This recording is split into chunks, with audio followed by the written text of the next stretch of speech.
Following the tradition of the church, whenever she celebrates or enters into some significant moment, she always goes back to the Word of God. The Word of God, as the Council Fathers say, gathers the community together. This course we are about to embark on is a significant thing. I would like to begin this evening, as each evening, by going back to the Word of God, taking an appropriate reading, meditating on it for a moment, and using that, as it were, as the ground out of which the evening flows. This reading is taken from St. Paul's letter to the Philippians, chapter 2, verses 12 through 18. Therefore, my beloved, as you have always obeyed, so now, not only as in my presence, but much more in my absence, work out your own salvation with fear and trembling. For God is at work in you, both to will and to work for his good pleasure. Do all things without grumbling or questioning, that you may be blameless and innocent, children of God without blemish in the midst of a crooked and perverse generation, among whom you shine as lights in the world, holding fast the word of life, so that in the day of Christ I may be proud that I did not run in vain or labor in vain. Even if I am to be poured as a libation upon the sacrificial offering of your faith, I am glad and rejoice with you all. Likewise, you also should be glad and rejoice with me. Loving God, we praise you. We thank you for the wonders of your love and your creation. We thank you for the creation of each and every one of us. We ask you to bless us as we embark upon this project. Anoint our minds. Open them to the wisdom of your Holy Spirit. Anoint our hearts. Stiffen them with the courage of your Holy Spirit. May we be enlivened to search, to question, to seek. May we always be open to your truth, to your ways, always surrendering more and more to the wonders of your being manifest throughout the world. Loving God, pour out your Holy Spirit, the Spirit of Christ, upon us all. And we pray to you now in the words that he gave us. Our Father, who art in heaven, hallowed be thy name. Thy kingdom come, thy will be done, on earth as it is in heaven. Give us this day our daily bread, and forgive us our trespasses, as we forgive those who trespass against us. And lead us not into temptation, but deliver us from evil. Amen. Our first lecture this evening is by way of introduction to the course. First of all, I'd like to say what this course is not about. This course is not about answers. It's not about giving you the answers to the ultimate questions of life, pretending that they can be put to rest. This course is not about answers. This course is not about formulae and techniques, easy ways around, under, above, away from the ultimate questions of life. This course does not aim to give you a trouble-free life. This course is not about relieving people of the responsibility to work. As St. Paul said in that reading we just took from Philippians, to work at your salvation with fear and trembling. We are not about relieving you of the responsibility to work at the project of your own life. What we are about is about the religious quest in the deepest sense of that word. And that is a work. That is a difficult, taxing, painstaking, subtle, complex, gradual work. I'd like to quote to you from the writings of Houston Smith, his book, The Religions of Man. On page 11, he says, "Religion alive confronts the individual with the most momentous option this world can present. It calls the soul to the highest adventure it can undertake, a proposed journey across the jungles, peaks, and deserts of the human spirit. The call is to confront reality, to master the self. Those who dare to hear and allow and follow this secret call soon learn the dangers and difficulties of its lonely journey. Here he quotes from the Vedanta, "A sharpened edge of a razor, hard to traverse. A difficult path is this, the poets declare." Science, as Justice Holmes was fond of saying, makes major contributions to minor needs. Religion, whether or not it comes up with anything, is at least at work on the things that matter most. When, then, a lone spirit succeeds in breaking through to major conquests here, he becomes more than a king, he becomes a world redeemer. His impact stretches for millennia, blessing the tangled course of human history. Who are the greatest benefactors of the living generation of mankind, asks Toynbee. I should say Confucius and Lao Tzu, the Buddha, the prophets of Israel and Judah, Zoroaster, Jesus, Mohammed, and Socrates. Houston Smith outlines there, in a nutshell, the task that we are about, the religious quest. We are about pursuing the ultimate questions, not to find the answers, but to pursue them, to engage them, to confront them, to let them ferment in us, to stir us up. This course, therefore, is about facilitating the individual's search. Facilitating the individual's search. This course is about facilitating responsible participation in life at all levels. I shall use that word participation many times throughout the course, and I use it in contradistinction to manipulation. Manipulation is the typical activity of the controlling person, the controlling mind. Manipulation, to get on top. What we are about, and it becomes evident in all the great world religious traditions, is about participation, is about surrendering to and becoming part of the great mystery of formation, of life as it happens. We are called to be participators much more than we are called to be manipulators. Although at times manipulation can be a valid and valuable exercise. But ultimately, in terms of life formation, we are concerned with participation. This course is about encouraging and orienting creative and imaginative work at the project of human and Christian formation. Now, I use the word formation, or life formation, human life formation, Christian life formation, rather than the word spirituality. The word spirituality has many overtones, has connotations and nuances so that it means many different things for many different people. For some people, spirituality is an allergy. It turns them off. It summons up views of people who get away from reality. That's what spirituality is about, according to some. Their gut reaction is allergic. For some people, they are so attracted to spirituality, and probably for the same reasons. It gets them away from reality. For other people, it's an involvement in reality, sort of, somehow, and it's to do something with prayer, isn't it? Or something like that. Spirituality, too, by the very name, seems to be talking about simply the spirit of the human person and nothing else. Well, nothing could be further from the truth.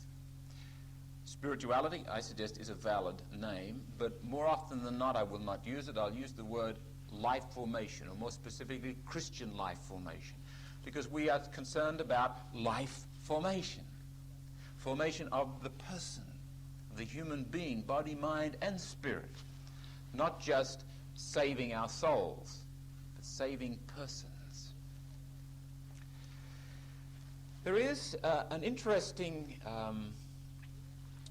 moment in time that we are experiencing at the moment. A moment when many of the structures that stood us in good stead, that were credible, that helped us cope with life, have lost their credibility, no longer serve the purpose for which they were established. There is, I think, a very radical shift underneath that. There is a radical shift from a style of formation that was authoritarian and conformation towards an approach to formation that is more self-directive and co-formation. Let me just talk a little bit more about that, because I think it is an important movement that is beginning to happen, that is well underway. Different people are at different stages, can explain a lot of the heartache and distress in the church and society, can explain why a lot of people dash off and join cults like the Moonies and Hare Krishna, why they'll dash off and join Christian cults. In the United States, there's a tremendous boom of Christian groups that are extremely authoritarian. Extremely authoritarian. To be authoritarian, to be caught up in that kind of a life formation process, saves a lot of trouble. It can also be very, very efficient. The trouble it saves you is the trouble of living your own life. And what it begets is morally irresponsible people, morally immature people, people who don't have any in authority but live out of the out authority all the time. I think we come into a time when that is the style of life formation that most of us have experienced. Certainly was the approach, the typical approach of the church, was more authoritarian. This is what you have to do, do it. And it was the approach in secular society. The government declares war, so we all go to war. Times have changed. The government declares war, so we say, well, is that the right thing to do? Or the church says, do this, and we say, well, hang on, is that the right thing to do? I'd like to explore other possibilities, if you don't mind. I'd suggest that this is not a case of rebellion. This is not a case of opting out of responsibility. It is not a case of infidelity to the church. I'd suggest it is a case of greater fidelity to the church, to God's plan, to oneself. It is very, very much more difficult to live with that sense of inner authority, to say the buck stops here morally, to live so that you can blame nobody but yourself for your life. You don't blame God, you don't blame the church, you don't blame society. If I've done this, I've done it because I chose it, and I've got no one else to blame but myself. That is an adult stance. The other way, you can blame everybody. You know, my life is in a mess because the church made me have more children than I can cope with. The church has no right to make you do anything. My apologies if that offends anybody, but has no right to make you do anything any more than any other person does. God doesn't make you do anything. God invites, God encourages, God rebukes, God scolds, but leaves you free. Yeah, there is some out there. That is the heart of the spiritual life. That is the heart of life formation. The freely choosing good. This authoritarian mode, this conformation mode, obedience comes down to doing as you're told. In this other mode, obedience comes down to choosing the good. That's the teaching of St. Thomas. That's the traditional teaching of St. Thomas. The virtue of obedience is not found in choosing, in doing what I'm told to do so much as it is found in choosing the good. There's no virtue in simply acting just in conformity, without freedom, without choice. There is this big shift. And if there's one thing we all dread in our heart of hearts, It's the gift of freedom. We are dead scared of being free because it means we are responsible. We are accountable. We can't shift the blame anywhere. And this, I would suggest, is why, in times of turmoil, authoritarian groups gather numbers. People look for certitude, security. People look for someone who will sort out the ambiguities, make things clear, will give them clear-cut teachings, will lay it out, what they're supposed to do and what they cannot do. There was a most extraordinary event happened in Madison Square Garden, 4 years ago now, 3 years ago, where the leader of the Moonies witnessed the marriage of some 5,000 of his followers, all of whom were given their spouses.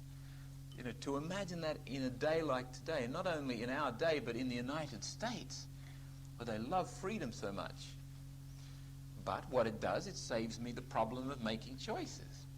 Life is very, very difficult, very, very messy when you move this other direction. But whether we like it or not, that's the direction that the movement has been made. And it is in that context that we shall be talking about life formation in terms of encouraging, facilitating the development and the responsible use of freedom. And that is why, if I might go back to the very first point I made, this course is not about giving you answers. Answers close off reality. Answers bring closure on the search. And life formation is precisely about the search. It's about those questions that emerge from the depths of my being, and it is about fostering them and letting them lead and letting them guide.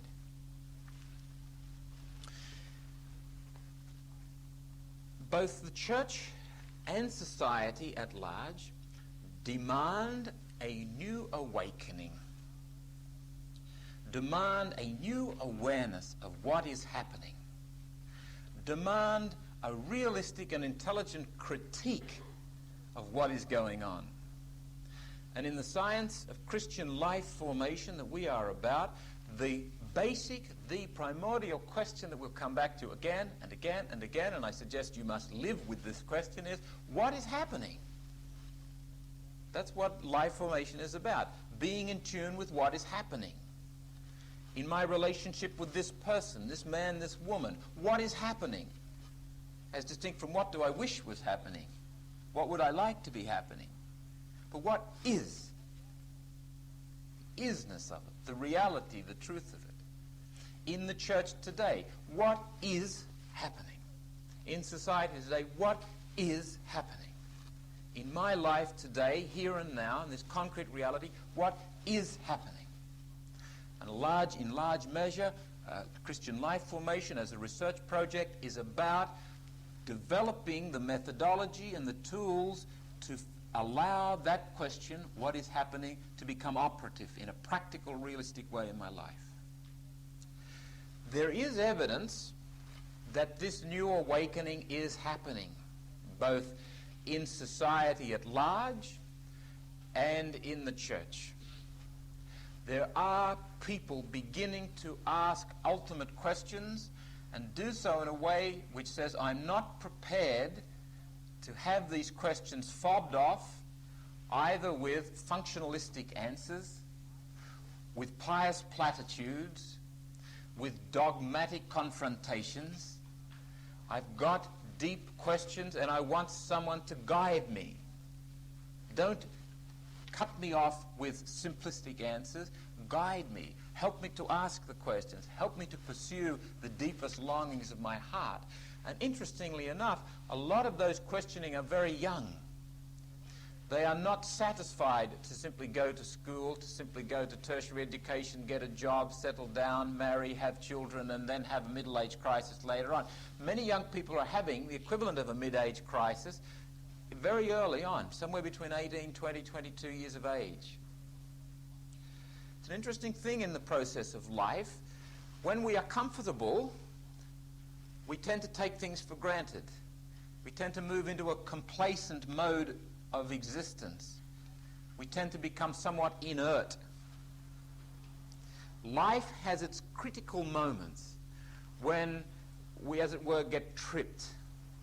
Our nose comes up against the hard rock face of reality, and no longer can we take things for granted. It's like hanging a picture on the wall. You take your thumb for granted until you hit it with the hammer, and then it becomes figural. It becomes awfully important. So important that all your attention is on the thumb. The picture doesn't matter anymore. That was figural for the moment. But you can't take it for granted anymore because you hit it. And that's like life formation. It goes along okay for a certain time, but then there's a critical period where you have so many questions that have no answers. And then you can no longer take life formation for granted. You must start asking some critical questions or escape into some kind of blissful oblivion. And God help us, many people do that. Many young people, because they don't have the guides to tell them that the disturbance, the distress, the anxiety, the heartaches that they are experiencing are part of being human. So they look for some way to get away from them. Our society doesn't have its people to guide other people. Traditionally, for example, in the primitive societies, say in Russian society, villages have their holy men or holy women. And throughout the ages, this has always been the case. We don't have our holy men. Who are our gurus in this society? Our gurus are the people on TV, the disc jockeys and so forth. They are the guides. They're the ones that people listen to. The pop psychologists, the people with the homely wisdom. But you don't get people who live in solitude and commune with the deepest mystery of life, who can speak out of that experience of purgation, of having come up against the darkness of life, can look you in the eye and look right through you and give you a word of wisdom that really cuts you to the heart. No, they will offer you some kind of a functionalistic solution, typically. Some way around rather than in. That we need a new awakening, and that it is beginning to happen, but particularly that we need a new awakening, becomes evident to us when you begin to read some of the key thinkers of our time. I'd like to reflect on a few people who have written. The first one is Martin Luther King, Jr. In his book Strength to Love, published by Harper & Row in 1963, he writes, "The means by which we live have outdistanced the ends for which we live. Our scientific power has outrun our spiritual power." In other words, the transcendent dimension of life, that part of us that asks ultimate questions and seeks to follow them, has been somewhat shelved. It has remained immature, undeveloped. What has become highly developed in Western civilization is the functional. And we are light years ahead of ourselves, functionally. Interesting to note the debates now, particularly around medicine, over the ethics of certain medical practices. The potential for genetic engineering, the potential for transplants. How do we address these issues? I mean, technologically, we've got the equipment to do these things, but we find ourselves, and I think it's evidence of the awakening, we don't have spiritually, intellectually, the wherewithal, the structures to cope with the functional advancement. It was very interesting, a number of years ago, 1967 I believe it was, when Dr. Christian Barnard did the first heart transplant.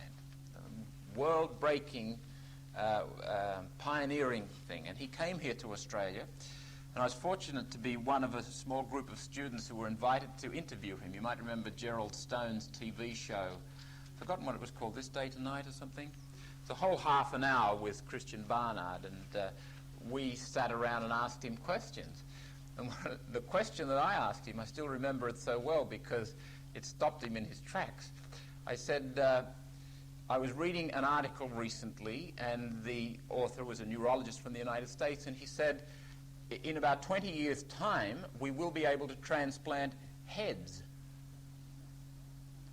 Now, significantly, Christian Barnard had been talking about when is a person dead. I mean, you can't go and take the heart of a live person, surely. So The way for telling death is you use the brain wave. If they're brain dead, they're dead.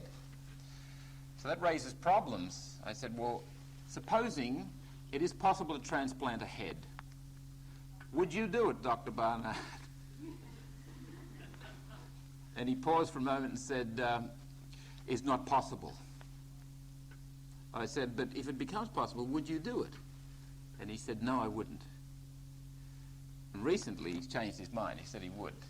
So I've been told by neurologists since that it's really a long way down the track because there's so much surgery microsurgery would have to go on in terms of linking up nerve endings and so forth. Or you might be able to do it but leave the person completely paralyzed. But, however, in other words, there was a mini incident of a person being caught out. It was a little bit unfair, the question, but I use it as an example. Technology might be able to do this, but is the human spirit able to cope with it? And the same with the whole business of surrogate mothers, the business of looking at the early stages of the embryo and doing genetic engineering on it, discerning whether, sort of discerning through computer programs, etc., whether or not you're going to have this kind of a baby or whatever. Would you like blue eyes or brown eyes? Would you like a tall one or a short one, a strong one, or etc., intelligent or arty? These are the kinds of things technologically people are talking about that spiritually we can't cope with those kinds of things. Somehow or other there's a dislocation there. There is a need for a new awakening, a new and deeper sense of what we are about as human beings. It's not good enough for us to sit around and say technology is bad. All these advances should be stopped. Nor is it good enough for us to simply say that every advancement in science is progress for the human race. There are some very serious questions, and I don't think there are any simple answers. There certainly aren't.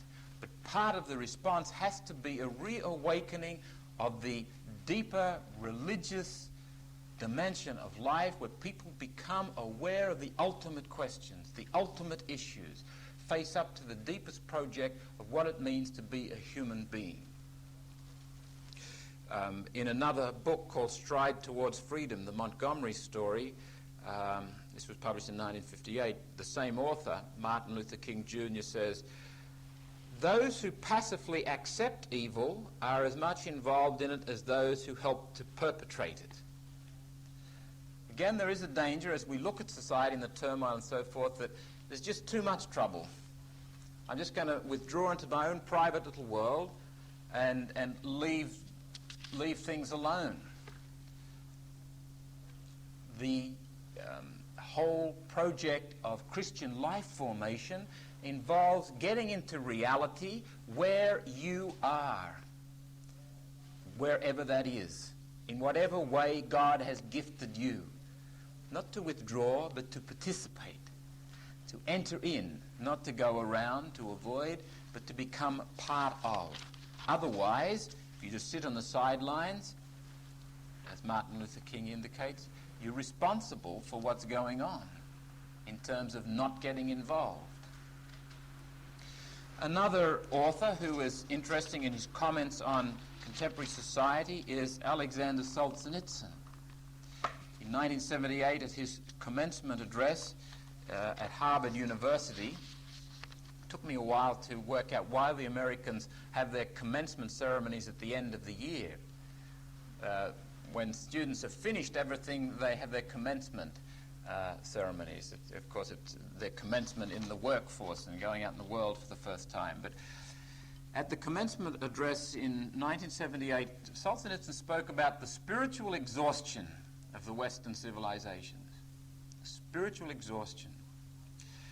He writes, "How short a time ago the small world of modern Europe was easily seizing colonies all over the globe. It all seemed an overwhelming success. Western society expanded in a triumph of human independence and power. And all of a sudden, the 20th century brought the clear realization of this society's fragility." He goes on later in the same address, how did the West decline from its triumphal march to its present debility? Have there been fatal turns and losses of direction in its development? It does not seem so. The West kept advancing steadily in accordance with its proclaimed social intentions, hand in hand with a dazzling progress in technology. And all of a sudden it found itself in its present state of weakness. This means that the mistake must be at the root, at the very foundations of thought in modern times. I refer to the prevailing Western view of the world, which was born in the Renaissance and has found political expression since the Age of Enlightenment. And that mindset, or that worldview, Solzhenitsyn describes as rationalistic humanism or humanistic autonomy, the proclaimed and practiced autonomy of man from any higher force above him. The presumption in the typical Western mindset that human beings are at the pinnacle of reality. We've gotten there by evolutionary processes. It's a dog-eat-dog world, and, that's it. Begets a kind of a cynical fatalism. It also begets a whole worldview, a worldview that encourages manipulation rather than participation. What are you going to participate in? The dog-eat-dog world. You would say, well, that's participation. That's not participation, that's manipulation. Solzhenitsyn is very definite in his condemnations of Western civilization and its underlying rationale. He's come in for a lot of criticism. People call him a pessimist, medieval thinker, someone who's really to be disregarded, quaint. But I don't think you can deny the basic, incisive thought that there is something radically wrong with our approach to life, with Western civilization's approach to life. Another thinker, and it's very interesting to reflect on this fellow because in many ways he's poles apart from Solzhenitsyn, is Erich Fromm, who died a couple of years ago. A man who has as far as I'm aware, had no religious affiliations or sympathies at all. But in his book, To Have or To Be, he points out that there has to be a radical change in Western people's mindset if Western civilization is to go on. It's radically flawed. He writes on page 165 of that particular book, assuming the premise is right, that only a fundamental change in human character from a preponderance of the having mode, and here whereas Solzhenitsyn might have led into the distinction between participation and manipulation, for Fromm the major distinction is between having and being. If you like, there are three modes of existence that human beings must participate in to some extent. The being mode, the doing mode, and the having mode. We are all the time, one way or another, caught up in those three modes. If our emphasis is on the doing and or the having, we tend to underemphasize the being, and we tend to set up a whole line of consequences in our life formation. For example, Fromm would suggest that overemphasis, overprizing of the having mode leads to a kind of a consumerism that leads to injustice, leads to a whole process of social injustices, where people become intent on possessions. People measure their worth by possessions, by what they have or what they do not have. Father Pedro Arrupe, the former Jesuit Superior General, in a very moving address to religious in Canada a number of years ago, called for not only religious but for Christians to give some lead in this matter, that we must cease to be homo consumens, consuming people, and become homo serviens, serving people. That the consumerism, the having mode, dominates our approach to life formation. And we're all part of a society in which that dominates. Erich Fromm goes on. The question arises, is large-scale characterological change possible? And if so, how can it be brought about? I suggest that human character can change if these conditions exist. 1, we are suffering and we are aware that we are suffering. Again, that need for awakening, to become aware. It's incredible that some people are not aware of how much they are suffering until something happens to make them aware, like they have a breakdown or something. Or somebody goes through life and they just have consistent pains in the shoulders or headaches, and they presume that that's the way life is, these days. Well, that's it. And they don't really notice it, and they don't really stop and think, well, does it have to be that way? Awareness is the key. We are suffering and we are aware that we are. 2, we recognize the origins of our ill-being. We recognize its roots. Where is it coming? Why is it happening? 3, we recognize that there is a way of overcoming our ill-being. It's possible for things to be different. And here the whole question of imagination becomes very important. Some people don't have very good imaginations. They only see things in certain fixed ways. And typically, if we've been brought up within a functionalistic, having kind of a mode of existence, we will tend to see the world in that way, through those glasses. Very interesting little example, not of the having mode of existence, but in terms of getting stuck and not seeing other possibilities, happened to me this morning. I left home at 8:30, walked up to the Hunters Hill shops to catch the bus, and the bus was about 3 minutes early, so I just saw the tail of it disappearing across the Tarban Creek Bridge. Now, I sat down there. It was about 10 to 9, and then, at about 20 to 9. Then at about 10 to 9, a Woolwich ferry bus came along. It would have been an ideal bus for me to catch, down to the ferry, catch the ferry right down here and go. I was thinking 5:18. That's the bus I've got to get, the 5:18. When's the next 5:18 coming? And the Woolwich ferry bus was, again, the tail was disappearing over the Tarban Creek Bridge, and I realized I could have caught that bus. I was fixated on 5:18. My imagination was locked in, so another possibility didn't arise.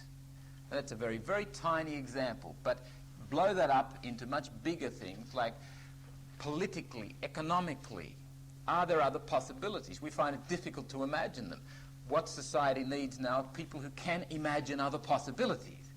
What individuals need to do is to imagine other possibilities for their life. Some people cannot imagine themselves except in their present state of life routine.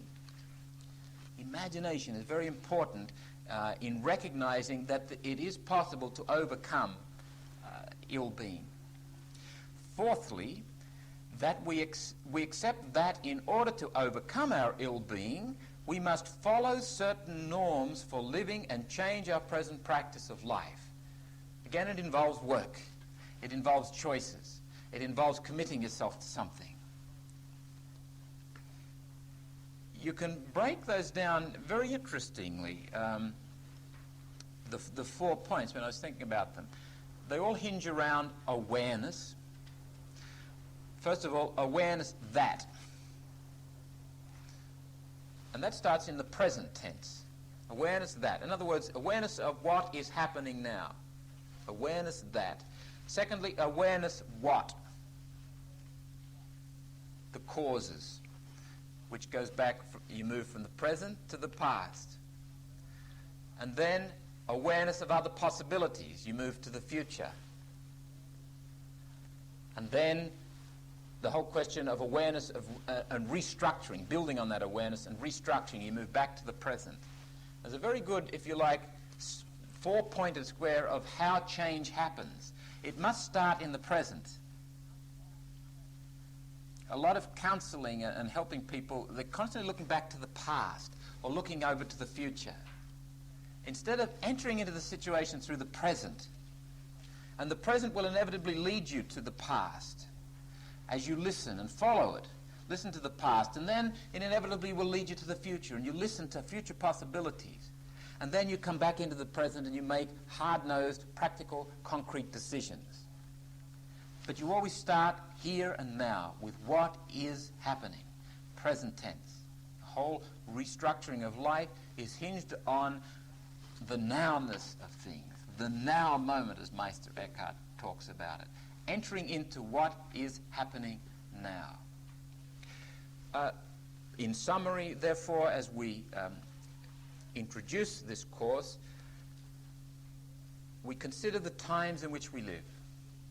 We consider that it is a time of turmoil and change. It would be possible to sit on the sidelines and bemoan that, or simply to put your head down and pretend it hasn't happened, or wish it hadn't happened, or simply resign yourself to it. Or it would be possible to enter into it in a creative, definite, objective, determined, vital, energetic kind of a way.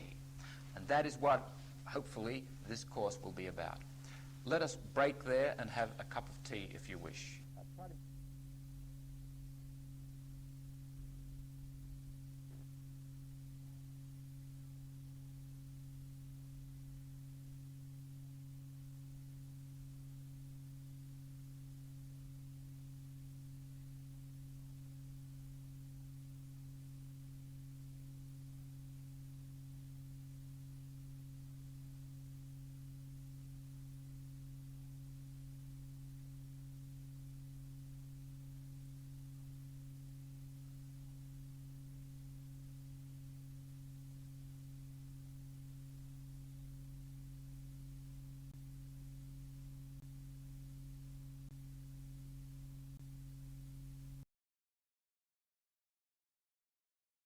Our second lecture is concerned with defining the parameters.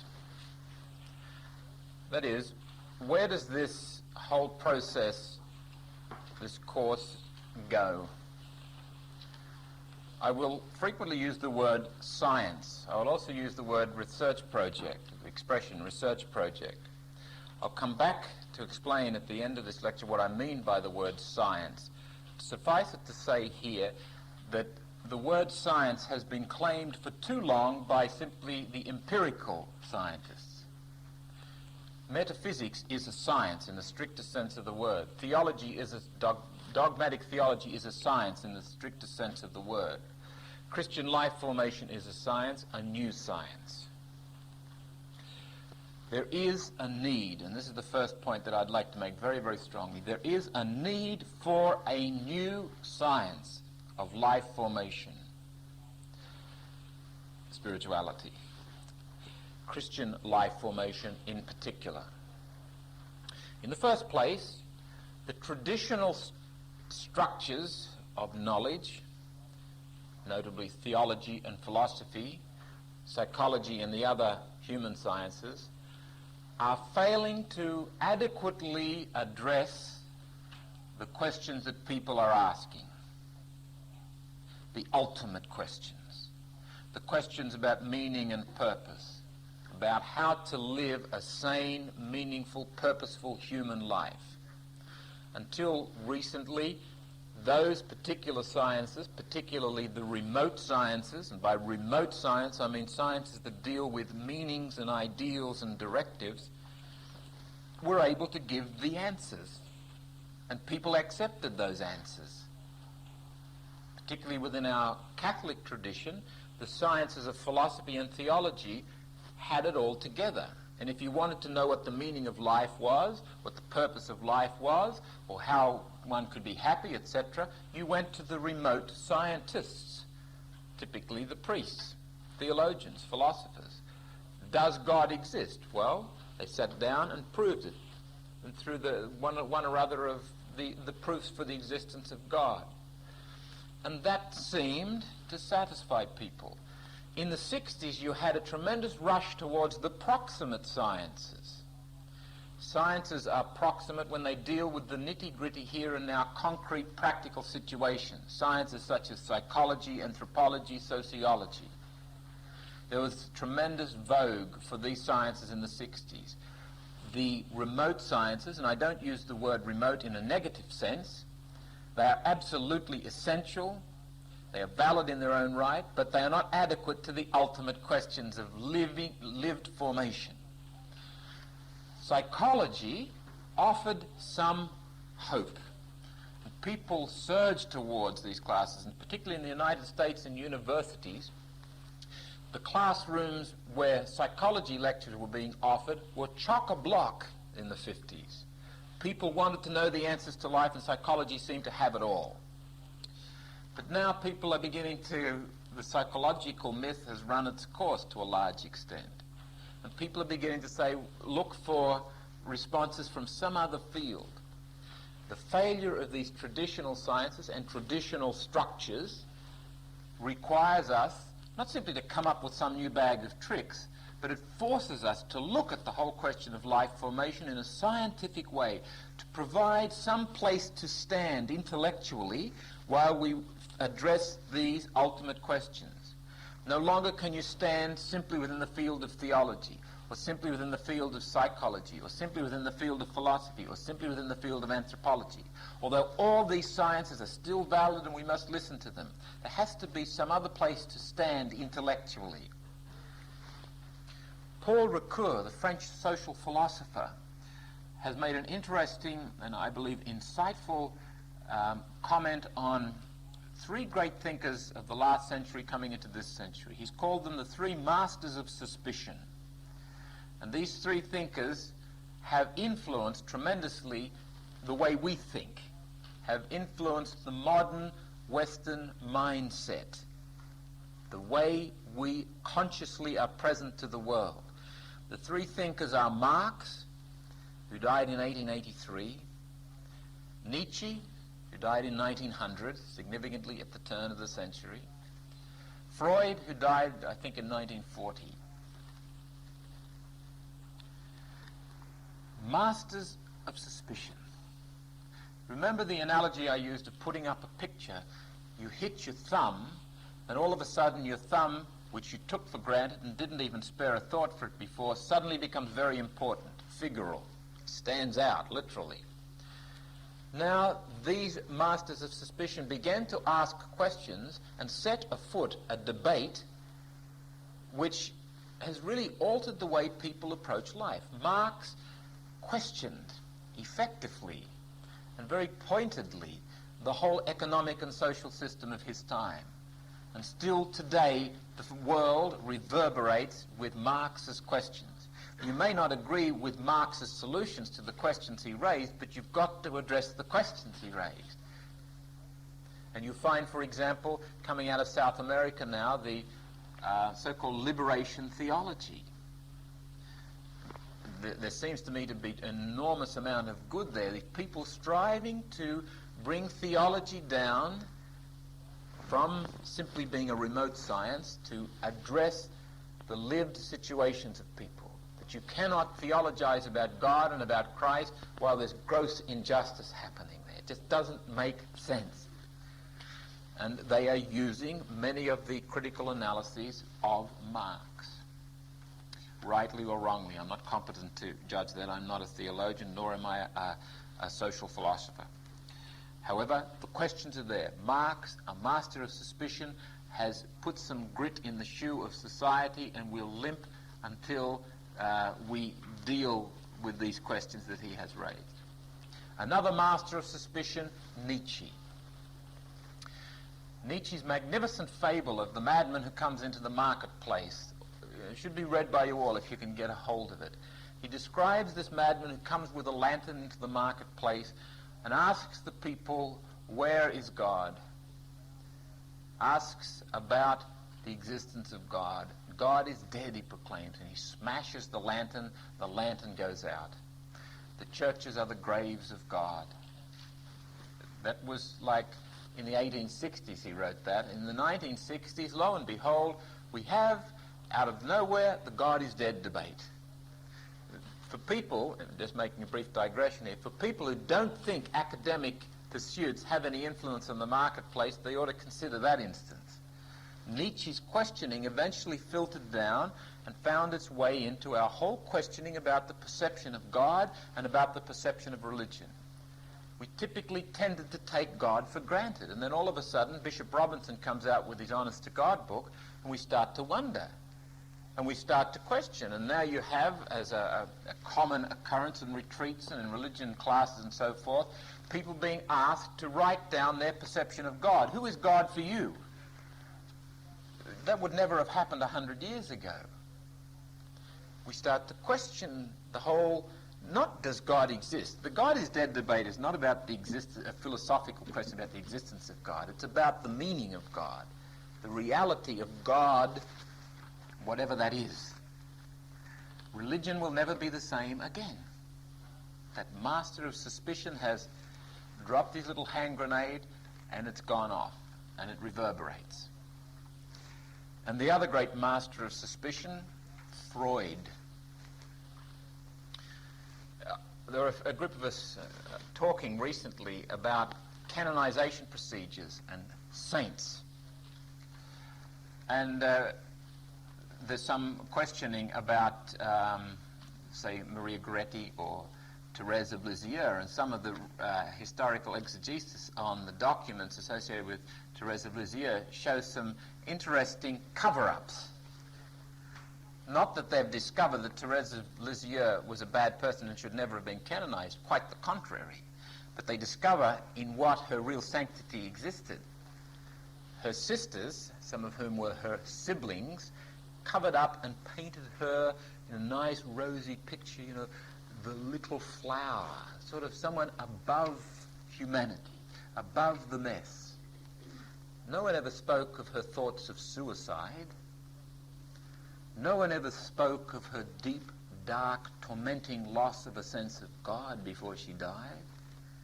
No one ever spoke of her tremendous courage in facing death with no sense of God, with the gut feeling that God doesn't even exist, that death is an abyss, an annihilation. What courage! I mean, there is sanctity. And when you see the pictures of Therese of Lisieux holding the crucifix and the gladiolis, is it?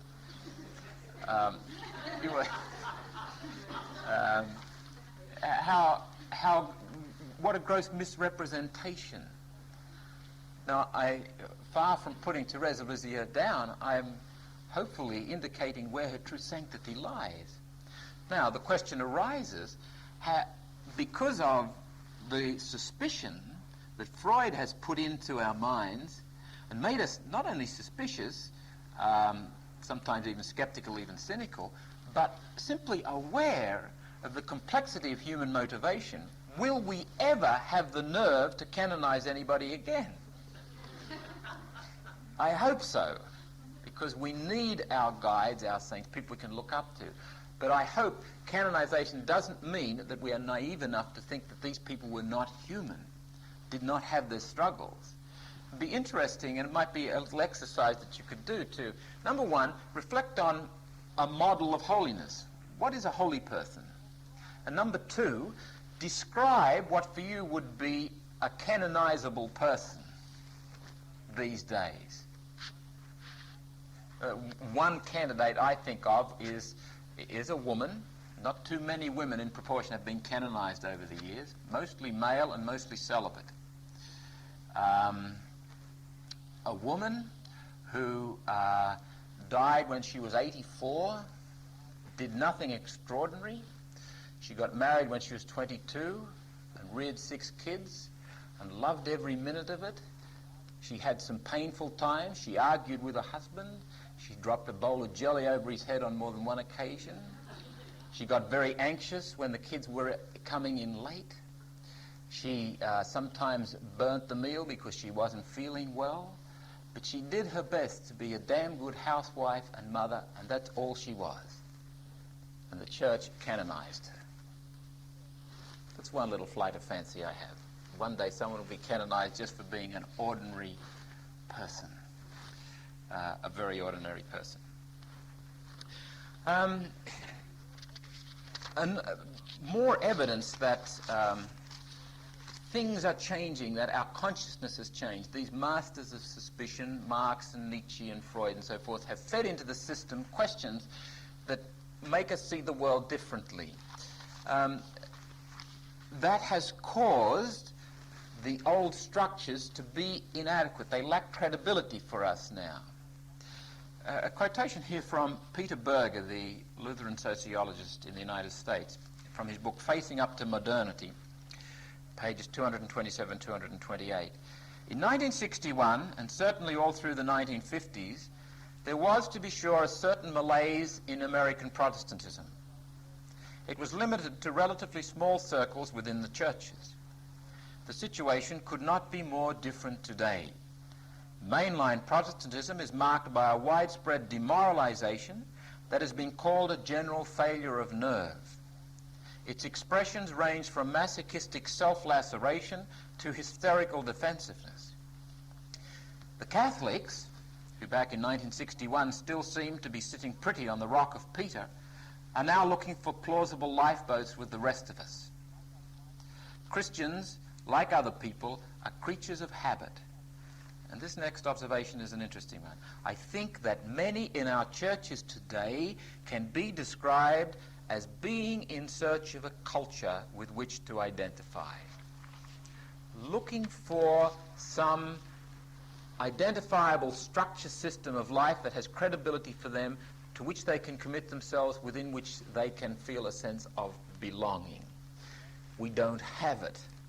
That is part of the heartache and the distress of our time. And it means that we look like fools sometimes, and we do things that are silly, irresponsible maybe, that history will look back and say it. But ours is the sad and exciting and anxious and distressing and wonderful and exhilarating time in which the old has faded away, and what is with us is possibility rather than certainty. The Chinese, I believe, have a curse. May you be born in an exciting time. It's great, people say, aren't these times exciting? Exciting times mean anxiety, mean that a lot of people get crushed to death, mean transition, major shifts happen in power and so forth. Yes, it is exciting. The possibilities are fantastic for the church, for secular society, for the world. The possibilities for good and the possibilities for evil.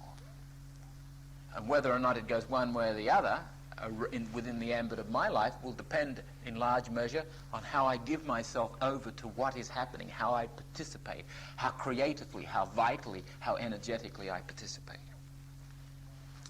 Another reason why I say there is a need for a new science of life formation is that some of those structures that were part of the life formation system of the church were, I would argue, inherently deformative, as distinct from those structures which simply ran their course, that history has made obsolescent, I think, but served well in their time.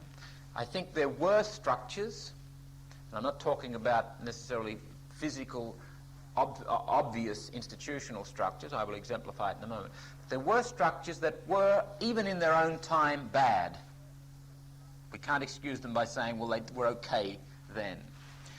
I'd like to quote to you from a talk which the Catholic psychiatrist Dr. Conrad Barnes gave in St. Louis, Missouri, on April 22nd, 1978. He was addressing a conference of religious, and the title of the talk is, "I Will Give Them a New Heart." And he was trying to, as a psychiatrist, reflect on his experience of so many priests and religious who had come to him with serious psychiatric difficulties. And he was asking the question, what is it, or is there something about religious life, about Christian life formation, that tends to be conducive to this? I remember speaking to a psychiatric nurse in a certain place in Australia, and he was saying that one of the when they were describing a patient who was admitted to the psychiatric ward, one of the significant points to put down, if it pertained, was Roman Catholic. That very often Roman Catholics develop specific kinds of neurotic symptoms. What is it about our life formation that tended very often, not always, but very often to generate certain obsessive compulsive neuroses, for example, anxiety neuroses, hang-ups with guilt? Let me quote from Conrad Barnes here. "If the religious life is to endure for as long as the Church of Christ will endure, that is, to the end of the world, then we must have the courage to examine two basic questions. Was the religious life as we knew it authentic? And if not, what precisely is authentic religious life that is as convincing and as inviting and as durable as the truth of the faith and morals of our religion? The life histories of thousands of educated Christians, lay as well as religious, who sought our help, all sincere and earnest in their striving to please God and their superiors in unquestioning obedience, have made it clear to us that the Church's long-standing fear and suspicion of men's drives and emotions has had an adverse effect on his nature, wounded already by original sin, although not deprived of its original goodness. And he goes on to talk about how this has been influenced by many forces, one of which has been the influence of the simply Victorian ethics and prudery, the Calvinistic doctrine, the Jansenistic doctrines, which were very repressive. The Protestant philosopher Immanuel Kant, for example, regarded all feelings as pathological, that is, as signs of illness. If you feel angry, you're sick. Now, a lot of it is rooted in a misrepresentation and a misinterpretation of the fall and original sin. Poor old St. Augustine has been blamed for a lot of this, and maybe he should not be entirely exonerated, but he should not be the one who's regarded as, the scapegoat. Let's get somebody for this. But this fear of our fleshy animal nature, our feelings, our drives, our passions, our emotions, that somehow or other that pertains to our lower nature, that spirituality is about getting beyond all that, getting on top of all that, leaving all that behind. And that is why spirituality has come in for a bad name. And that is why so many in the psychiatric and psychological professions downgrade religion, even fiercely attack it. There's a very good little book called The Disowned Self by Nathaniel Branden. He's certainly not a Christian. I'm not sure that he has any religious allegiance at all. But he makes a comment there which is very revealing. He talks about the Christian doctrine of original sin as the most pernicious doctrine ever preached to human beings. The most pernicious. He's not simply a bigoted, anti-Christian person. He's a psychiatrist who has seen again and again and again and again and again ad nauseam the effects of people on people's lives who have been taught to hate themselves, who've caught themselves up in a locked world of neurosis and even psychosis because they've been taught that there's something about them that's real bad and they've got to get away from it. And indeed, they can get away from it if only they use their willpower and a few techniques. I would say Nathaniel Branden is wrong in this, that it is not the doctrine of original sin that is pernicious, it is the misrepresentation of the doctrine of original sin. If you don't preach the doctrine of original sin, you will become deformative. I think of all the doctrines of the Christian faith that is the most easy to accept, it's that of original sin. Look in the mirror when you get up in the morning and deny original sin if you can. It's much easier, I think, to believe in original sin than it is to believe in a God of love. Original sin stares us in the face all the time. It's in your bones, that brokenness, that fallenness. But where things go amiss is that becomes, when it's misrepresented and misinterpreted, something that we must get away from. It is transferred to our bodily passions as something to be gotten away from. Original sin cannot be gotten away from. It's to be accepted. The fathers of the church, what did they call original sin? Oh, felix culpa, oh, happy fault. There's a whole different attitude to original sin there, and the mood of it is different. Yeah, I'm a broken person. Thank God, because that means I can see the mercy and the goodness of God operating in my life. In all my brokenness, in all my passion and my emotions in their bent state, I am fully human. That's me, broken. But God is fully God in his mercy and his compassion and his desire to love and to heal. So I embrace my fallenness, my brokenness. I embrace my bodiliness, my animality. And incidentally, going back to Freud, I think one of Freud's great contributions to the world was bringing people back to the factuality of their animality. Freud rubbed our noses in it and we hate him for it. Poor man will go through history hated for reminding us of our animality, for reminding us that we cannot get beyond our limitations. And that, incidentally, is one of the central challenges, struggles of Christian life formation. Coming to terms with, owning, and learning to love yourself as a broken person, as a limited individual.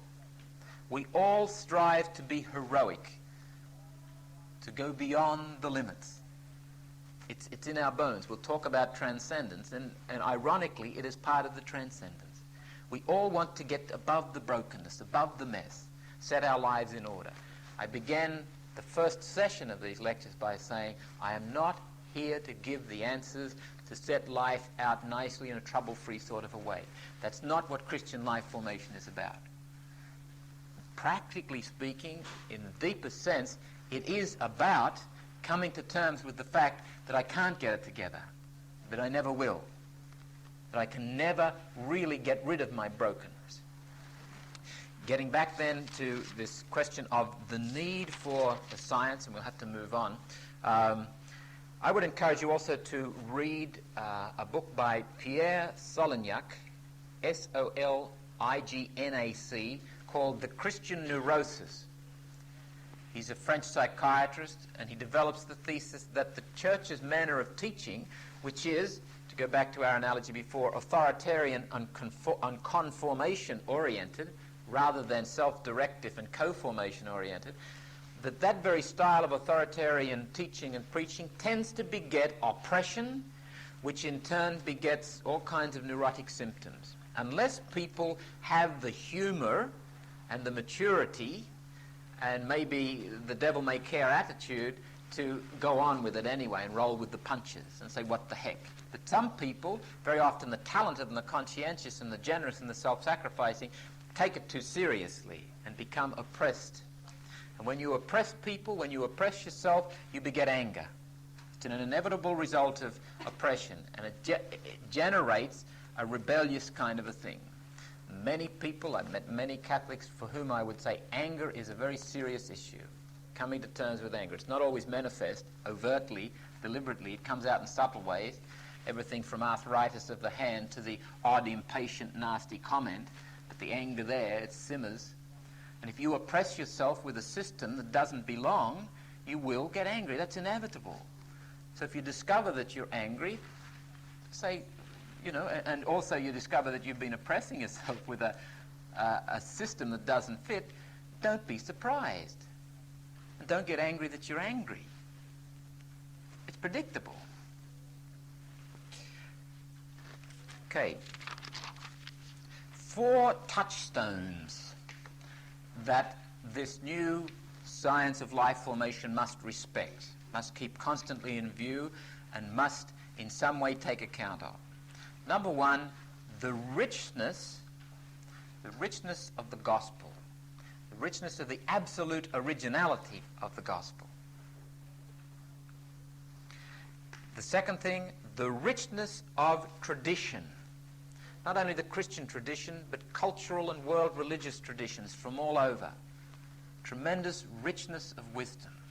No longer can we stay within our own closed world. Thirdly, it must respect the richness of contemporary research. We cannot look at sciences, the empirical sciences, or any other science, or any other authentic body of human research and say, well, that's evil. Truth manifests itself in many ways. We shouldn't look at, for example, the research and the tremendous technological advancement in medicine and say how wicked it is that these people are inventing these machines and whatever. We must be able to respond to that in a creative kind of a way, in an imaginative kind of a way, and assimilate the truth that is there. Condemn the error, but assimilate the truth. And finally, and this is a very important aspect, it must respect the richness of human experience. Firstly, your own human experience. Secondly, the experience of those around you. That is absolutely critical. One of the aspects of, one of the consequences of an oppressive mode of teaching based on a misrepresentation of the fall that says we have a lower nature that is bad and must be gotten rid of, put down, risen above, one of the consequences of that is we learn to mistrust our experience.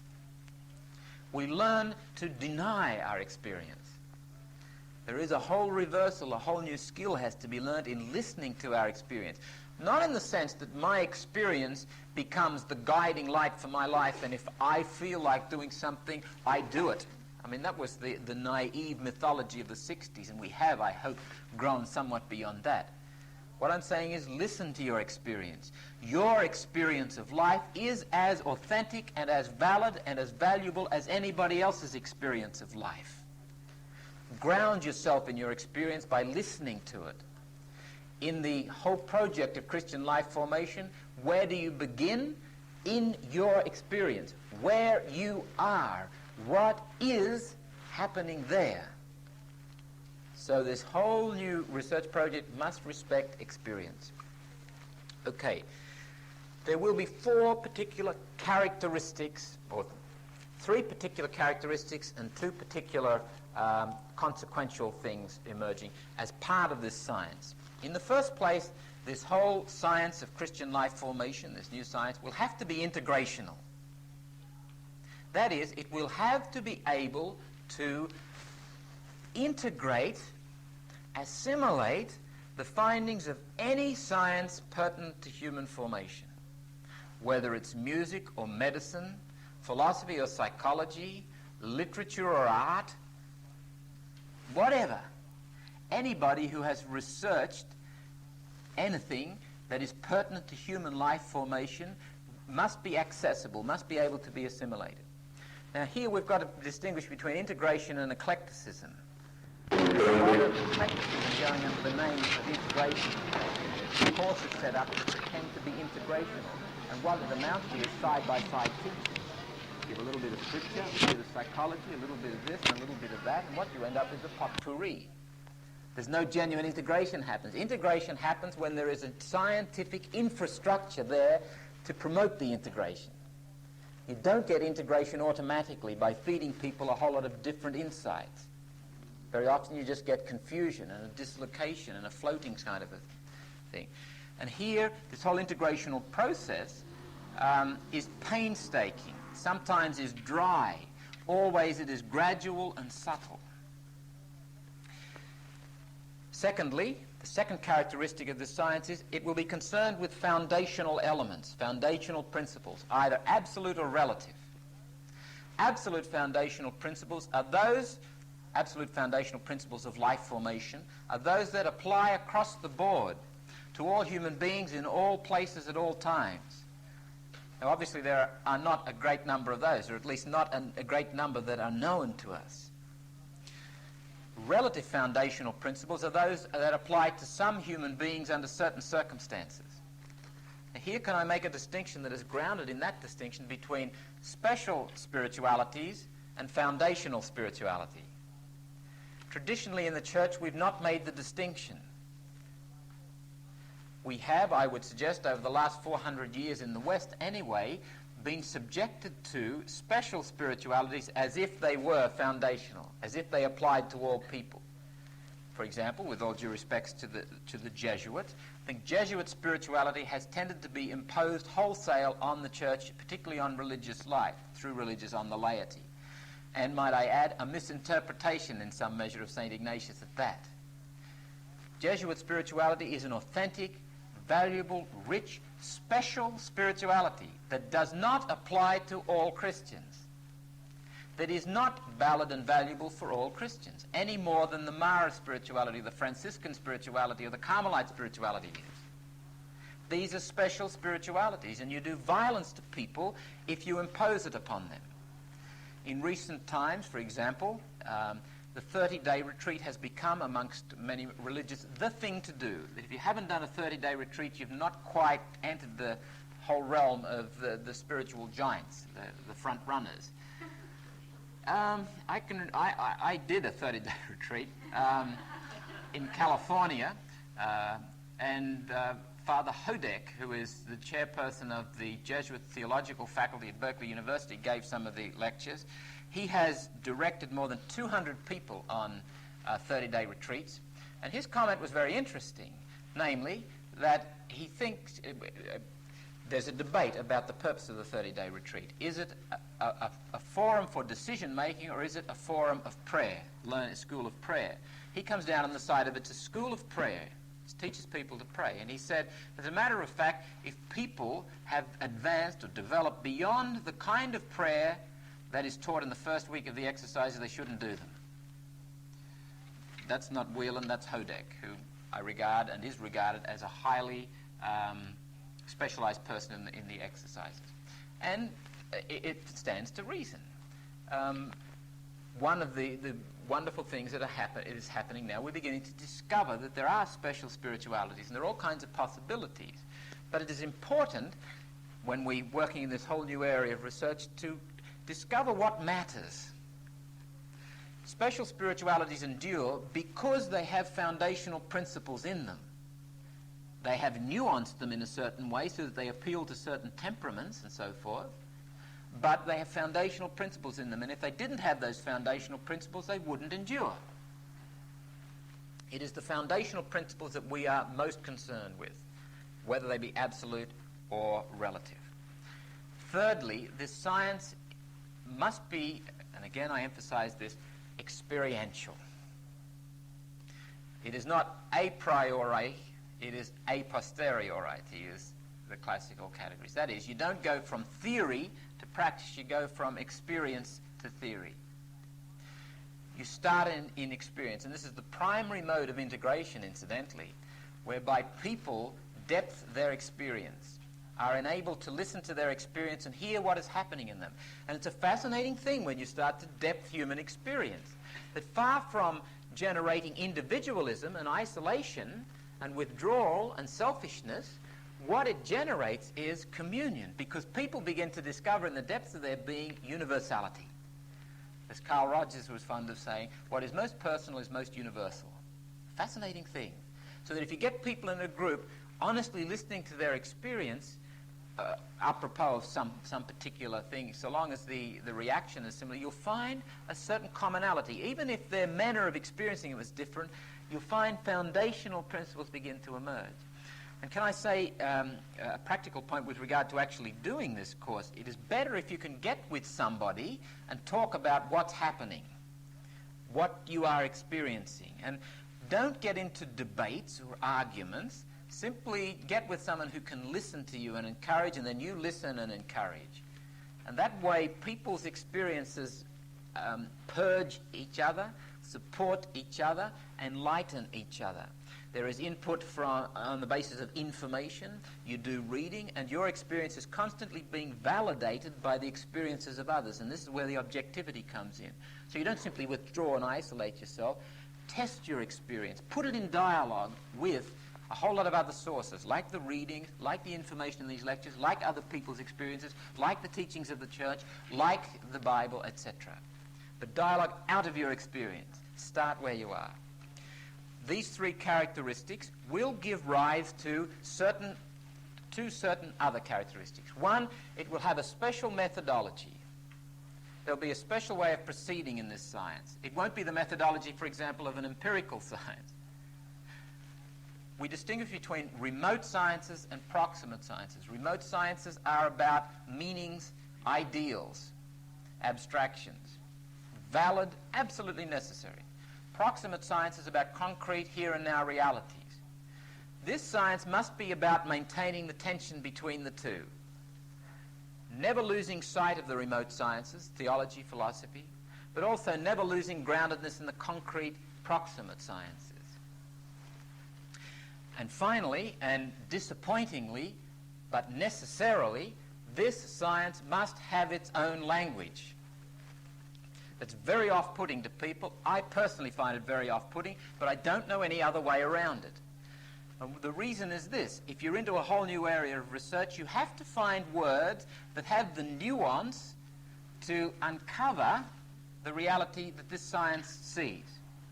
And many of the words that are appropriate have already been appropriated by psychology. and the other human sciences. So they already are loaded with meaning. So you can't use them because people will attach other meanings to them. So we have to find new ways of talking, and that is how it is with every science. It has its own meta-language, its own words, its own terms, its own jargon.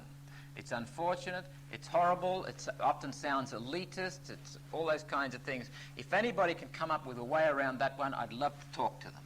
I will try to avoid jargon as much as possible. I will try to avoid using words that are too technical or whatever, but sometimes it is just not possible.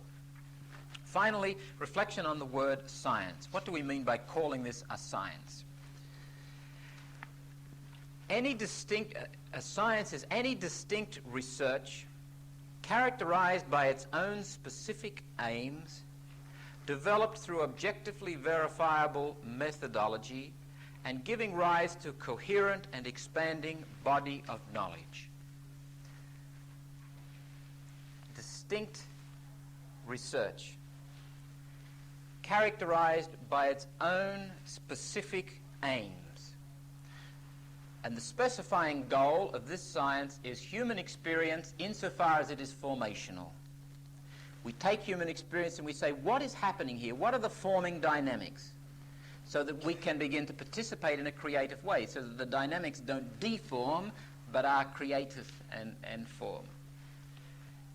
It will be developed through objectively verifiable methodology. It can't be simply purely subjective. It has to be objectively verifiable. And it gives rise to a whole new coherent and expanding body of knowledge, which we can call the science of foundational human formation, the science of formative spirituality, the science of foundational human and Christian formation. And I'm not going to run a competition, but if anyone can come up with a good name for this whole new area of research, you're most welcome. Let's end the lecture there, and the lecture there, and the lecture there, and the lecture there, and the lecture there.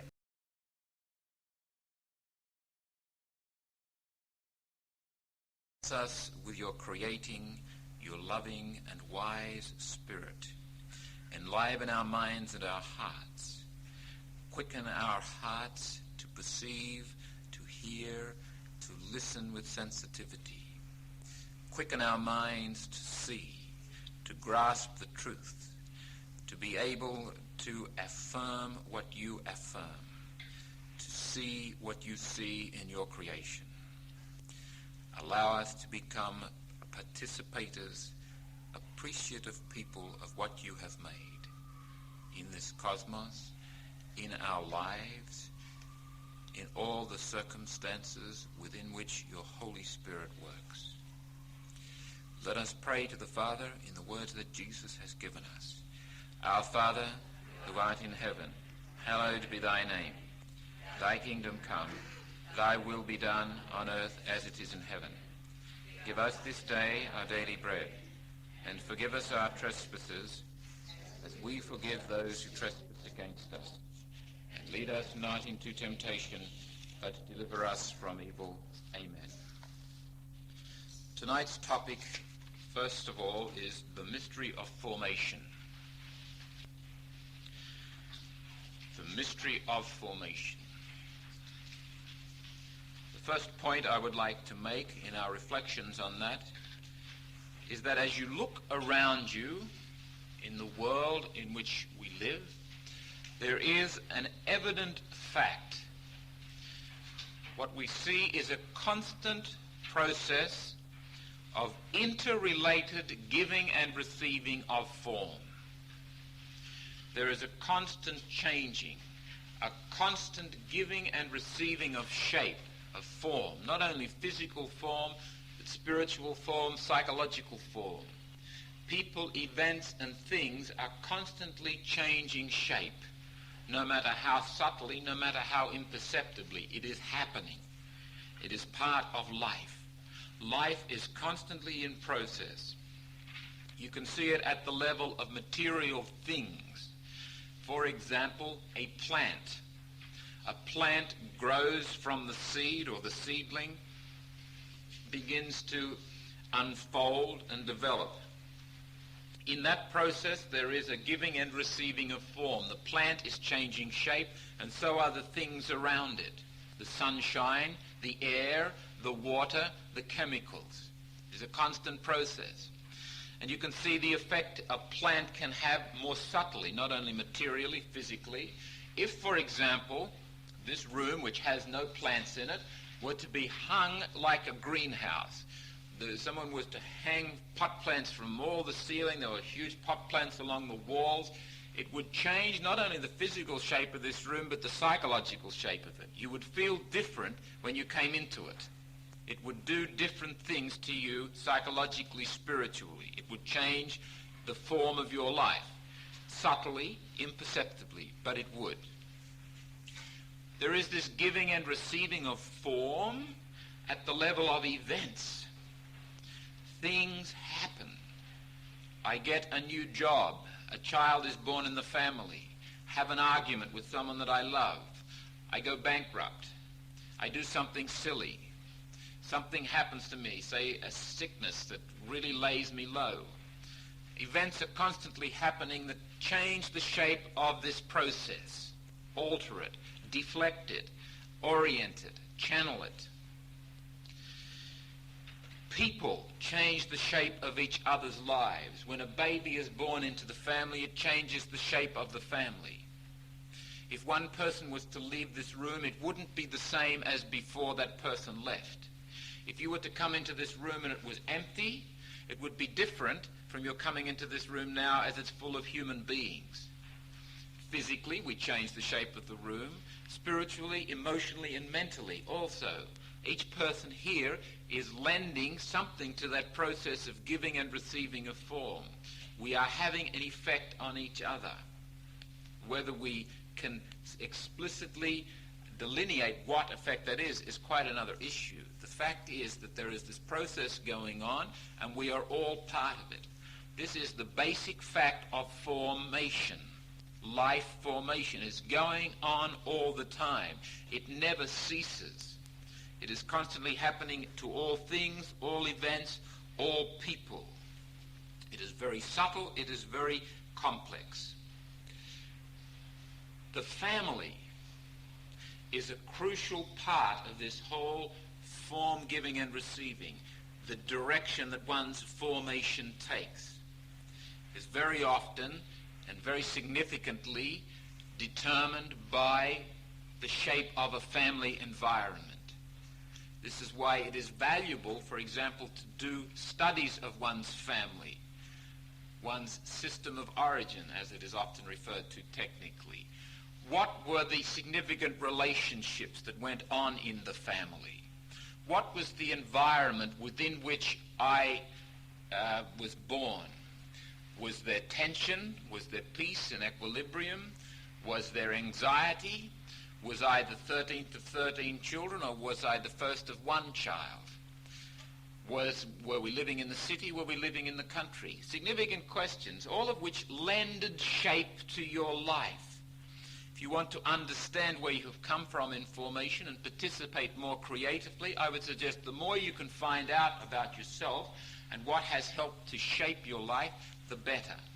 The family, or the substitute for the family, if it may have been an orphanage, for example, is highly significant in that formation process, in understanding the stuff you have to deal with in your life. The second consequence of understanding this, or one of the consequences, is a very simple one, and it sounds trite to say it, but it is important.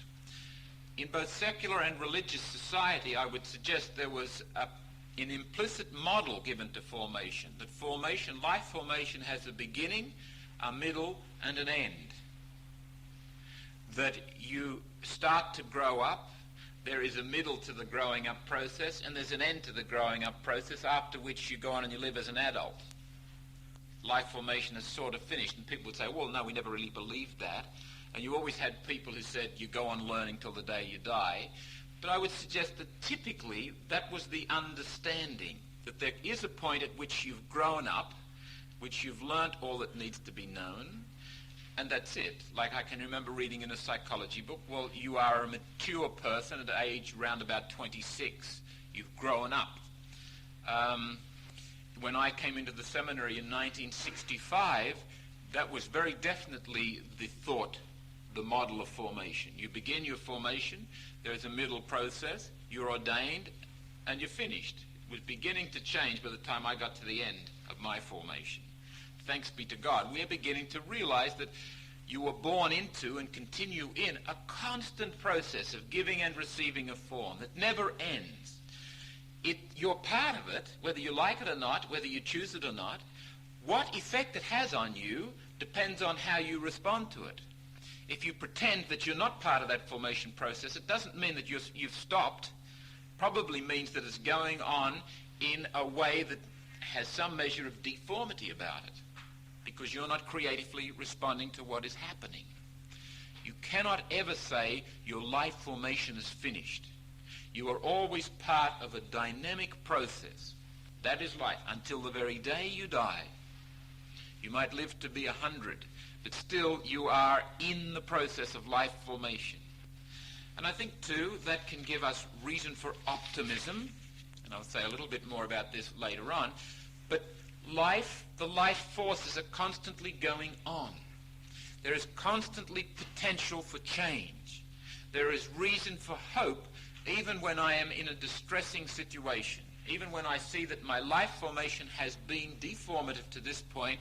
At no point should any human being say, "Give up on me, I am hopeless." If you were just an isolated thing, maybe that's so, but you're part of a whole process here. Whether you like it or not, you are changing. Respond to it, and you can change, and you can participate in a creative way so that you can move. Not perhaps in any spectacular way, but you can move some way. Maybe infinitesimal today, maybe infinitesimal tomorrow, maybe infinitesimal the next day, but over a year the infinitesimals become something that represents real and significant change. The second point that I would like to make with regard to this mystery of formation, that this process of giving and receiving of form has certain givens. Again, that is a very simple thing, but a highly significant thing. You didn't choose to exist. You didn't choose your parents. You didn't choose your genetic constitution. You didn't choose the environment into which you came, etc., etc., etc., etc. Daily, there is so much that is given to you, the stuff of life to work with, and you have no other option but to work with it in some way, to make some kind of a judgment in its regard. In fact, that is the way most of life comes to us. Contemporary philosophers use a term which I think is excellent, namely the thrownness of life. We are thrown into life.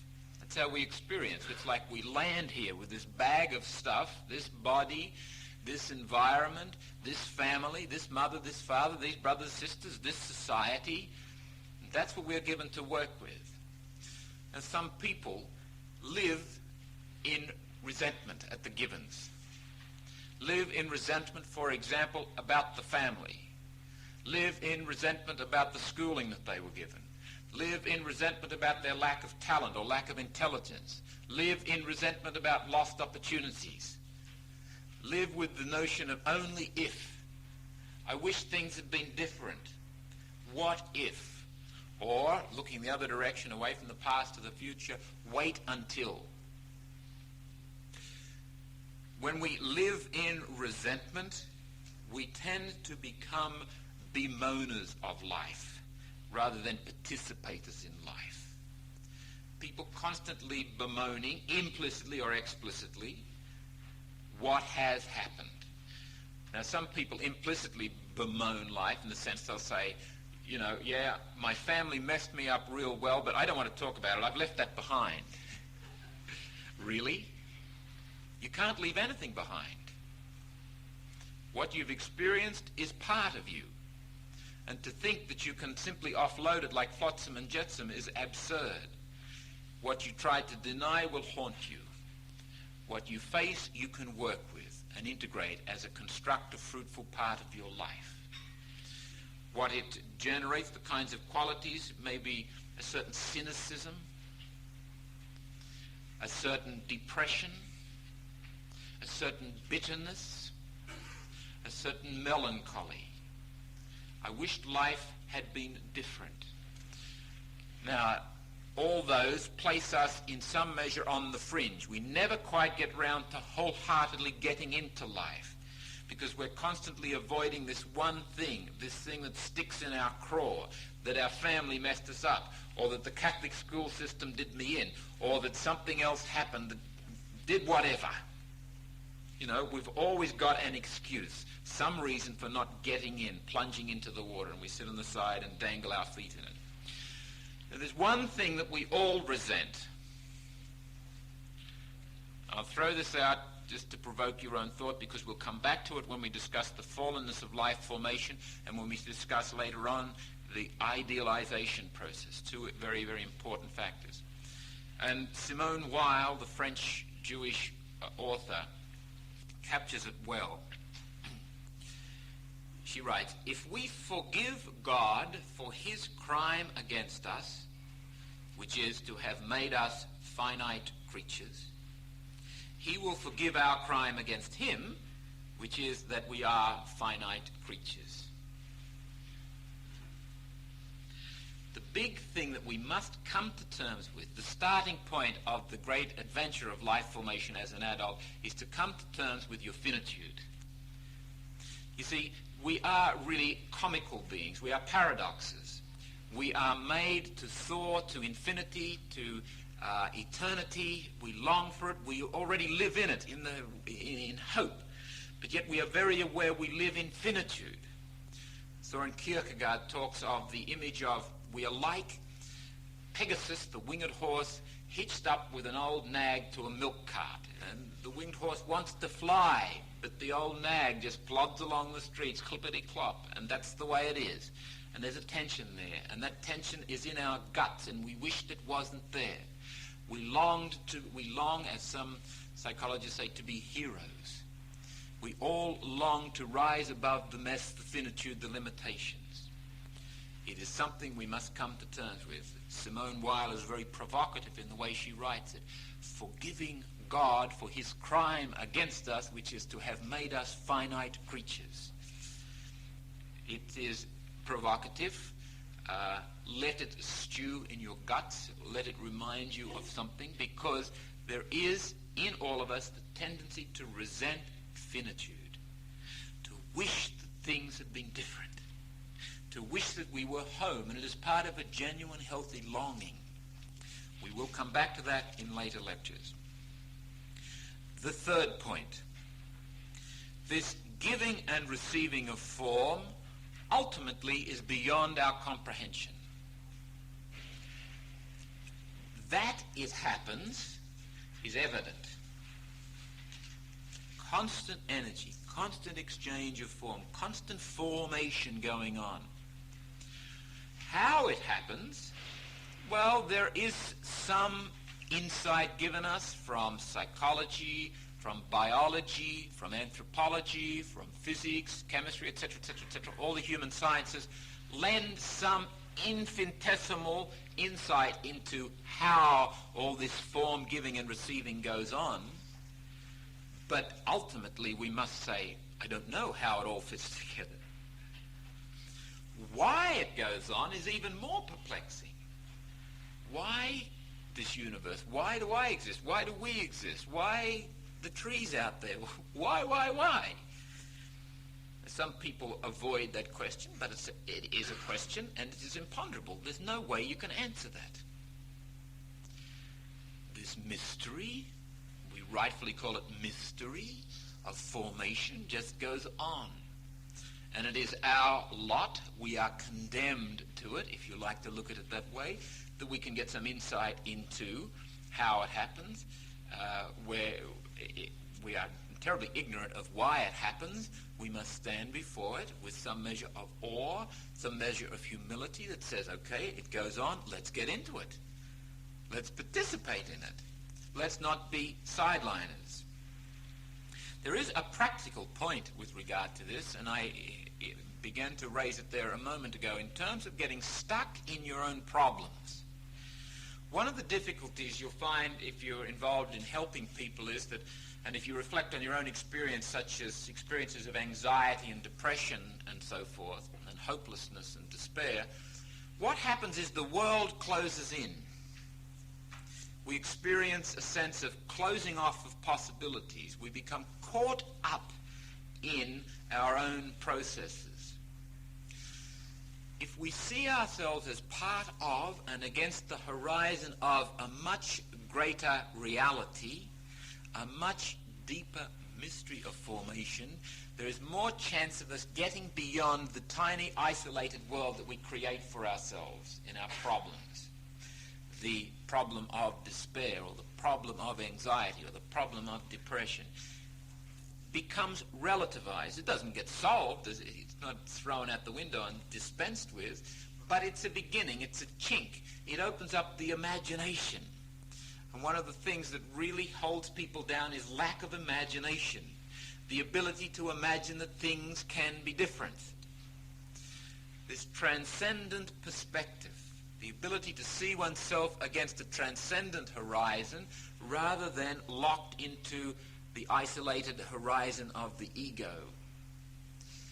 The ability to relativize oneself and one's world.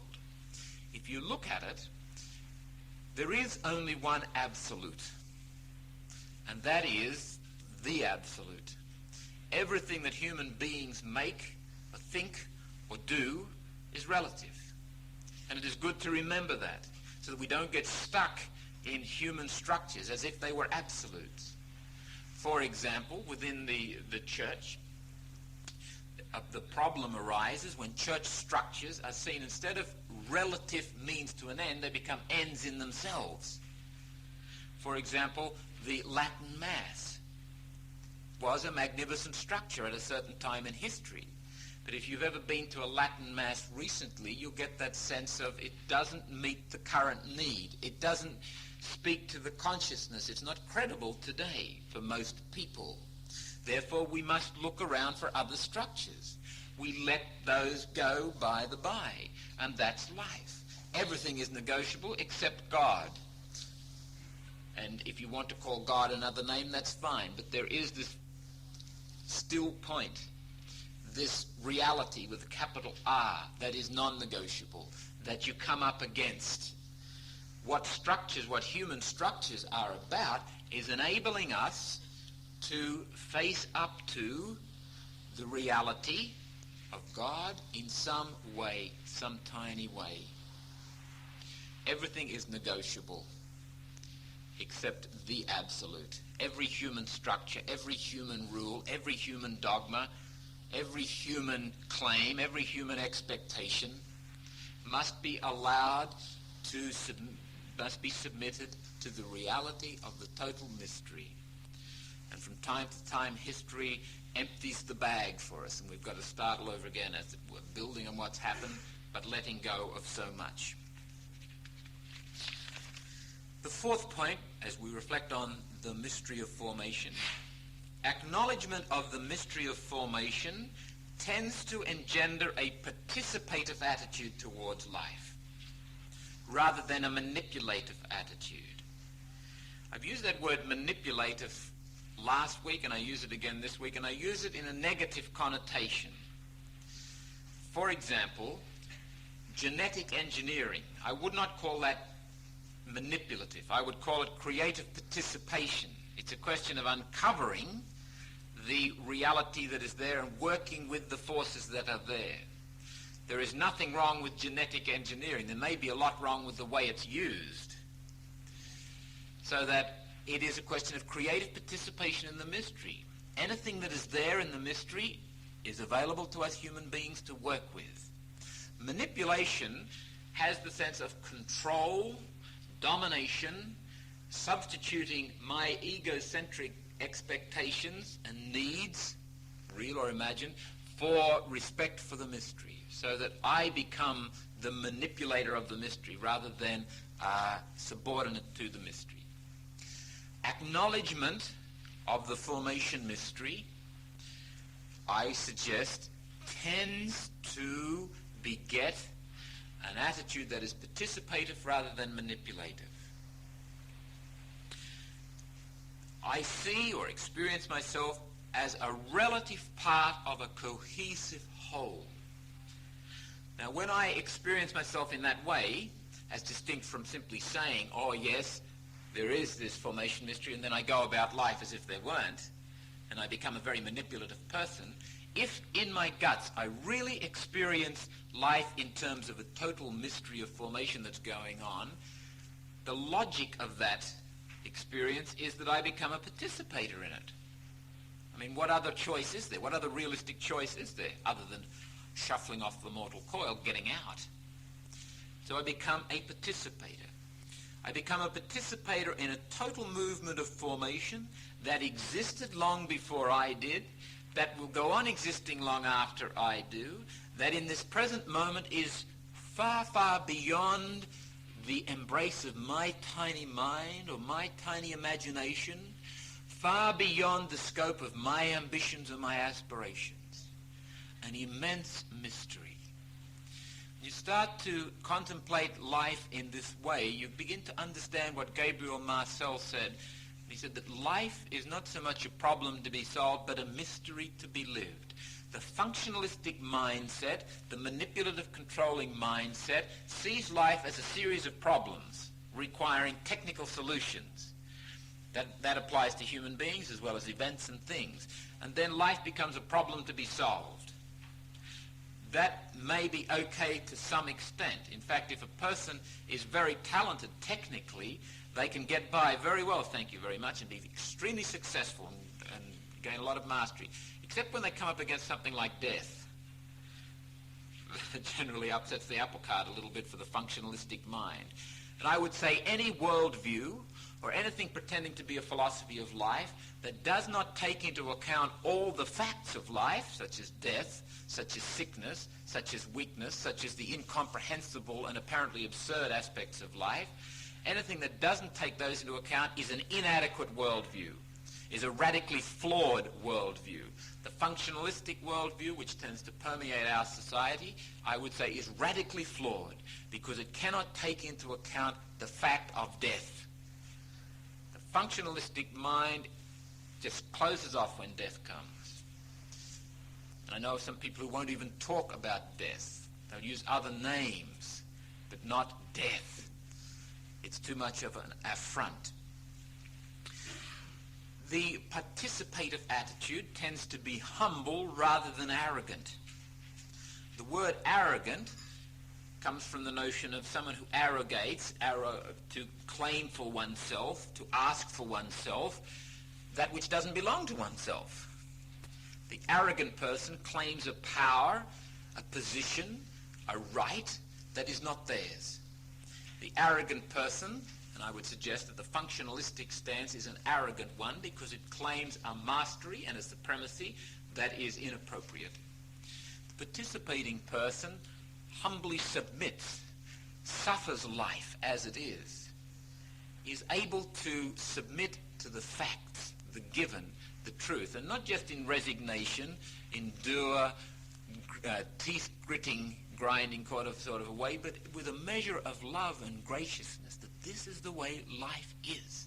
And it's all part of a mystery. I don't know how or why, but it is all part of a mystery. You ask me, why do little children die of leukemia? Why does a mother of a family die of cancer? I don't know. And if you're in that situation, I'm certainly not going to try to comfort you by saying, but God will make it all right in the end. It's all part of a nice little mystery that doesn't go down with people. In the actual pastoral situation, all you can do is be silent before the scandal of it, because suffering is a scandal. Why does it happen? How is it good? I don't know. There's an interesting fact. There's a constant paradoxical element to life. Reflect on it. Human beings tend to become complacent and comfortable unless they're disturbed. It's just a fact of our life formation that we don't shift typically, or shift at any depth, unless life shifts us. And life does this for us. It brings us to critical moments where the old answers don't fit anymore, where the familiar, taken for granted world no longer continues to be familiar and taken for granted. It falls apart. As one German philosopher says, in fact, if you examine the familiar world, the taken for granted, it always contains one little rider, namely, until further notice. pinned on every familiar situation. That's life. It's constantly moving. And submitting to that, submitting to the critical moments, submitting to the death, the dying of it, is part of life. Life tends to shift us because if it doesn't, we won't shift. Let's reflect for a moment on this because it's important in seeing how suffering and apparent disaster and tragedy fit into this total mystery of formation. And I'm not going to attempt to explain it away. I'm pointing out a paradox. And I'm saying that suffering can be the source of refinement of the human spirit, can be the source of insight, can be the source of great compassion, depending on the response the human person gives to it. For example, I don't know whether any of you or how many of you ever met a priest by the name of Father Michael Kennedy, who lived and worked in the Sydney Archdiocese. He impressed me when I met him as a seminarian as probably the most priestly and humane person that I've ever come across. And he told his story. He was ordained back, I think, in the 30s. When he started to do his rounds, he used to go from hotel to hotel or places where he knew he could get a drink. He became quite a drunkard. He was suspended, kicked out of the Archdiocese of Sydney, and sent wherever he might go. And a few other bishops, I think, helped him out from time to time until he became an absolute derelict, really scraping the bottom of the barrel. And they brought him back from down south in a straitjacket, literally a straitjacket. And when he woke up in Heidi Bray Hospital, there standing at the end of his bed was Dr. Minogue, who said to him, "I've been praying for an alcoholic priest. Thank God you've come along." And Michael Kennedy went on to do fantastic work with people. I met a priest in Boston who had been sent by his superiors to live with Michael Kennedy in the hope that something of Michael Kennedy would rub off on this man. Michael Kennedy experienced intense suffering. He went to the lowest of the low, lost his reputation. He had nothing more to lose after that. Society had rejected him. He was out, gone to the bottom of the barrel. But you would not meet a man of greater compassion, greater understanding, greater sensitivity, greater ability to help people in trouble. I said a moment ago that the family is a highly significant part in the formation process, this giving and receiving of form. Link that together with one of the paradoxes of life, namely every blessing is a curse and every curse is a blessing. We'll come back to this in a moment in our second lecture when we talk about abandonment to or by the mystery. But sometimes a good family situation can be a curse in the sense that you never really get to know, get to be sensitive. You never have that refinement that suffering can bring. A happy family situation can make you very unaware of the suffering of other people, very unable to reach people in their suffering. Now, I'm not saying, therefore, a bad family is better than a good family or whatever. But I am saying that it is not a simple thing to say the good family is the best thing and that's the end of it. There's more to the story. We'll come back to that in a moment. This whole question of suffering and how we respond to it, how we as adults freely and creatively deal with it, that is the key. If we put suffering out there and say it is bad, it shouldn't happen, and that's all there is to it, I think we do ourselves an injustice. Even the most tragic situation, given a creative, humble response, can be the source of great formation rather than deformation. Some people came out of the concentration camps of the Second World War ennobled and fantastic human beings. Others came out very bitter, depressed people. I'm not suggesting that the concentration camps were good things. They were evil, thoroughly evil things. Scandalous that any human being should ever have done that. The fact of the matter is some people lived through that and came out of it ennobled people. How can this be? There is a paradox there. Another part of this whole business of participating in the mystery is the sense of being respectful rather than disrespectful of the mystery. There is emerging in our time a sense of concern for the environment, that the environment is important, the need to work in harmony. If you go back to Horace, in one of his letters, he talks about when you throw nature out with the pitchfork, it will always find its way back in. Dostoevsky, in his book The Brothers Karamazov, says, put nature out the window and it will come in the door. If you try to deny what you by nature need, it will come back and haunt you in some way. Simple examples of that are, if you need a certain amount of sleep and you try to get by with less, sooner or later it will catch up to you. If you need a certain amount of nutrition, food, and you don't get it, sooner or later it will have an effect on you. The ability to respect and be sensitive to the facts and work with the facts. You'll find some people, for example, will look enviously at another person who has immense energy and they can get by in 4 hours of sleep and 1 meal a day and nothing else, and they just go, and they get a fantastic amount of work done. And I would like to be like that person. But that may not be the fact of my genetic, chemical, hormonal constitution, and I might have a nervous breakdown after 6 days of that. That's the fact. That's what I need to look at. That's what I need to respect. Humbly and courageously work with the fact of who I am. Looking at the whole question of denying that there is such a formation mystery, I would say leads to two things. First of all, it leads to a use of language. You can no longer speak of cosmos, you must speak of chaos. You can't talk of the cosmos because cosmos means order. Cosmos means a formation mystery where there is an interrelated giving and receiving of form. Interrelated, cohesive. You must talk about the chaos. I mean, that doesn't settle easily with the human mind because one of the most outstanding things as you look at it is that it is not chaotic. The second thing is that you must take control. You must take control of life. Nietzsche said, if you don't find what is great in God, you won't find it anywhere. You'll either have to make it yourself or deny it.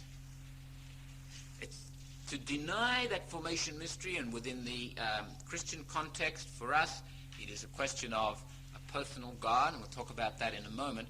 But if you deny that formation mystery, that ultimate reality beyond myself, you're just left as an isolated ego working with other isolated egos, not related, not interrelated, chance involvements, chance blips on the screen of life, and you must fashion it. You must get life by the throat.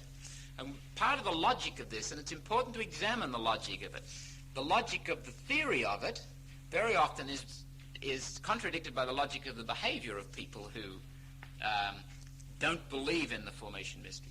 If I deny the formation mystery, if I just affirm myself, it comes back to me, we are just, it's all willy-nilly, it's chance that I came into existence, the whole thing is chance, one day I'll be annihilated, and that's the end of it.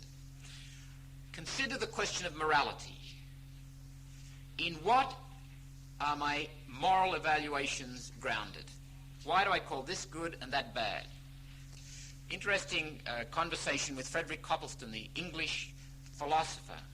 In 1948, he had a debate with Bertrand Russell on the existence of God. It was recorded on the radio. And he asked, this was 1948, remember, a few years after the concentration camps of the Second World War. And he asked Bertrand Russell what he thought of what Hitler had done to the Jewish people. And Bertrand Russell said, absolutely evil. There's no way that a human person can condone that. Now, Copleston said, but you can't say that, can you? Because you can't say that anything's absolutely evil. I mean, really, you're thrown back onto yourself because you don't believe in God or any ultimate reality. And Bertrand Russell said, that's right, I can't say it, but I mustn't I? And that's the logic of it. If people start to argue about the existence of God, be very, very, very leery of getting into the argument with them. Because my experience is that, number one, it's seldom about God anyway.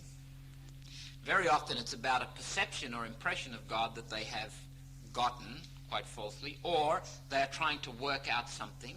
And if you back yourself, let them back you into a corner where you're defending the existence of God, thinking that you're going to do something great and perhaps convince them that God exists, whatever that's going to prove, I don't know, you'll just end up in an exchange of words, and if they're more intelligent or more clever with words than you, they'll win.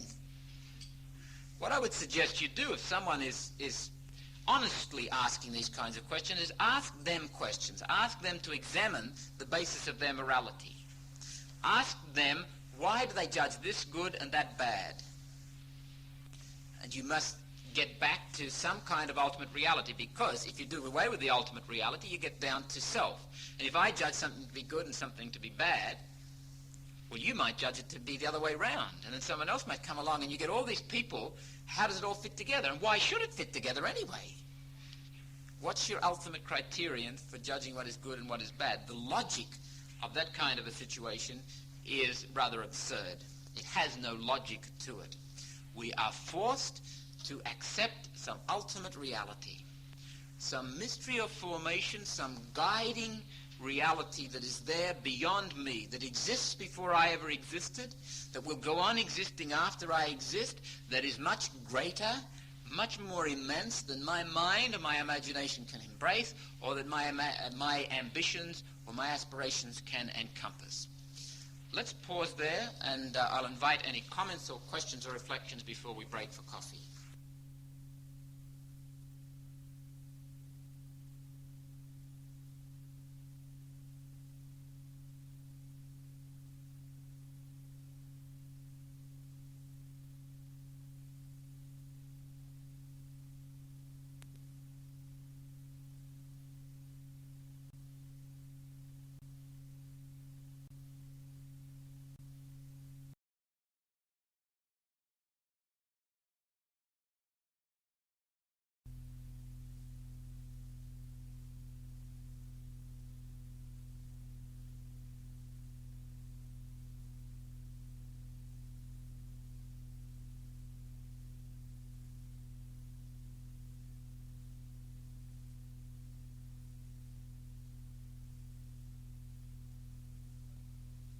Our second lecture this evening, entitled Abandonment by or to the Mystery. The first point I would like to make is that, objectively speaking from a point of view of theory, the mystery of formation is in fact meaningful and beneficial. It is a purposeful mystery. It is not just a mystery that happens to be there, but obviously from what we've been saying, the logical conclusion, the next thing that needs to be explicitated is that it is meaningful, purposeful, beneficial. This cannot be proved from a purely natural point of view. There seems to be evidence to suggest that it may not in fact be beneficial. For example, the evil and suffering in the world, the explosion of a volcano that buries human beings, the death of a little child, the concentration camps, etc., etc., etc. Points like that might indicate some pause before we say it is meaningful and beneficial. However, I would suggest that the evidence is overwhelmingly in favor of the fact that it is purposeful, meaningful, and beneficial, therefore to be trusted. Remember, we are talking on the level of theory here yet. One of the first pieces of evidence that it is purposeful and meaningful and beneficial is the existence of science. You couldn't possibly have science, empirical sciences in particular, if there wasn't the possibility of repeating experiments, of predicting things, of stating principles. And all those depend on some order, some meaningful, purposeful processes in the universe. You couldn't talk about the science of biochemistry, or the science of physics, or the science of chemistry, or the science of anthropology, or the sciences of psychology, unless there was some purposeful, meaningful underpinning to what was going on. Science is about discovering the purposefulness and meaningfulness of the world. That's what it's all about, from a certain perspective. The second point is the existence of language. Human beings communicate with each other. That implies a basic orderedness in life. If that basic orderedness wasn't there, if life was just made up of a whole series, myriads of chance fact you couldn't possibly communicate. When I say to you, this is a book, what would it mean unless you knew what a book was, unless you'd had previous experience, unless it was referring to some pattern? The third point, the overwhelming presumption in daily life is that the mystery of formation is meaningful and purposeful. When you get out of bed and you go about the business of life, you expect certain things to happen. And when they don't happen, when something interrupts that, it is taken as an interruption. It is taken as an exception. The overwhelming presumption of every single human being, it has to be, otherwise you'll go insane. And people who cannot presume that life is predictable, that they get anxious about what might happen, they are people who are disturbed in mind and spirit.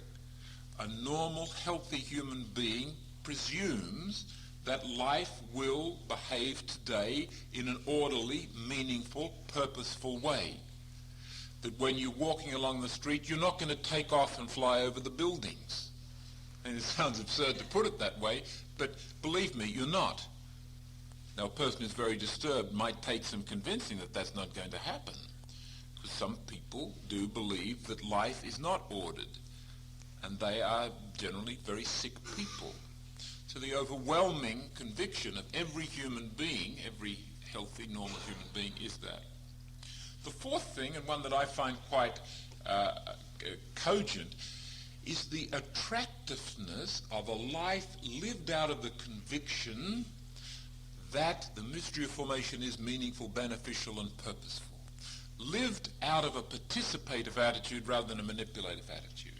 I talk of lives such as that of Mother Teresa, such as Dag Hammarskjöld, such as Mahatma Gandhi, such as Damien the leper, such as Martin Luther King, such as many people you and I know, ordinary folk, who are not about conquering other people, not about using other people, not about mastering or abusing the environment, the people, events and things of them, but are about participating in life and enhancing life and fostering life.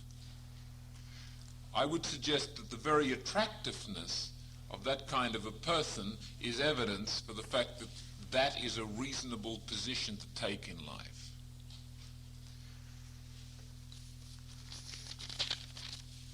The Judeo-Christian tradition, secondly, absolutely and definitely and unmistakably and unapologetically affirms the purposefulness and the meaningfulness and the beneficialness of creation. It says, without apology, this world exists because God wanted it to exist. God created it for his own loving and wise purposes. The Bible begins with the book of Genesis, chapter 1, verse 1, verses 1 and 2. Creation is seen in terms of bringing order out of chaos. That's what God does. Brings order out of chaos. There was this abyss, this formless void, and God brought order out of it. And God doesn't have accidents. God works deliberately and wisely and lovingly. God created you because he wanted you. You exist because God wanted you to exist. You might have been an accident on the part of your parents. You're not an accident on the part of Almighty God. That is the fact. At the center of this formation mystery, providing the energy for this formation mystery, is a loving, personal God, a saving God. That is the Judaic Christian standpoint. Look at Psalm 32, verse 5. The earth is full of the goodness of God. Look at Isaiah chapter 45, verse 18. Yes, thus says Yahweh, creator of the heavens, who is God, who formed the earth and made it, who set it firm, created it no chaos, but a place to be lived in. In Wisdom chapter 11, verse 24 and following verses, yes, you love all that exists. You hold nothing of what you have made in abhorrence. For had you hated anything, you would not have formed it. And how, had you not willed it, could a thing persist? How be conserved if not called forth by you? You spare all things, because all things are yours, Lord, lover of life, you whose imperishable spirit is in all. Beautiful affirmation of creation. And in John's Gospel, chapter 3, verse 16, John writes, God so loved the world that he gave his only Son. Jesus himself says in that same Gospel, chapter 10, I think it's verse 10, I have come that you might have life and have it to the full. The whole incarnation is about entering into creation and redeeming it, not condemning it, not obliterating it, not taking a backward step as if God repented of what he had done in making the world, but sacralizing it. Nothing any longer is outside the scope of Christ. And it was pointed out to me at half time between our lectures. The logic of pursuing this mystery of formation, you begin to move towards the traditional church teaching, and I would suggest begin to understand the traditional church teaching of the mystical body of Christ. Something which probably to many Christians didn't make too much sense at all.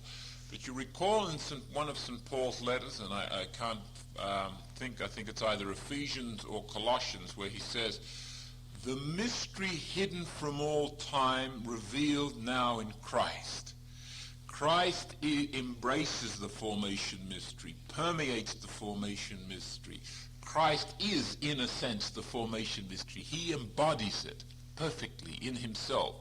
We become part of the formation mystery. We are part of Christ. That is a mystical view. That is a deep and very rich Christian view.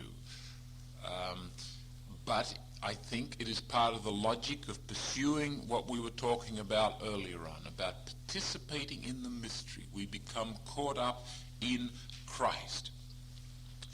Now, it raises an interesting point for life formation, because if there is this affirmation of creation, all that exists comes from God, purposefully, wisely, lovingly, it is not for us to deny any of it.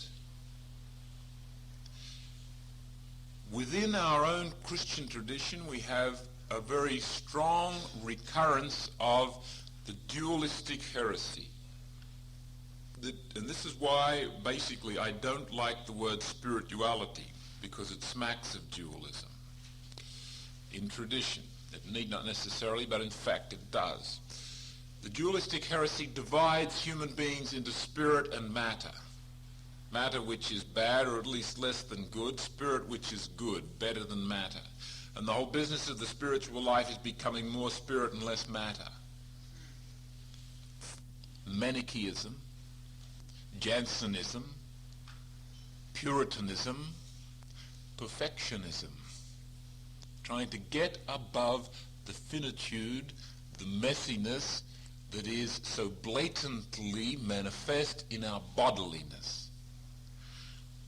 Christian life formation is not about getting out of our bodies, getting away from our bodies, but rather integrating everything that we are. We are bodily beings. That's part of us. To integrate that, to assimilate that, is an absolute necessity. Again, going back to the point we made, if you try to force nature out the window, it will come in the door. If you try to repress the body, get rid of the body, pretend that the body doesn't exist, or fight against the body, it will haunt you in some way or other. It will come back to you as a burden. The body will become for you a burden. And that is, tragically enough, the case with so many people that I have come across. Their bodies are burdens to them.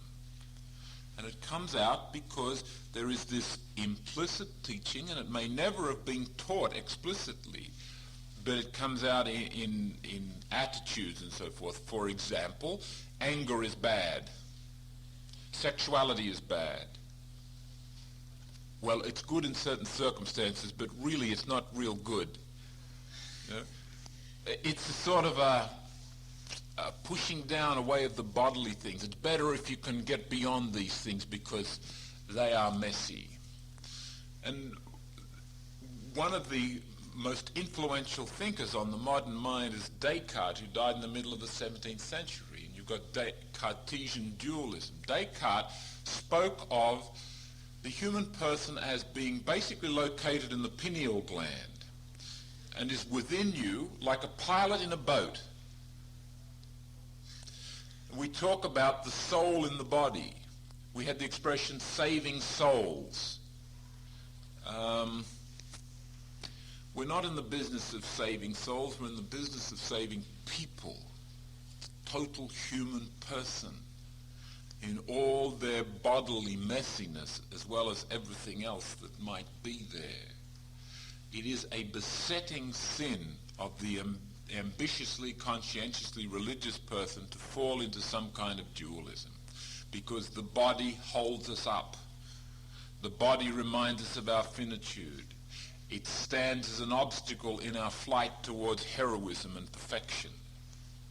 It reminds us that we can never be perfect in any absolute sense, that we can never be the heroes that we long to be. That which has parts will fall apart. Your body has parts. It is constantly falling apart. Interesting to read Monica Furlong's book on Merton, Thomas Merton. I think it's an excellent book, and unfortunately it is going out of print. And one explanation I heard from a bookseller was that the people who published it originally thought that it really didn't do justice to Merton. Therefore it shouldn't be reprinted. I think it did the man great justice. And what it traces is this movement of Merton. You remember Merton was something of a rake before he became converted, but when he became converted, he went overboard the other way and became a body-denying, world-hating individual. And some of his earliest writings are absolutely atrocious, terrible to read. And Monica Furlong traces magnificently the shift in Merton, so that at the end of his life there was a lot of ambiguity and conflict in Thomas Merton. And he writes to Rosemary Radford Reuter, the Catholic feminist theologian, and she writes back and basically gets stuck into him on some issues and tells him he ought to grow up, that the reason he stays in the monastery is because he's too damn scared to get out. And he writes back and he says, that's an interesting comment. I'd like to pursue that further with you. And I'm sure he was genuine, because I think at the end of his life, Merton was doing that for which human beings are made, namely search. I spoke to a man who was in fact present at Merton's death, anointed Thomas Merton when he did die, Archbishop Rembert Weakland. And he was interesting talking about Merton. That last talk he gave in the morning, he was very nervous. It seemed like his talk really didn't make too much sense, and Weakland wrote in his notebook, he says, Thomas is out of it. This is not him. There's something wrong. And then he was called by a Benedictine nun who was at this was the conference in Bangkok. At about 3 o'clock in the afternoon, she was a psychiatrist, and she said, you better come. Thomas has had an accident, and he was lying on the floor with a fan lying on his lower abdomen. He just had a shower. And it seemed as he had a bottle of pills in his pocket which were for heart problems. So the diagnosis of this woman doctor was that he had in fact died of a heart attack, perhaps brought on by the shock of the fan or whatever. There was quite a burn mark on his lower abdomen. But he was interesting talking about Merton, and he knew him quite well, and he spoke of the humanity of the man, that he was had many of the weaknesses that we don't like to allot to those whom we think have attained heroic status. And this is the problem with producing Merton's book, Furlong's book on Merton, that our heroes have got to be clean. Our heroes have got to somehow or other gotten beyond the mere bodily, weak, ambiguous, dark, conflictual status of the rest of us mortals. They must have attained in some measure immortality, and we like to preserve them in that sense.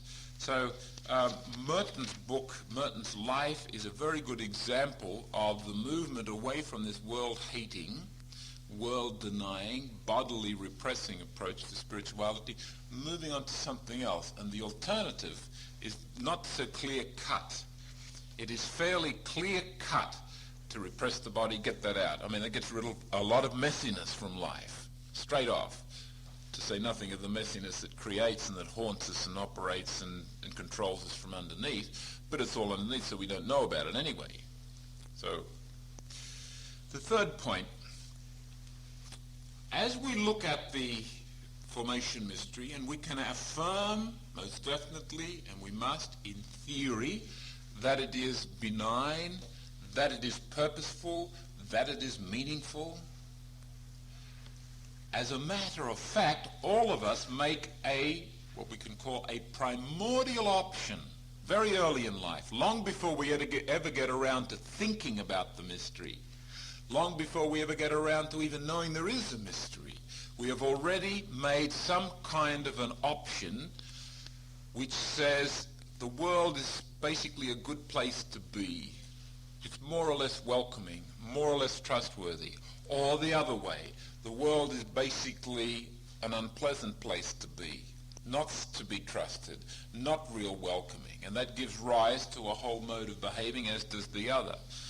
Now, you might find with some people that the primordial option is in conflict with the theoretical explanation. They might say, theoretically, yes, God and the formation mystery are marvelous, wonderful mystery, purposeful, benign, providential, trustworthy. And in their guts, there's a knot that says that is all baloney. I don't believe it. Let us go and seek some evidence from Erickson, a marvelous commentator on human development. In this book, Childhood and Society, page 247, he talks about the first issue that a human being must face. And when Erickson talks about the issues that we must face, he talks about repeating issues. The first issue we must face is that of trust versus mistrust, and that will recur again and again and again in our lives. He writes, "The first demonstration of social trust in the baby is the ease of his feeding, the depth of his sleep, the relaxation of his bowels. The experience of a mutual regulation of his increasingly receptive capacities with the maternal techniques of provision gradually helps him to balance the discomfort caused by the immaturity of homeostasis with which he was born. In his gradually increasing waking hours, he finds that more and more adventures of the senses arouse a feeling of familiarity, of having coincided with a feeling of inner goodness. Forms of comfort and people associated with them become as familiar as the gnawing discomfort of the bowels. The infant's first social achievement, then, is his willingness to let the mother out of sight without undue anxiety or rage, because she has become an inner certainty as well as an outer predictability. Such consistency, continuity, and sameness of experience, Erickson comes back to those qualities, consistency, continuity, and sameness of experience, provide a rudimentary sense of ego identity which depends, I think, on the recognition that there is an inner population of remembered and anticipated sensations and images which are firmly correlated with the outer population of familiar and predictable things and people." And he goes on to say something which is rather significant. "There are, therefore, within certain limits previously defined as the musts of child care, few frustrations in either this or the following stages which the growing child cannot endure if the frustration leads to the ever-renewed experience of greater sameness and stronger continuity of development toward a final integration of the individual life cycle with some meaningful, wider belongingness. Very few frustrations a child can't tolerate, provided there is an overriding pattern, an overriding manifestation of the purposefulness and the meaningfulness and the consistency of the formation mystery ministered through the parents. Where there is constant inconsistency and unpredictability that generates a sense this whole mystery is not to be trusted. That is, my parents can't be trusted. But that puts the child in a double bind, of course, because the parents are the link with existence. You can't deny them. Very interesting to reflect on that whole process of the formation of a primordial option. The movement in the life that tends to experience life as more or less trustworthy, and it's never clear-cut black and white, more or less not trustworthy. More or less, I can say of the mystery of life, of the whole process of giving and receiving a form, yes, I can abandon myself to that. I can become a participator in it. We're talking about gut options here, pre-reflective, pre-rational. Or I have a sense I've been abandoned by the mystery and I've got to fight for survival. I can remember talking to a nun who worked with orphaned children, wards of the state in New York City. These were abandoned babies, like a matter of days, sometimes weeks old. And she said that they were in huge dormitories, one little crib after another. And the nurses had to change their gowns, masks, cap and gloves every time they fed a baby. They had to be utterly clinically clean.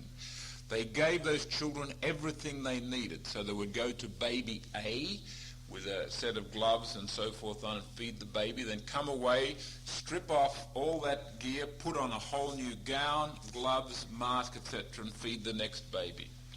And I said, what was the prognosis for these children? She said, terminal.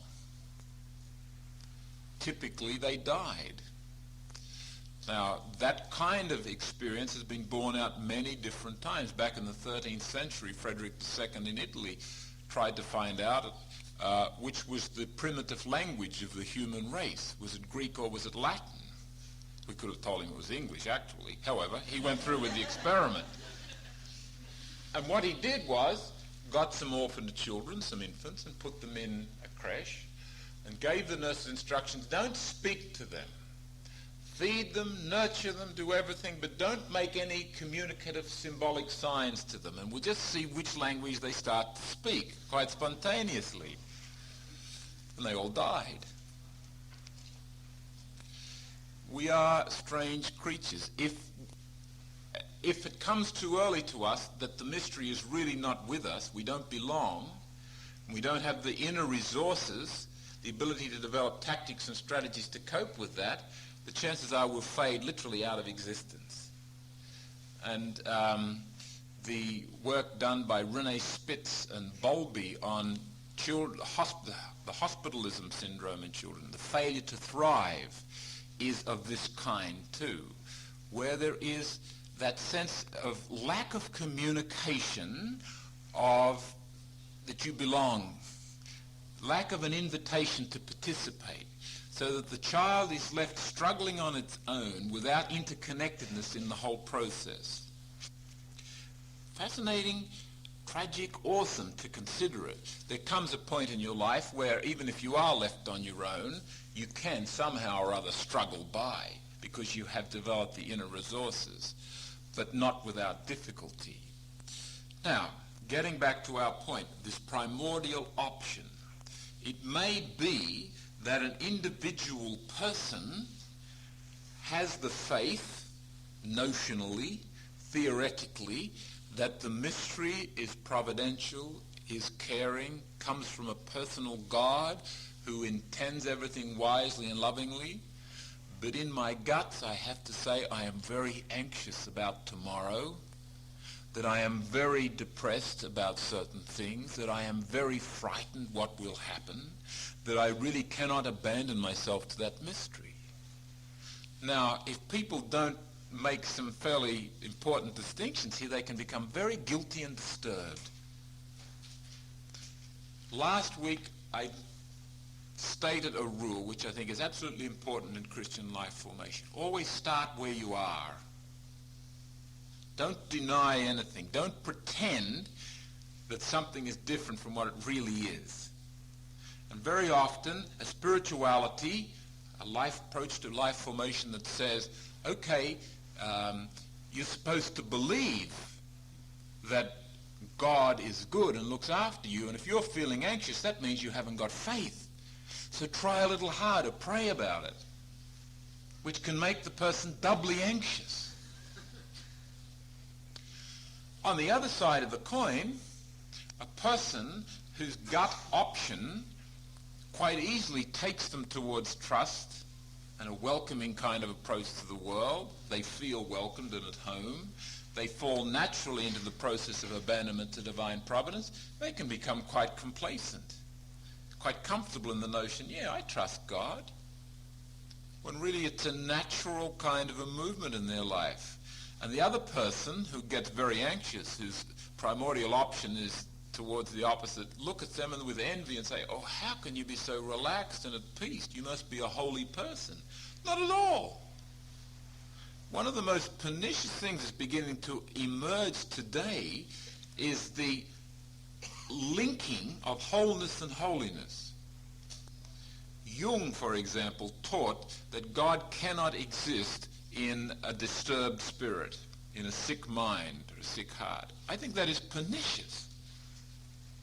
Some of the most holy people, some of the most godly, Christ-like people are very disturbed people. And it may be that a person can be very whole emotionally, mentally, but not really be holy.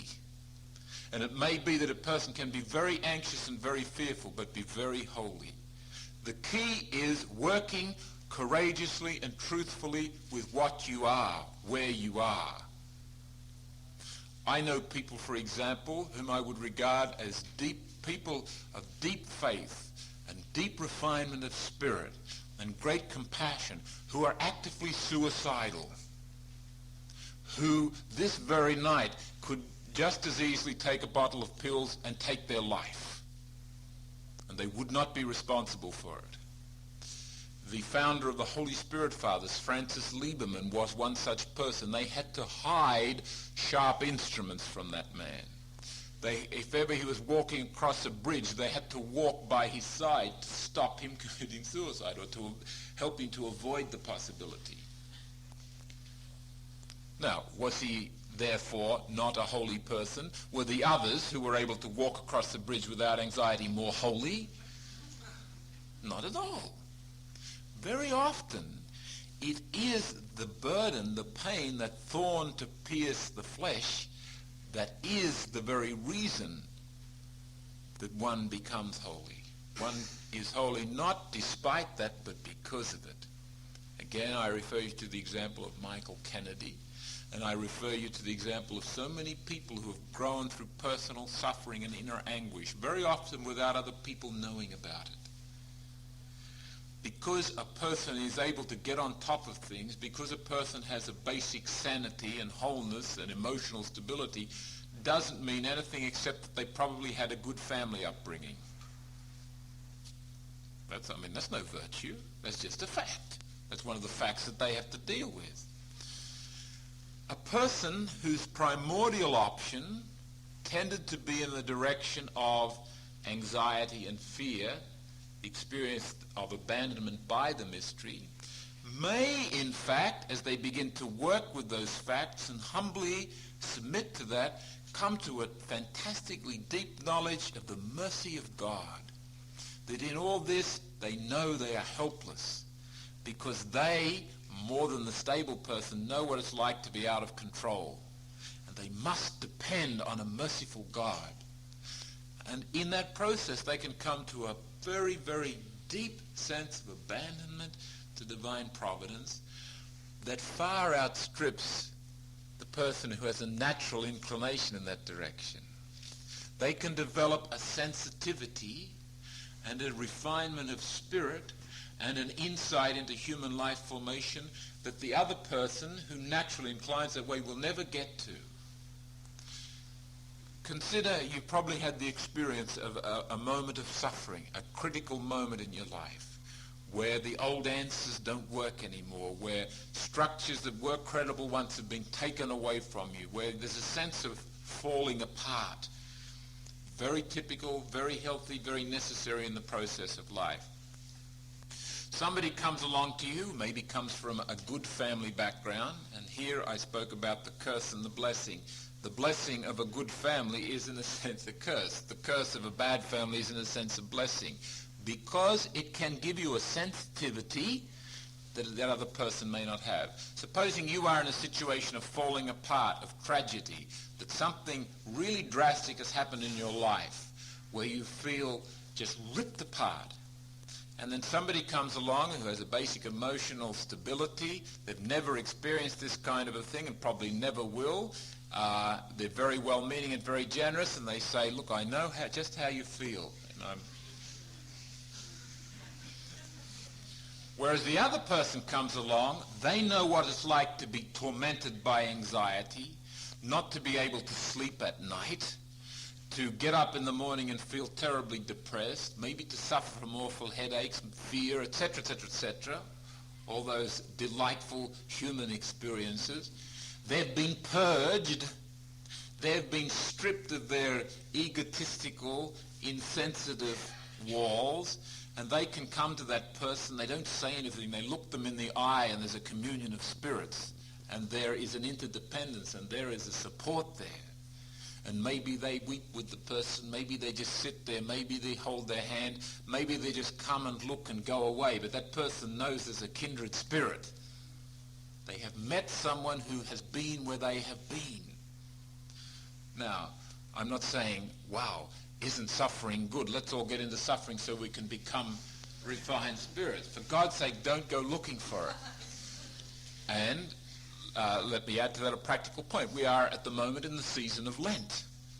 Traditionally in the church, and I think it arises out of an inadequate notion of spirituality actually, there is the tendency, make up some mortification for yourself and do it during the 40 days of Lent. My own attitude is that there's enough mortification in any day without making it up. If you give yourself honestly and courageously and openly to life, that in itself will be mortifying purgative for you. Seriously.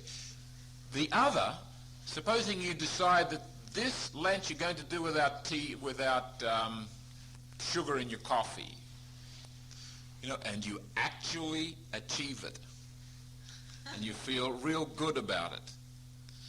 I mean, what have you really achieved? Perhaps what you have achieved is an avoidance of facing some deeper issues. That has given you a kind of a complacency and a comfort that I'm really doing something, and other things are going by the by. Maybe a good Lenten practice, sacrifice, might be to keep a log of every day and listen carefully to what's happening in your life and submit to the facts. Seek out ruthlessly and honestly the facts. What are the truthful facts of my life, and face them. At the end of Lent, we're going to read the Passion Gospel, where Pilate stands before Jesus, looks as though he's the judge, but in fact he is being judged, and asks Jesus who he is. Jesus, there he is, the truth. John's Gospel is filled with contrast, light and darkness, truth and falsehood. Know the truth, and the truth will set you free. Submitting to the truth, there's enough purgation, there's enough mortification, there's enough suffering in that. And what is more, it will be the suffering that is appropriate to you and at a pace that is formative for you, because you haven't worked it out and contrived it and decided to do it. You've submitted, you've become a participator in the mystery. That other can be manipulative. Okay, let's move on. I would therefore make a distinction between a primordial option and a secondary option in life. The primordial option is one that is made quite instinctively, quite intuitively, quite pre-rationally by every human being very early in life, in response to and reaction to the way the mystery of formation is filtered to them through the people of their surroundings. The secondary option comes later on in life. Maybe it comes to teenagers, maybe it comes in midlife crisis, maybe it comes in old age. But somewhere along the line, if you are ever to embark on the process of life formation in an in-depth sort of a way, you've got to face the facts of your life and take a stand. And that taking a stand, that is the secondary option. For example, I might discover, as I reflect on my life, that really I'm very anxious. That I came out of an environment, it was a good Catholic home. My parents were very kind to me, gave me everything, but there was a rigidity there, an overprotectiveness that left me really wondering about how benign this mystery really is. My notion of God that was permeated the whole environment in which I lived was God is a kind of a judge who sort of is somewhere over there and comes in at the end of my life to sort of tie it all together and look at his book to see how I've performed. Now that might be, in fact, how I perceive life. And I get very anxious about religion and allergic to the name of God and so forth. That's where I start. That's where I take a stand. I'm not going to just submit to that. I'm not going to say, which is the mark of irresponsibility, they messed me up. That is a cop-out. But rather, this is the way it is. I don't know who's to blame for it. I don't know what good that would do blaming anybody anyway. I know my parents participated in it, but, I mean, they were subject to their parents too, and their parents were subject to their parents too. So forget this blaming thing. Look at the facts. Take a stand. Where do I, as an adult, free human being, want to go from here? And then I start to work with the stuff of that. Deal with the anxiety. Maybe talk about it. Maybe get professional help. Maybe use a journal to write about it. Maybe use focusing techniques. And here I'd recommend to you Gentleman's book, Focusing. It hasn't arrived yet. It's still on the wharf. But it will be here one day. The ship will come in. But the ship has come in. It's on the wharf.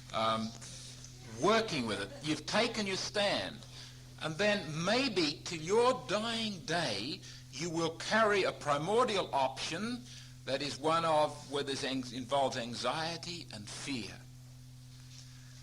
Working with that heroically, truthfully, creatively, energetically, that's the stuff of your life. That's the project that will make you holy.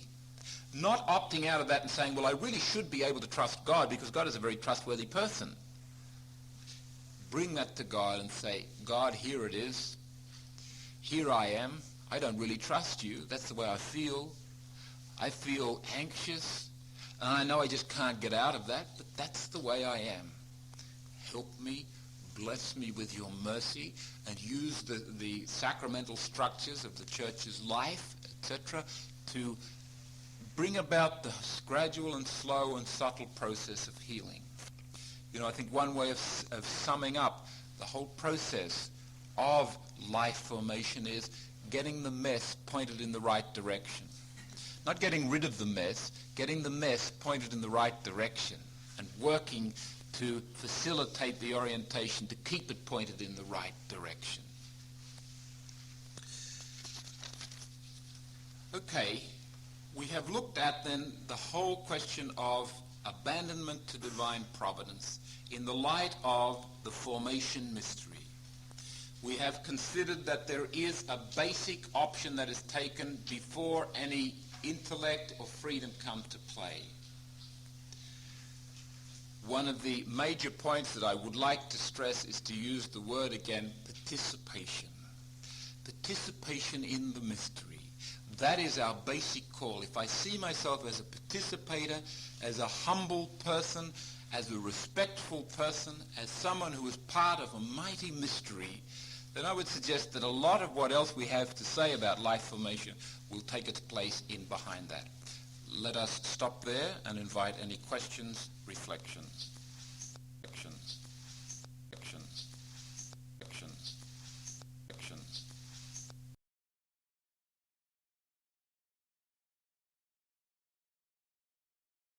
Let's begin with a meditation from St. Luke's Gospel, chapter 41, chapter 2, verses 41 through 52.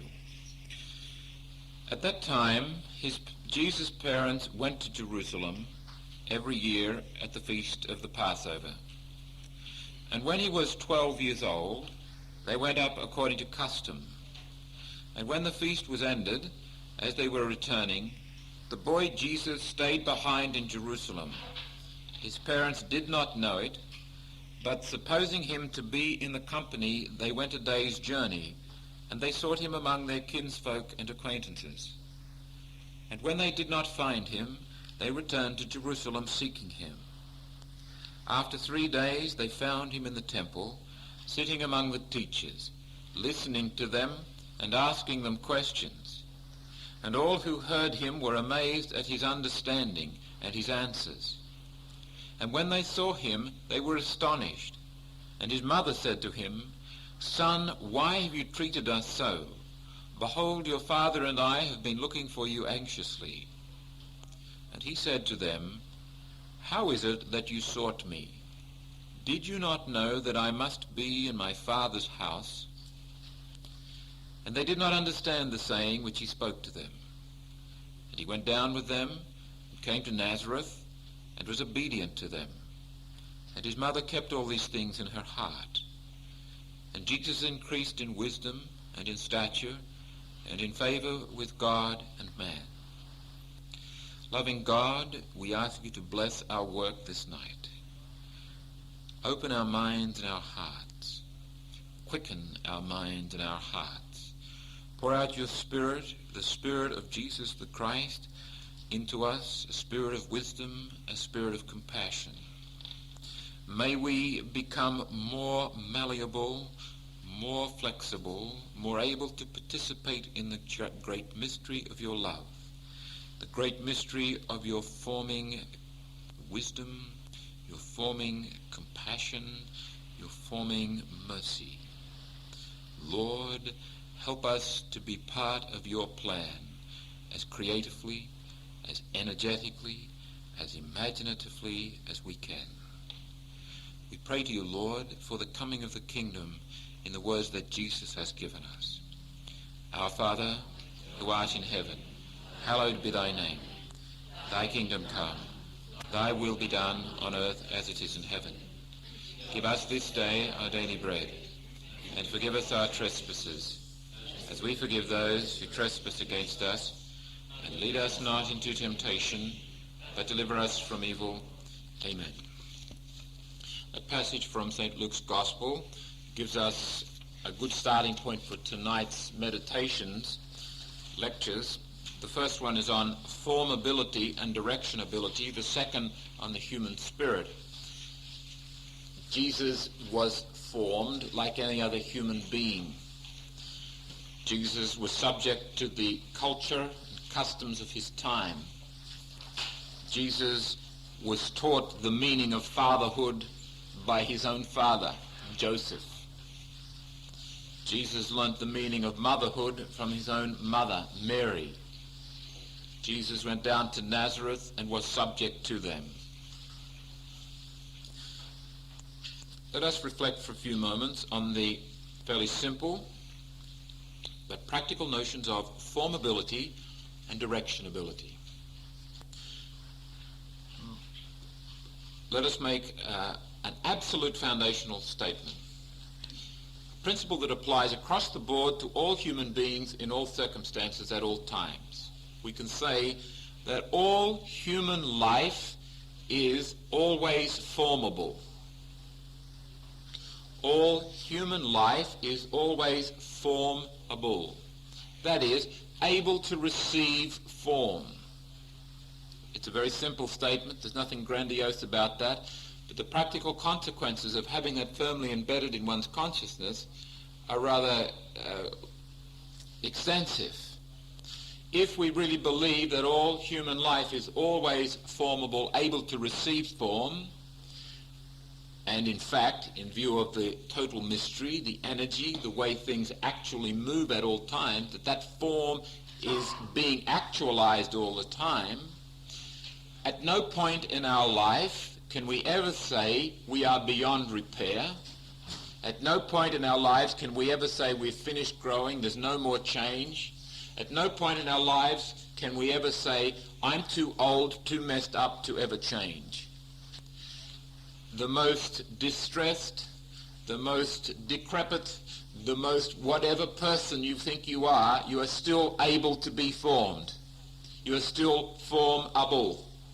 That is a fact of life, a foundational fact of life. It is a fact of life that can give us hope. If we let it sink into our minds, we may have a sense of lack of energy and lack of willpower to change ourselves. That is not the point.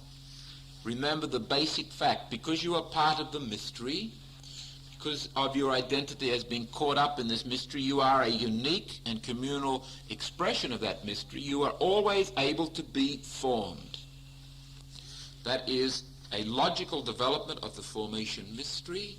That is an outstanding, unavoidable fact of human existence. This changing is going on all the time, as we've kept on mentioning, and I keep on saying that to maintain that notion of process, that human life is always caught up in an energetic movement. We have to fight against a tendency, I suspect, that's typical of the Western mindset, that reduces things to static concepts.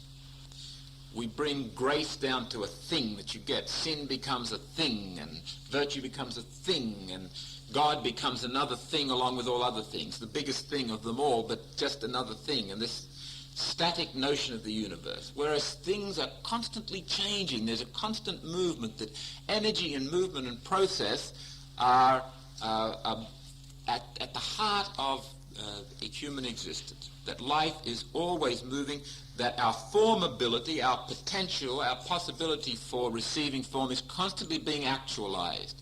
We are always receiving form. It should give us hope. It should give us a challenge to participate in a creative sort of a way. A point emerges by way of practical warning. There is always the tendency amongst human beings to impose expectations on life. And one of the crucial processes that we must all submit ourselves to as we suffer life, as we enter into the process of life formation, is to allow our expectations to be killed. The death of expectations is a recurring theme in Christian life formation, as in all human life formation. Who amongst us in this room hasn't had some life expectations killed? It happens to us all. Blessed are those who have their expectations dashed and do not become cynics. The tendency is to become cynical as time and again your expectations get put down. We must inevitably have expectations. The important thing is that our expectations become creative rather than rigid. Creative in the sense of, we set up possibilities and we work, but we constantly listen and we're willing to flow with things as they happen. Rigid expectations happen when we have the presumption that things should go this way. We've got a barbecue on Sunday and it should be fine, and I'm going to get very angry if it's not. Or when I graduate from college, I should get a job and I should be able to make a lot of money. And my spouse, when I get married, should not get sick, and our kids should all be healthy and behave themselves and shouldn't get into drugs. And there's a whole tendency within us to try to map out, to predefine, to make a schema of the way life should be. And life just quietly says, no, no, no, no. It looks like life is just saying to us perhaps a lot of the time, no, no, no. But what it's really doing is affirming something different from what we have predefined. The death of expectations, learning to live with killed expectations, is crucial to the whole process of life formation. However, it is possible that people in the face of this, they start out with gusto in life, great vitality, and then finish up in a kind of despairing inertia come 40th or 45th birthday or 50th birthday. And for me, the great symbol of despairing inertia in Australia can be found in most of our workers or RSL clubs most nights of the week. It looks something like this. There's a group around a table with half-empty glasses of beer or whatever. There's a poker machine nearby with a hanky hanging on the handle, or someone else hanging on the handle. They take it in turns to put $1 through and then sit down and just look bleary-eyed at each other and drink their beer. Almost no intelligent, coherent, adult conversation taking place. People have just sort of settled down and come to terms with the fact that life is really, no good much anyway, and you're over the fun part of it when you're young, and you just survive. You get by now. The whole question of aging. Father Frank Lopez, one of our own Marist priests, has done an outstanding research on aging, the aging process. And a simple point that he makes is a valid one, and it relates to this. People age as they live. You're already aging when you're born. And we must get out of that idea that aging starts when you're about 70 or 80. As you live, as you enter into the mini deaths of life, as you submit to the mystery of life, so you grow old. And in my own perception, I would say that the people who grow old gracefully are those who keep their minds alive, in particular, those who read and search and think and reflect on life. People who throw in the towel, who get into this state of kind of a despairing inertia early on, very often stop thinking, stop struggling, stop questioning, stop using their imaginations, and they get into a rut. And the only difference between a rut and a grave is the depth. Basically, you're dead long before they bury you. This becomes a special issue for people who begin the journey of life formation with particular ambition, conscientiousness, and generosity. Typically, priests and religious. Not only those, but typically those. Get to a stage where, and I've seen so many amongst the clergy like this, get to be 45, 50, 55 years of age, and they've settled back into a routine, and there's not too much energy, vitality, enthusiasm, imagination, creativity about their ministry anymore. And typically when the young buck comes into the parish, the new curate or whatever, he gets all the jobs, his enthusiasm will wane after a while when he grows up and finds out what it's all about, kind of a thing. It's a very serious question, I think, for anyone involved in the apostolate, that burnout question, that question of overreaching your resources and setting back into a kind of inertia because you've had your fingers burnt so many times, you've tried so many plans, and they don't work, but, you sort of settle down then within a space that you can cope with. You carve out a chunk of reality, and you don't go beyond the parameters of that chunk, and you don't let anybody else go beyond the parameters of that chunk. Such a person loses, number one, the conviction of formability. Really implicit in that is a sense of, I can't be formed anymore. You give up on change. You give up on the processes of the mystery.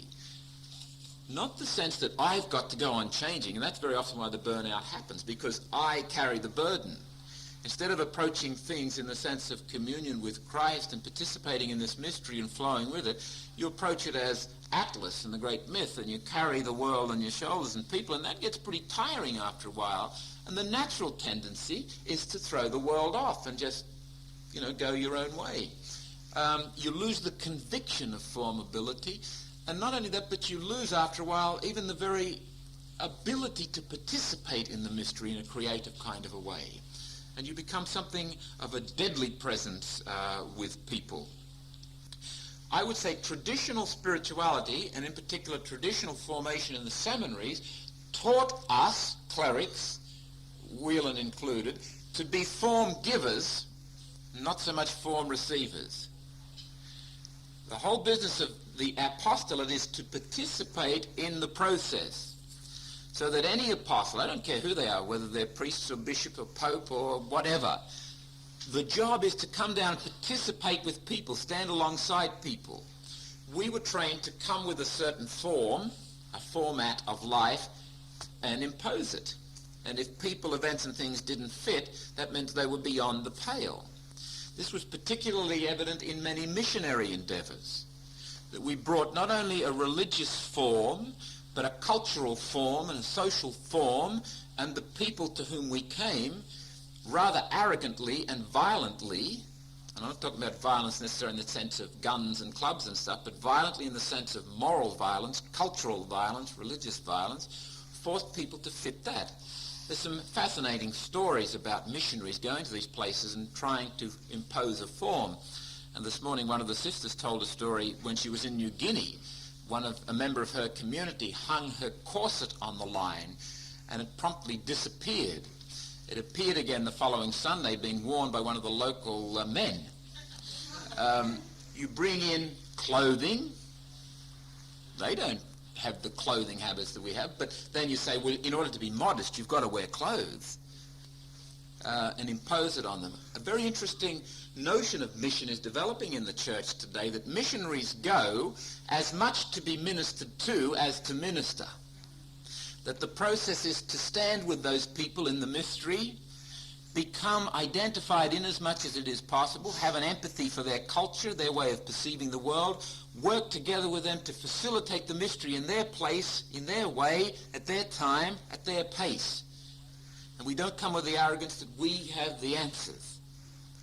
Whether it be a cultural arrogance, Western civilization is the superior civilization of all time and they need it. Or our Roman Catholic approach to religion is the superior way to do it and they need it. And you come in and you just impose it. We're learning a whole new thing, but that permeated the training of clerics, and I would say religious, and throughout the church, that training to impose form rather than enter into the giving and receiving of form. This may account for the fact that some clerics, maybe a few, find it difficult to dialogue with people in a parish situation, find it difficult to enter into a kind of an equality of relationship in terms of organizing the parish situation. I remember a number of years ago talking to Archbishop Rembert Wheatland. I may have mentioned him here with respect to Thomas Merton, but he's the Archbishop of the Diocese of Milwaukee. And I said to him, if a man is presented for ordination to you, what qualities do you look for before you ordain him? And he said, well, he listed a number. He said, the two important ones I look for are these: that the person have a habit of study, a discipline of self-education, that they be able and willing and motivated to go on reading, to go on learning. That's one thing I look for. The second thing I look for, that they have the ability to relate with people and work with people, people of all ages and all sexes, able to dialogue, able to listen, able to submit to other people's authority, so that they don't go out like petty dictators and try to impose a certain form on what's going to happen. I would agree with Rembert Wheatland. It seems to me that there's more than little wisdom in those two criteria. Okay. Again, this whole notion of the formation mystery comes through. The form ability is the ability to receive form, to participate in that mystery in the sense of becoming caught up in it. A special challenge for us who live in a technological society. Most of you today, or many of you today, would not probably have touched any primary natural things. Like when you got up out of bed, you walked on the carpet to the kitchen, you handled machines, etc. You walked out along the concrete, got into a car, drove along the asphalt into town, stepped onto concrete, into buildings, air-conditioned, etc., etc., etc. Now, I'm not saying that's bad, I'm not saying it's good. I'm saying that's a fact of technological, urbanized society. But it raises a question.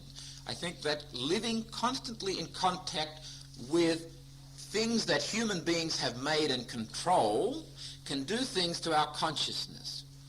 If, for example, you lived out in the countryside all the time, and your constant contact was with the dirt, with trees, with seeds, with flowers, with animals, with the seasons, you would, I would suggest, develop a whole different consciousness, and it probably would be easier for you to have a sense of the mystery of life, the rhythm of life, the flow of the formation mystery.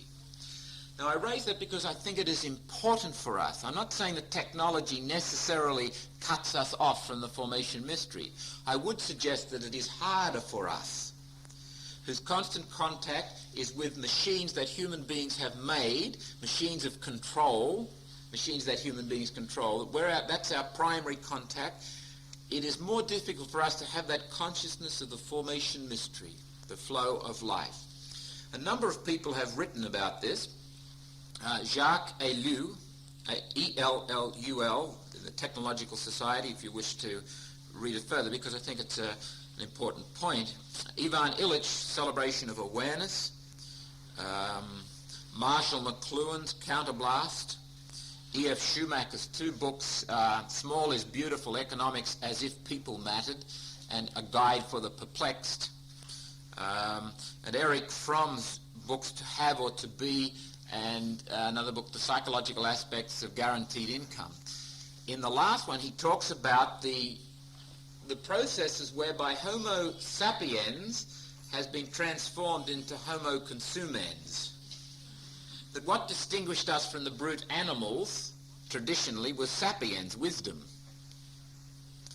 What distinguishes us from the brute animals today is more likely our acquisitiveness, what we own, what we possess, what we consume. Pedro Arrupe, the former Superior General of the Jesuits, suggests that the shift needs to take place, that Homo consumens must become Homo servens, serving humanity. Consider it. Homo consumens, the very posture, the very mood of that denomination, consuming, gathering in what is mine, what I possess. It's a closing off process. And insofar as you want to claim what I possess, you are a threat. Homo servens is a moving out process, is an opening up process, is a moving towards people process. And if you want to share what I have, that's not a threat to me, that's a pleasure to me, because that's what I want to happen. Homo consumens becomes Homo servens. The consciousness that is generated by a whole manner of life can take over and form us, give form to our lives, because we are always able to be formed, in a manner that we may not realize is happening. I raise this question, and we'll come back to it when we deal with the whole issue of social presence, and that it's worth reflecting on. The world in which you live, the fact that you are constantly coming in contact with machines rather than trees and dirt and stuff. Okay, moving to the second point now. Simple point, a foundational principle that applies to all human beings in all times and all places. We can say that all human life formation is subject to implicit and explicit directives. By directive, I mean any meaning structure that gives impetus and orientation to life. All human life formation is subject to implicit and explicit directives. That is, meaning structures that give impetus and orientation to life. E.g., examples of directives.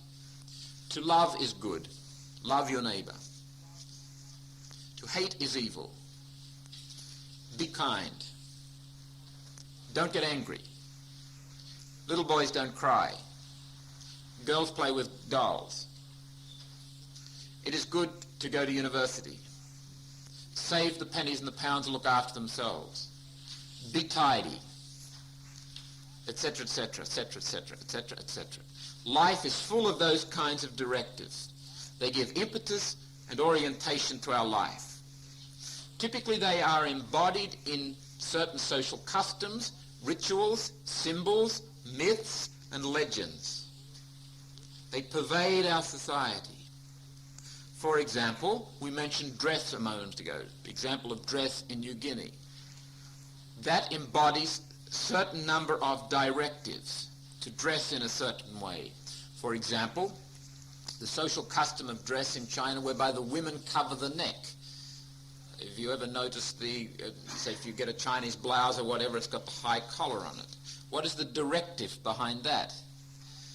The woman's neck is an erotic part of the body in the Chinese culture. In Victorian culture, the woman covered her ankles for the same reason. They even covered the legs of tables, if you notice in Victorian, with tablecloths, dressed the tables. Customs. That we dress in a certain way here tonight. That we dress. That embodies certain directives. Directives, for example, of modesty. Maybe directives of very subjective ones, like how I want people to think of me. Legends. The legend of the man from Snowy River. The legend of Australia too. They're already part of our folk mythology here in Australia. The legend of Don Bradman. All those legends contain directives that give impetus and orientation to the lives, at least of some people. The mythology of the bronzed Aussie macho lifesaver. An interesting thing in the 60s when they started to do medical tests on conscripts for the army, they found out that the mythology of the bronzed Aussie macho male was an illusion. That so many of us were very unhealthy, unmacho, very unable to cope with doing a few push-ups or chin-ups or running anywhere. But that persists. You know, the Iron Man. It's a mythology, a symbol in our culture that has certain directives about what it means to be a man and, by inference, what it means to be a woman. Worth reflecting on. I find it fascinating that in Australian society, which is, I think, has the highest rate of urbanisation of any society in the world, and one of the highest rates of mechanisation of any societies in the world, that one of our most enduring images is of the pioneering couple, man and woman, who are primary producers, people on the land. And I don't know why that is. There's maybe a certain nostalgia. And it's similar in the United States. John Wayne, for example, the late John Wayne, embodied something for the American people. The West still endures as a great symbol and gives direction to American life. Saints in the church are great ones to embody directives, to give impetus and orientation, and we ought to be very, very careful of that. Consider this. From the beginning of the 10th century to the end of Pope Paul VI's reign, there were 426 canonizations. Get a figure in your head, a percentage. How many of those were men and how many were women? 82% were men, the rest were women. What percentage were clerics? 81% were clerics. And I'm taking those figures from Pierre Deleuze, The Social Function of the Canonization of Saints in Models of Holiness, Concilium, number 129, 1979, Seabury Press. What does that say about that a saint is a model of holiness? What does that say about the directives that are coming down to people in terms of how you live? Closely associated with that is the model of the monastery. The monastery as a basis for holiness, as a basis, as a model for the holy life. Now, it obviously is. But from the end of the time of the martyrs, and the first 4 centuries, up until the beginning of the 4th century, martyrdom remained the number one way to live out your faith to the fullest. To identify with Christ was to submit, and you became a confessor. You were put in jail for your faith, or you paid the supreme price. And martyrdom dominated the horizon of our spirituality. Louis Bouillet says it would be hard to overestimate the influence of martyrdom. Come the Edict of Milan, the first part of the 4th century, what happens? The state embraces the church and says, welcome. No, you're no longer an illegal institute. We're no longer going to martyr you. But that took something away from the church. People started to say, well, how do we really identify with Christ anymore? Because they're not going to kill us. as a matter of historical fact, then you had the flight to the desert, and those people, and the development of the monasteries, and those people regarded themselves as the more faithful evangelical folk. These were the people who lived the gospel. Those who didn't go to the desert, those who didn't go to the monasteries, were somehow less than. And that dichotomy has endured to this day. Way back in the 12th century, Bernard of Clairvaux could say that if you're really serious about holiness, you'll go to a monastery. And if you're not serious about it, you won't. It's serious enough for the Vatican Council to have made an explicit statement about the universal call to holiness. Everybody is called to holiness. You don't have to go into a monastery to be holy. What you have to do is God's will. And God's will most basically is to be who you are, to do what you can, to be faithful, to participate in the mystery where you are as you can in the manner that is appropriate to you. There's a whole lot of unlearning has to go on in terms of models of holiness. You might reflect just what does holiness mean to you. Celibacy. Celibacy as a kind of, very ambivalent notion within the church, like Pius XI in the 30s could talk about priests' celibacy being like Christ dying on the cross, that you unite yourself with the crucifixion. That's, celibacy is a sacrifice. There's got to be some problems with that. Celibacy as a kind of a better way to holiness than marriage. Is it? I don't think so. I don't think you can say celibacy is per se better than marriage. If God calls me to be a married person and I try to be a celibate, I'm doing the wrong thing. I'm violating God's order. And of course you never know exactly, perfectly before an event what God's will is. You only know God's will after it's happened. That's a fact. So be careful when people start to talk about God's will. Just hang on, you don't know God's will until it's happened. God's will is the product of the dialogue between me and God at work. And what happens, that's God's will. But there is a mysterious plan that God wants to heal, to bring wholeness to this universe, and I must participate as I can. And if my life seems to be moving in the direction of celibacy, that's the way I go. Yes, and it becomes more and more confirmed, and I would be foolish, unwise to go the other direction, even though I might like to go the other direction. Or the other way round. If my life moves into marriage, I accept that and I embrace that and I live it to the full. All the sadness and the joy, all the pain and all the pleasure of it. And the goodness is found in doing the will of God, not in choosing that as distinct from that. Mary, the mythology associated with Mary, what are the directives that come down for that? Because Mary is held up as a model for married women, for wives and mothers, and for virgins. There is a certain amount of ambivalence there. We could go on, but the science of formation helps us in three ways. It helps us to uncover the directives that do, in fact, help to shape our lives. It helps us to critique those directives, and it helps us to incarnate the ones we choose.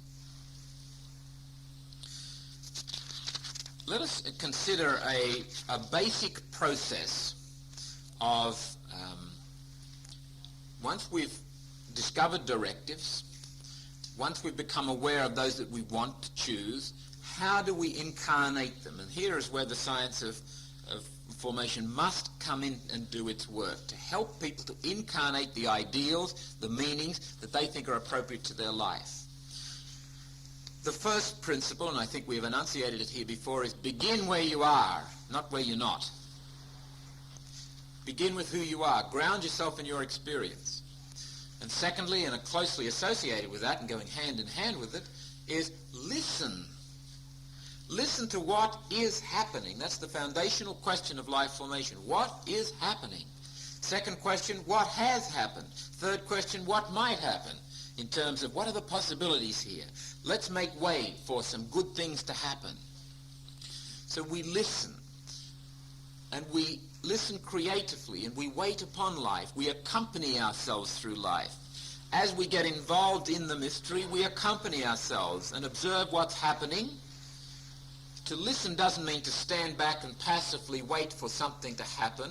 To listen means to accompany yourself as you get into life, as you put your hand to the plow, as you choose to do certain things. You listen, you accompany yourself as a sensitive, alert companion, a good friend.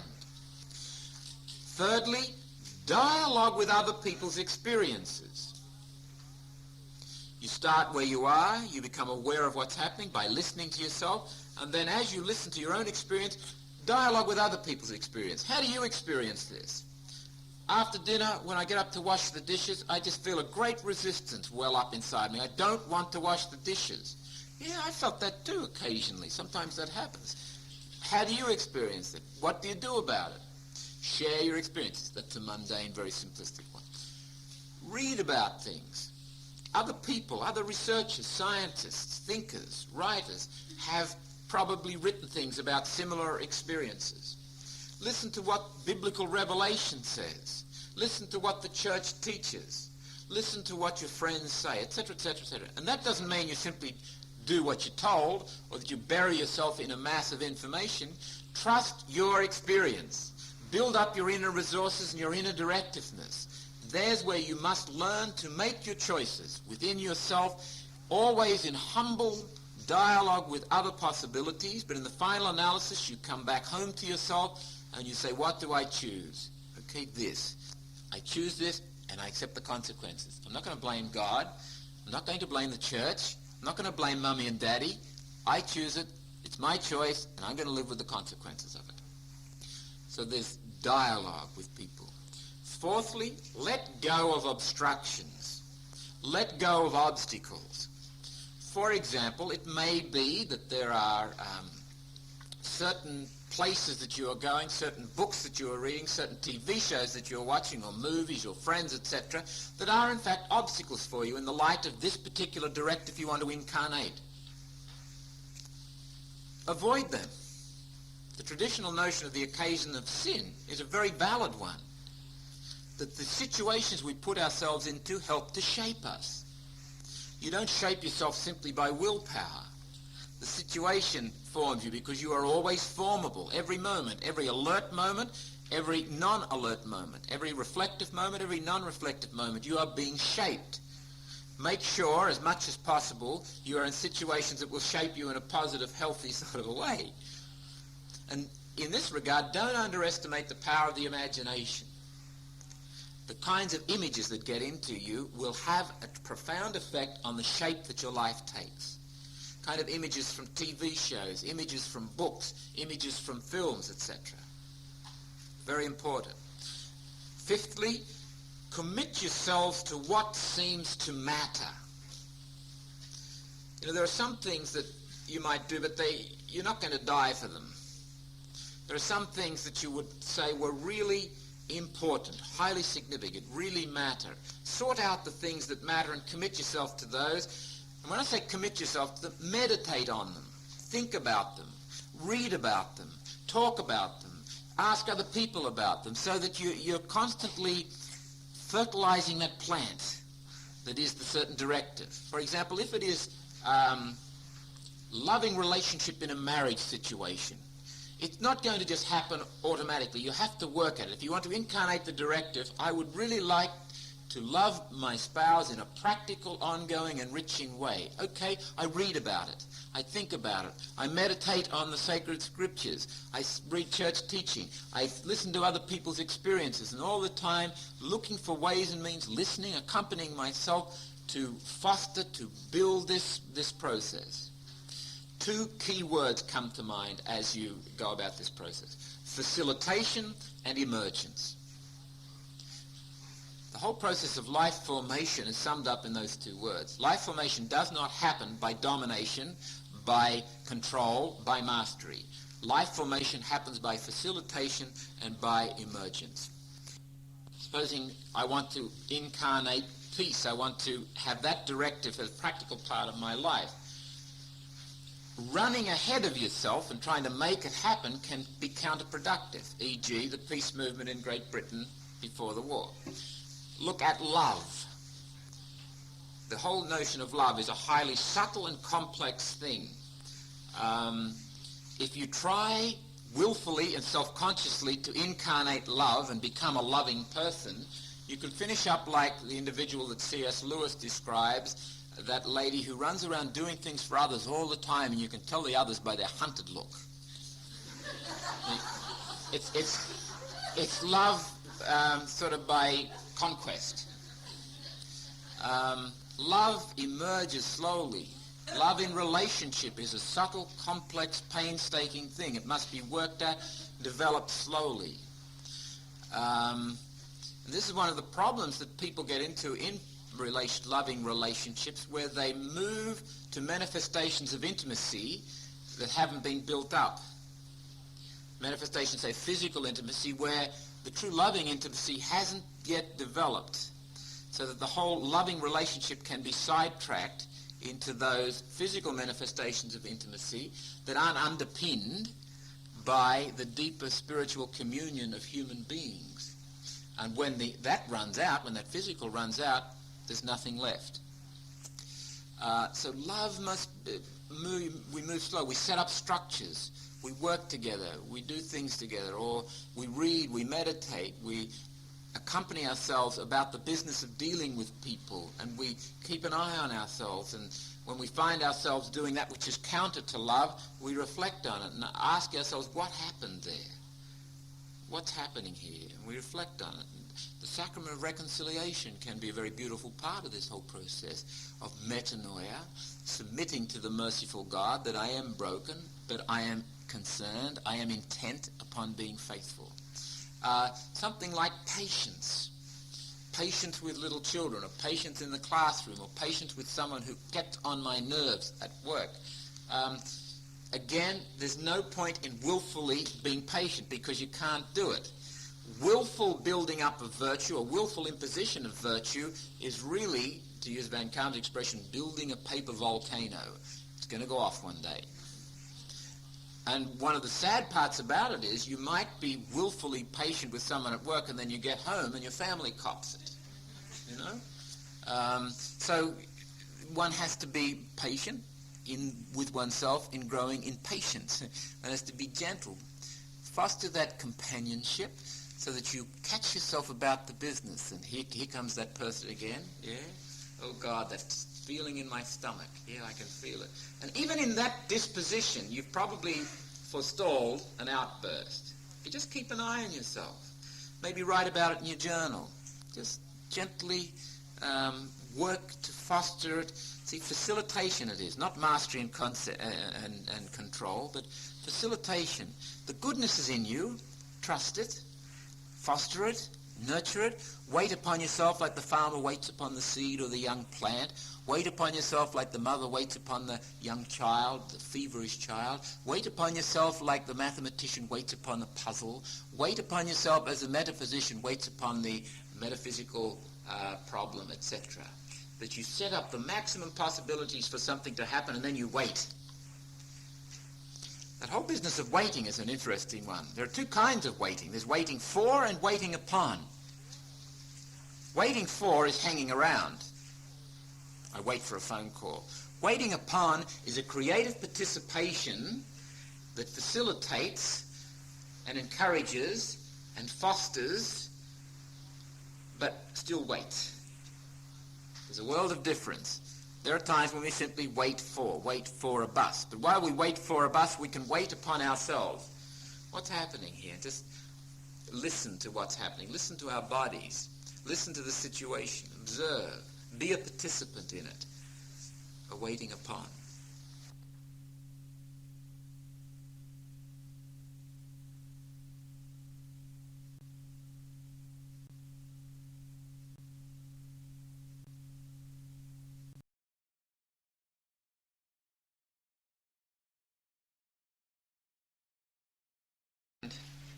Topic for tonight is the human spirit.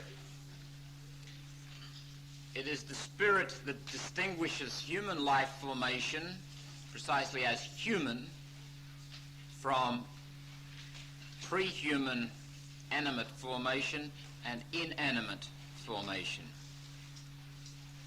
To say we are spirit or spiritual is to say something that is really indescribable, and as I was reflecting on how best to talk about the spiritual dimension of human life formation, I recalled a story that Frank Sheed told of a time that he was in Hyde Park in London, and somebody had asked him, he spoke about the spiritual nature of the human person, and this fellow said, well, what is spirit? And Frank Sheed began to describe it in terms of, well, it's not material, you can't touch it, you can't feel it, you can't smell it. And after he'd gone on in this vein, some wag down the back of the crowd said, that's the best definition of nothing I have ever heard. When we come to find the language, the words to describe spirit, we really get lost. But there is something about human experience that is beyond the merely functional, the merely instinctual.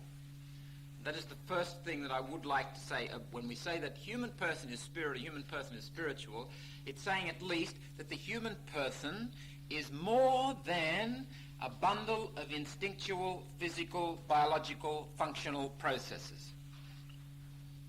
Secondly, it is saying that the human person is openness to and tendency towards the more than, the infinite, the beyond. And thirdly, it is saying, when we say that the human person is spirit or spiritual, that it is always possible for a person to take a stand towards something. We are free.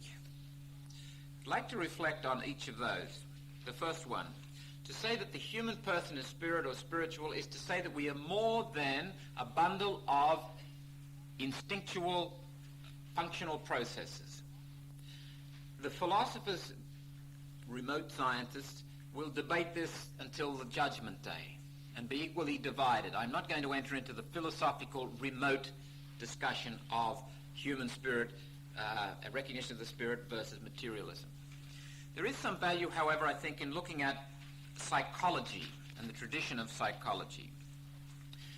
Let us distinguish three main streams in the study and the development of psychology. In the first place, you have the classical psychoanalytic stream with all its various developments, and the great name there, of course, is Freud. For Freud, the human person, human life formation, can be understood in terms of instinctual processes. For Freud, the concept of spirit and the concept of religion were illusions. They are developments of, projections of the struggling instincts. There is a second stream of psychology that developed around the turn of the century, particularly under the impetus of a man by the name of Watson from Johns Hopkins University in the United States, has become known as behaviorism. They were concerned that these psychoanalytical people were not being scientific enough. And they, working under the premise that all science is empirical science, which I think is a tragic misrepresentation of science, but nothing should be said about the human person that can't be measured, quantified, put under a microscope, or observed. Then there's a third stream of psychology develops under the impetus in the English-speaking world. The three big names are Carl Rogers, Adrian Van Kaam, and Abraham Maslow. In the European world from which it came, you've got Ludwig Binswanger would be one of them, and Carl Jung to some extent would be another one. But they're saying that there's a lot more to human life formation than either the psychoanalytical school or the behavioristic school can talk about. So you have what has become known as the third force, the humanistic development. Let's go back and consider Freud for a moment. Freud is a fascinating genius of a man who changed his thoughts and ideas. Now, Ludwig Binswanger says, if you look at Freud's writings, you will never find that he uses instincts and spirit together as two alternatives, like instincts and also spirit. He does say instincts and spirit, which is a result of instincts, an expression of instinct. But there's never any suggestion in Freud's writings that Freud recognizes as a distinct category in human behavior the spirit. I'd like to read to you here a record of a conversation by Binswanger, who worked 20 years with Freud. They're talking about the great idea that that motivated Freud to understand the human psyche. Binswanger writes, using as a concrete clinical example a very severe case of obsessional neurosis that had greatly preoccupied both of us, I raised the question as to how we were to understand the failure of such patients to take the last decisive step of psychoanalytic insight which the physician expects of them, and instead persisted in their misery in defiance of all efforts and technical progress made so far. As a contribution toward answering this question, I suggested that such a failure might be understood as a result of something that could only be called a deficiency of spirit. That is, an inability on the part of the patient to raise himself to the level of spiritual communication with the physician. Only on the basis of such communication, I said, could they gain insight into the unconscious instinctual drive in question and be enabled to take the last decisive step towards self-recovery. I could hardly believe my ears when I heard him, Freud, say, "Yes, spirit is everything." I presumed that by spirit Freud meant something like intelligence, but then he continued, "Mankind has always known that he possesses spirit. I had to show it that there are also instincts. But men are always unsatisfied. They cannot wait. They always want something whole and ready-made. But one has to begin somewhere and only very slowly move forward." It's a very interesting statement from Binswanger apropos of a conversation with Freud. The logic of Freud, if it's examined, doesn't necessarily and absolutely cut off the notion of spirit developing. He would have said, however, explicitly in his writings, that religion, the spiritual dimension of the person, what we call the spiritual dimension of the person, is nothing else but an illusion, a projection of the instincts. Therefore, when we look at life formation, we cannot stand within that perspective. It is inadequate. And any life philosophy or any worldview that ignores a given fact of human existence must be regarded as inadequate.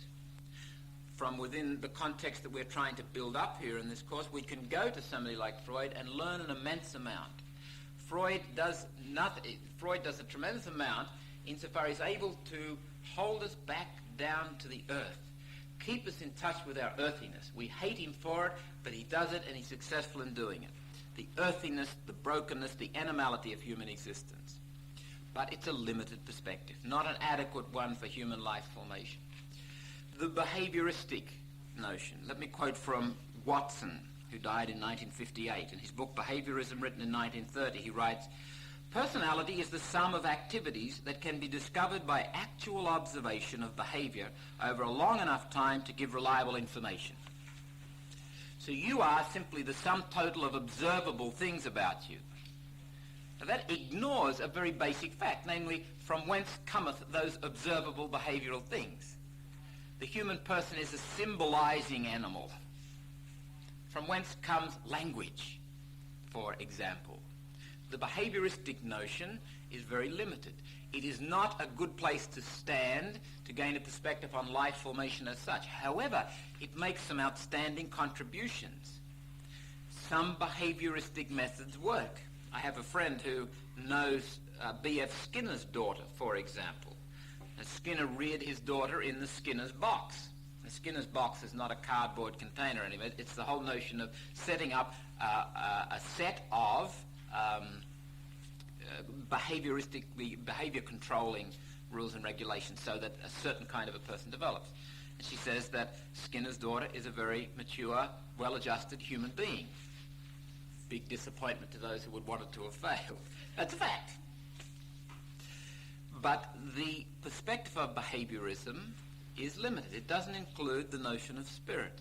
It doesn't include that notion of mystery about the human person. The third group, particularly well represented by Abraham Maslow, in a conversation with Mary Harrington Hall in Psychology Today in July 1968, Maslow says, "Our first baby changed me as a psychologist. It made the behaviorism I had been so enthusiastic about look so foolish. I couldn't stomach it anymore. It was impossible. I looked at this tiny, mysterious thing and felt so stupid. I was stunned by the mystery and by the sense of not really being in control. I'd say that anyone who had a baby could not really be a behaviorist. Abraham Maslow is very interesting because he still is unable to get beyond a mere humanistic perspective. He talks about peak experiences, so that the phenomenon of religion and the spirit are reduced, again, to psychological, explainable phenomena. Fascinating, in his journal, which was published a few years ago, Abraham Maslow records, he was a very honest, searching man. He records perplexity that his friend Adrian Van Kaam is a religious man. He can't understand how so intelligent a person could believe in that stuff. He's perplexed by it. In terms of Van Kaam's own academic history, until the early 60s, he was one of the outstanding figures in psychology in the United States, particularly phenomenological psychology. Lost his reputation because he saw back then the limitations of psychology. He wanted to go on to something more, develop a perspective on life formation that transcended mere psychology. And there is, in fact, quite a powerful movement in the United States to get beyond psychology. And you bump into people from time to time. One of them I met personally is a professor of psychology at New York University, Dr. Paul Vitz, who's written a book called Psychology as Religion, The Cult of Self-Worship. It's a very interesting little book. He is a person who is a convert to Catholicism and came through that whole 60s optimism. Psychology is where it's at. It's going to work it all out. The Esalen Institute on the West Coast, you know, that Fritz Perls thing, I'll let you be you and you let me be me and we'll all live happily ever after kind of approach to life. Psychology is inadequate, is radically flawed in terms of providing a worldview, because it cannot bring in the whole spiritual dimension. And this raises the question of the distinction between therapy and spiritual direction, counseling and spiritual direction, spiritual guidance, where in a sense, where the counselor, the therapist, can only go so far. The spiritual director must take up and lead the person on. One way of looking at it is the job of the psychologist, the psychiatrist, to make a person feel at home in the world. It is the job of the spiritual director to remind the person that they're not at home and help them to live with that. So, looking at the three particular schools, none of them provide an adequate place to stand. Let me say something about Carl Jung. Jung was a genius, and for about 6 years he worked closely with Freud, was a very close friend, and then spoiled his record with Freud by writing some material which went against Freud. And I think one of the great contributions of Jung was that he opened up this whole transcendent dimension. Jung had a fascination with what he observed, the facts of human behavior, that people dream dreams, that people deal with symbols, they have myths and they have legends. What do these say? Jung was asking the question, what's happening here? And he went down to northern Africa, the Sudan, Tunisia, observed primitive tribal peoples, went to Pueblo in America, New Mexico, and observed the Pueblo Indians there. Studied the Eastern tradition, especially the I Ching, and was trying to get behind this aspect of human behavior, which is quite significant in all peoples, this symbolizing aspect, this aspect that gets caught up with religion and ritual and worship and dreaming and fantasy and fairy tales. What does that say about the human person? Freud says that instincts are very powerful things, aren't they? Very interesting. And Jung said, Sigmund, that's not enough. There's a heck of a lot happening here that your instincts can't embrace. And the behaviorists say, well, it's just stimulus response, reward and punishment. That's what it's all about. And we have to say, well, really that's terribly inadequate explanation of this massive persisting phenomenon in people. And Jung developed that and formed his whole insight around it. However, the Jungian perspective, which has, interestingly enough, gained vogue today, I think it has gained vogue because it introduces people to their soul, introduces people in understandable secular dialogue, secular language, to the dimension of the spirit and the transcendent. And it's fantastic from that point of view. It is limited as offering an ongoing perspective for two reasons, and I think it is to be feared if you stay within that perspective. Stand outside the perspective, go and do the Myers-Briggs if you haven't already done it. It's fascinating, psychological typology. Do the journal workshop. Read Jung's Undiscovered Self, A Modern Man in Search of a Soul. These are interesting books. Here is a man who's a genius, a searcher, and a researcher. There are two things that concern me about Jung's point of view, and I think we might have mentioned these last week. Number one, the notion that God is part of the collective unconscious, a sort of an archetype. That makes God a subjective fact in inverted commas. As far as I'm concerned, God existed before any collective consciousness came into being. God is a fact of reality, beyond any archetypes, beyond any creation of the human unconscious. The second point, and I think it is of more practical importance to note this one, the notion that God doesn't dwell in the sick mind. And you have today, I think closely associated with that and probably rooted in that, the notion that you've got to become whole if you want to be holy, that wholeness and holiness are inseparable. And I think that is pernicious. Some people can be very whole emotionally or mentally, but not real holy. Some people can be very distressed emotionally, mentally, but be very holy. I can think at the moment of a person who has a very deep-seated anxiety neurosis. Emotionally, mentally very distressed. But a person of immense honesty, immense courage, immense sensitivity and compassion. If you shift the attention to wholeness and in order to be holy, then it shifts the attention to me and what I must do with my life, how I must get myself together. If you say, well, yeah, I'm not discounting wholeness, let's try to work with the harmony of things as best we can. But holiness is really submitting to God, and the focus is on God, the merciful God, the God of compassion, the God of faithfulness, the God who heals. And I submit to God in all my brokenness, in all my messiness, in all my lack of wholeness. So I am not saying it's bad to be whole. I'm not saying necessarily it's good to be whole. What I'm trying to do is separate the concepts of wholeness and holiness. To put them together as necessary concomitants, I think, is dangerous. It invokes guilt, it invokes frustration. And I've seen this particularly emerge, for example, in charismatic prayer groups where people are told the reason you're not healed is because you don't have faith. You've got to be, you will be whole if you're holy, sort of a thing. The two don't necessarily go together. Okay, looking at the second point about spirit, to say that the human person is spirit or is spiritual is to say that the human person is an openness to and tendency towards the more than, the beyond, the infinite, the transcendent dimension. We'll talk more about the transcendent dimension in a later lecture.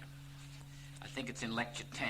Suffice it to say here that human beings are more or less characterized by a certain longing, certain aspirations, certain hopes, a tendency towards moving on, to going beyond the finite material here and now, to seeking, as it were, another home. That there's a restlessness here.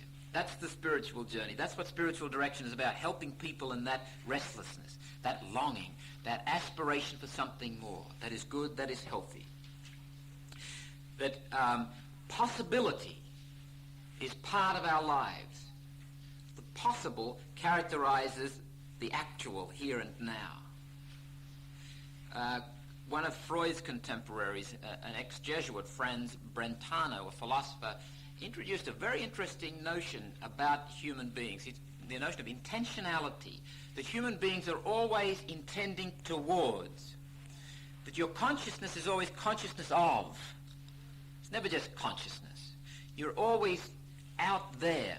Human beings are always out there. Existence means to stand out. Ex stare, to stand out. That there's this amazing, mysterious phenomenon about the person, that you're always standing out beyond where you are, always moving on to something more, always searching, seeking, longing. And there's nothing you can do to stop it. You can repress it, you can suppress it, you can fight against it, you can try to ignore it and escape it, but you can never kill it.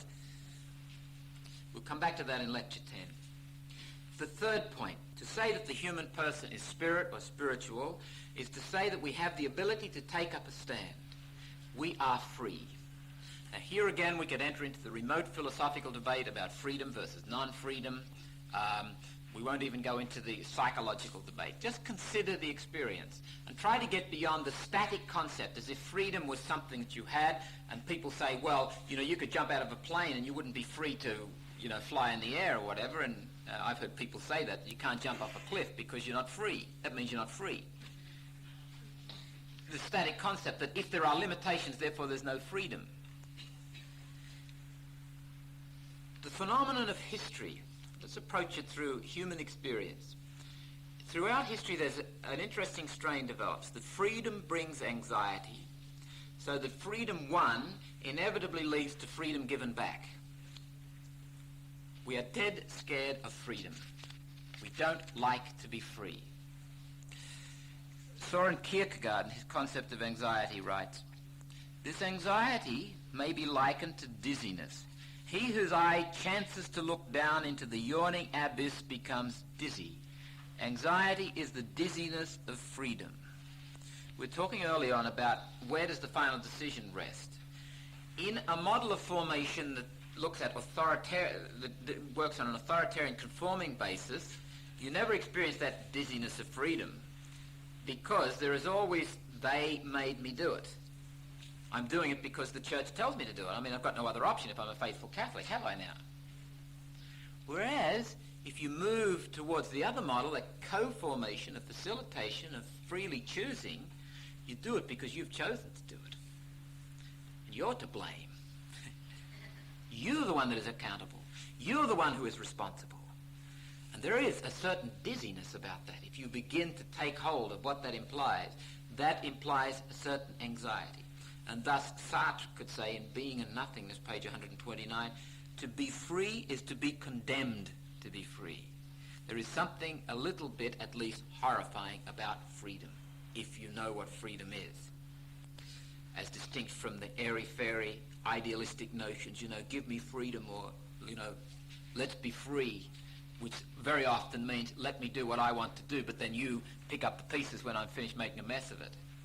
True freedom means responding to life in a creative, imaginative sort of a way, being responsible, able to respond, as distinct from simply reacting, as the behaviorists would indicate.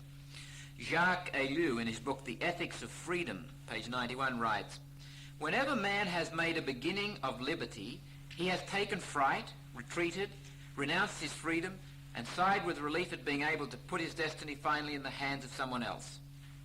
In his vanity and boasting, man pretends that he wants to be free. Once a little freedom is offered him, however, he starts back at the sight of the void which he must now fill, the meaning he must now provide, the responsibility he must now carry." Again, I refer you to the brothers Karamazov and the Grand Inquisitor. Fascinating story that, where Jesus merges into this group of simple people where this girl, I can't recall whether she'd actually died or was very ill, and he anyway heals her. And then the cardinal appears and silence descends on the group. And he wants to know who this stranger is that's come into the group and meddling with things and upsetting the status quo. And he takes him up and questions him and keeps at him. And Jesus says absolutely nothing. And the gist of what the cardinal says, it's packed with irony. He says, "Why did you have to come back? You did enough damage when you were here before introducing people to freedom. We've spent 2,000 years or 1,500 years getting it in order. Now, getting people back in submission, because what they really want is authority, not freedom. And here you come back again, try to introduce freedom." And so the Grand Inquisitor goes off and burns Jesus at the stake one more time. This whole notion of trying to bring people into submission. And basically, what these authors are saying is that the mass of people want that. You say, well, no, what we want is freedom. Yeah, in talk, but when it comes to the crunch, who wants to be really accountable for his or her life? It's nice to have someone else do it. interesting thing I've heard people comment on: those who come from totalitarian societies into Western democracies find it very difficult to cope. In a totalitarian society, everything is done for you. You get everything done. When in a Western-style democracy, I mean, you can finish up in the streets if you don't do things for yourself, if you're not a bit more self-directed. You've got to wonder about the attractiveness of groups like the Moonies, the Hare Krishna, the Mormons, and there's tremendous movement in the United States amongst evangelical Protestants towards very, very strict authoritarianism. And it's emerged there in the charismatic renewal also. Terrible authoritarianism. Why is it that age after age through history, people let authoritarian figures take over? People let fascistic kinds of dictators rule their lives. Why does it happen? It's a fascinating movement. Always we go back, we want other people to take our lives, you know? And it's seductive in the sense that it's very much more efficient. If you get on a committee, and you've ever been on a committee, you'll notice the temptation to give it all to someone who'll do it for you. It's basically the same dynamic at work. Fascism. It's a sweet fascism, but it's still fascism. Take it off my plate. Now, it might be quite appropriate at different times to do that if you've got other things that you need to do. But watch the process. Freedom is a process. It's a dynamic possibility. It's not just some static thing that you've got. It's a process. It is won and it is lost. It emerges when we work for it. Freedom demands accountability. It forces us to face the aloneness of our project of life formation. Freedom, spirit, is the source of creative genius and all the fine human aspirations and achievements. Do away with freedom and you are left in the despair of instinctual and environmental forces. Therapy and counseling are reduced to mere conditioning and control. Virtue, sin, and moral value are empty concepts. They are illusions. Responsibility is an illusion. Authoritarian and dictatorial use of power become eminently reasonable. It's interesting, if you feel tempted to pursue some line of thought, look at the logic of it. That is the logic of denying freedom, the logic of denying the formation mystery we examined in a previous lecture. It has some certain frightening consequences. The logic of denying freedom in the human person are those kinds of things. Where does the concept of freedom come from? If it is it fabricated? But how, out of what do you fabricate that illusion? I mean, where's the stuff come from? There must have been some experience of freedom in order to speak about freedom. Human freedom is relative, limited, always more or less. We have at any given point, only a margin of freedom, which can be lost if we don't work at it. It is the tension with it is in tensions with the givens of life.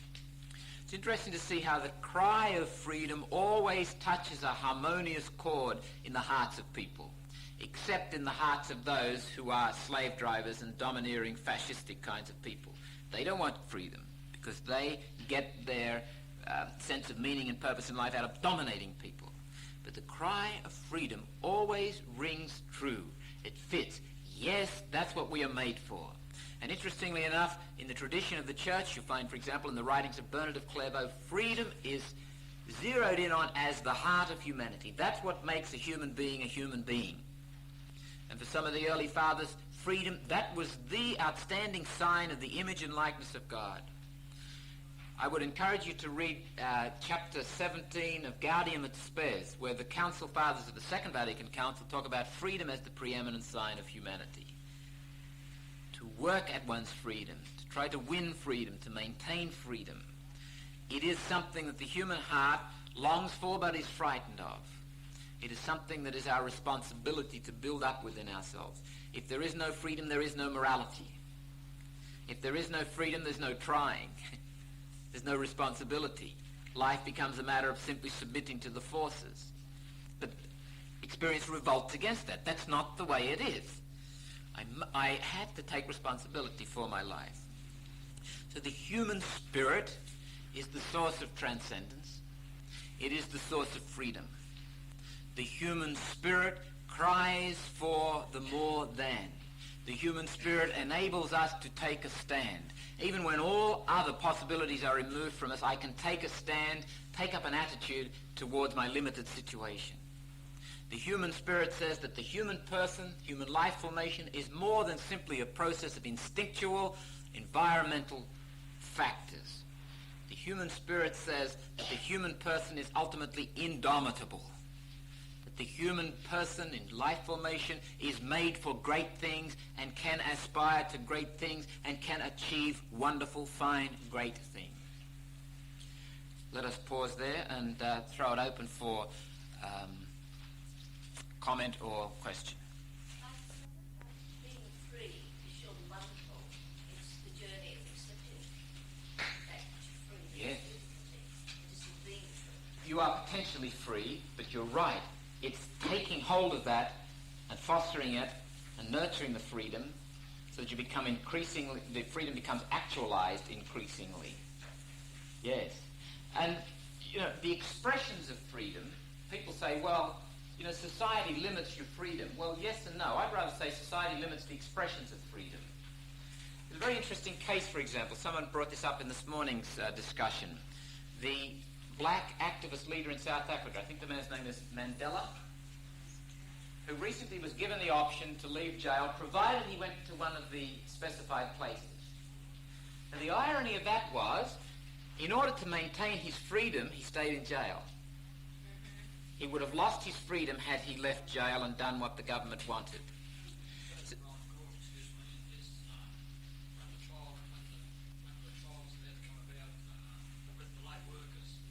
right? Yes, the same kind of thing, where sometimes the expression of freedom can be curtailed, but freedom as such might be really enhanced in the person. That the person behind the bars might be far more free than the people keeping them behind the bars. There's a paradox again, always paradoxes emerging in human life formation. Would you equate freedom there with responsibility? They seem to be, Oh, yeah. to be linked together. Absolutely inseparable. There's no such thing as freedom without responsibility, and that's what I think a lot of people won't accept. Yes, yes, and that's why freedom brings this dizziness. I am responsible for my life. And I think the illusion of the 60s was we're getting away from a society where everything seems to be controlled, and I want to rebel against that, and I want to do my own thing. And you know, that very expression is interesting, I do my own thing. What that came down to was, yeah, I'd like to launch out and have a good time and really enjoy myself, but when I've made a mess of it, come and help me pick up the pieces. That's not freedom. That's not responsibility, that's abuse of life formation. Father, what would you say about Merton's remark just after he'd taken on the total obedience of the Trappists? Welcome to the four walls of my new freedom. I'm not familiar with that comment. When did he make it? And what were the yeah. It's right on the covers of books. Uh, And he described it just after he'd taken orders. Again, just off the top of my head, to me that sounds like the development of the paradox. See, sometimes the vow of obedience is seen as an abandonment of freedom. And if it is seen in that way, what it becomes is a school of irresponsibility. No. Yeah, I take your point, but I'm just... Complete relegation of one's ability to choose, isn't that right? No, the essence of obedience, the word is an interesting one to look at the etymology of it. The Hebrew word, the Greek word, the Dutch word, the German word, the English word, they all have one root, to listen. The Hebrew word for obedience is Shema.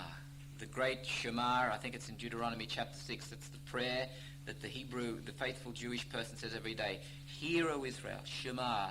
And it's a difficult thing for people translating the Old Testament to work out whether Shema means obey or hear. But the whole notion is to listen intelligently. The Greek word hupakuo in common Greek means to listen. It's the kind of word that was used of the doorman. He listens to the knock and says, who's there? And somebody says, it's Joe Blow. And he says, he listens, and will I let Joe Blow in or not? It's not just a question of opening up. It's an active, effective listening. Ob audira, the roots of the English word, to listen to. So it's the whole question of participating again in an alert kind of a way. For that reason, I would say obedience is the basic virtue. The basic virtue.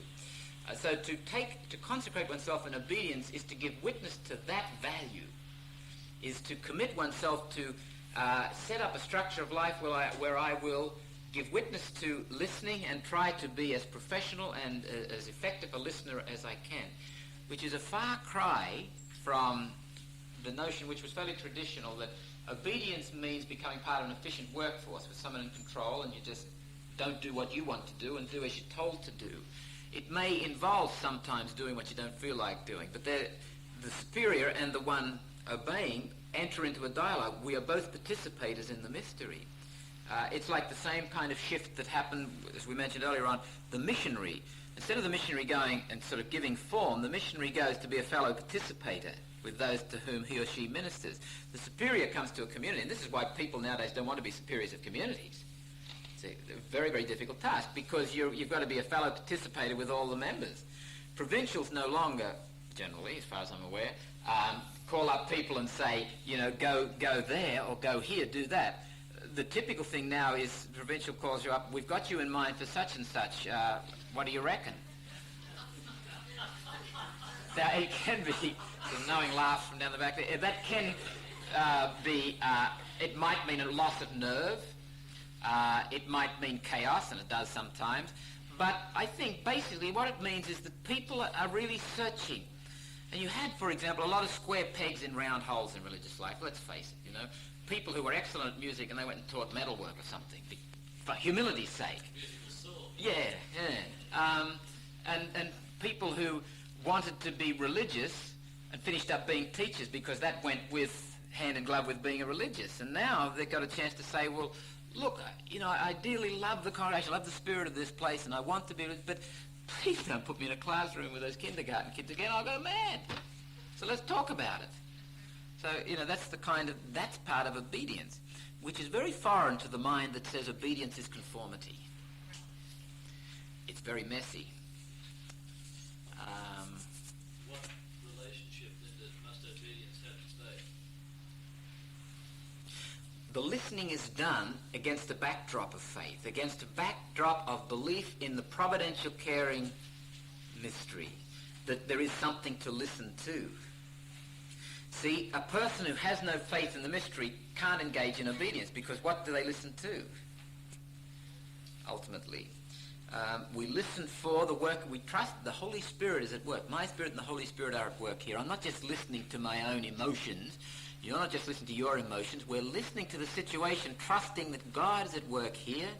The Holy Spirit can work, and it's not a pseudo-supernaturalism which says, we sit around and we wait for a prophetic word to come that God will sort of zap somebody, but rather, it happens in the normal human way. What seems to be the best here? Yeah, well, let's fit this. And like I was saying, God's will is known after it happens. And God's will is the product of me and God working together. That's the whole business of creation. God says, I create fellow creators, human beings who work with me. Let's get about redeeming the world together. God's will is not some predetermined thing that must happen, and we've got to somehow or other find it. There's this whole question of participating in a mystery that's happening.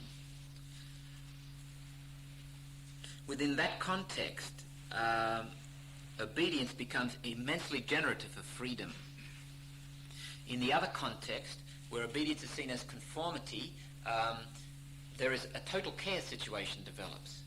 And you'll meet religious 50 years of age, 60 years of age, 70 years of age who are quite immature morally and emotionally. They can't make decisions for themselves because they've been so imbued with the notion of mother knows best or father knows best or brother knows best kind of a thing.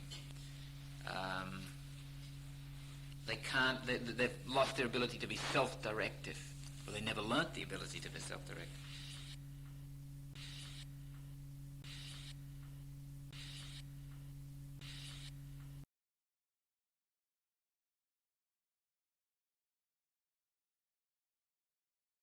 Loving God, we commend this evening to you. Bless our work. Enliven our minds and our hearts. May your Holy Spirit hover over us as he hovered over the void at the time of creation. Give us the wisdom to see our fallenness. Give us the courage to embrace it. May we never disown the fact that we are needy, that we are broken, that we have need of Christ the Saviour. And in the words that he gave us, we pray for the coming of the kingdom. Our Father, who art in heaven, hallowed be thy name. Thy kingdom come, thy will be done on earth as it is in heaven. Give us this day our daily bread, and forgive us our trespasses, as we forgive those who trespass against us. And lead us not into temptation, but deliver us from evil. Amen. Tonight's topic is the fallenness of life formation. Before we move on to that, I'd like to mention something that is related to it, but emerges from last week's lecture. It is with respect to the development of directives in our lives, those meaning structures which give impetus and orientation to the way we live. They always emerge, as a matter of fact, in encounters with the world, encounters with people, events, and things. Directives are not born into us. Directives are not simply imposed upon us. They come out of a two-way experience. Encounter is an interesting word. En, meaning in. It's a way of being towards, being with, being close to, being involved with. And counter, being, is a way of being over against, separate, independent. Our development of directives is always developed in that context. At no point in my life can I realistically say, as an adult, that directives were imposed upon me, say by my family, and I have no option but to do them. You'll find people who remain till their dying days possessed by their parents. A neurotic mother or a neurotic father can really possess their children and hold them in bondage even long after the neurotic mother or neurotic father has died. And people say, well, I just can't help it. That's the way I feel towards my mother. You can help it. You can do something about it. You can take a stand against those directives. You may never get to the point where you remove that chill that comes down your spine every time you mention the neurotic mother's name, or you may never get beyond the anxiety that the neurotic parent begets in you, but you can change those directives in terms of the hold that they have on you in your ongoing encounters with people, events, and things. No directives are final for the adult. There is always the possibility of choice. Okay, so that's with reference to last week. With particular reference to this week, we were talking about the fallenness of life formation.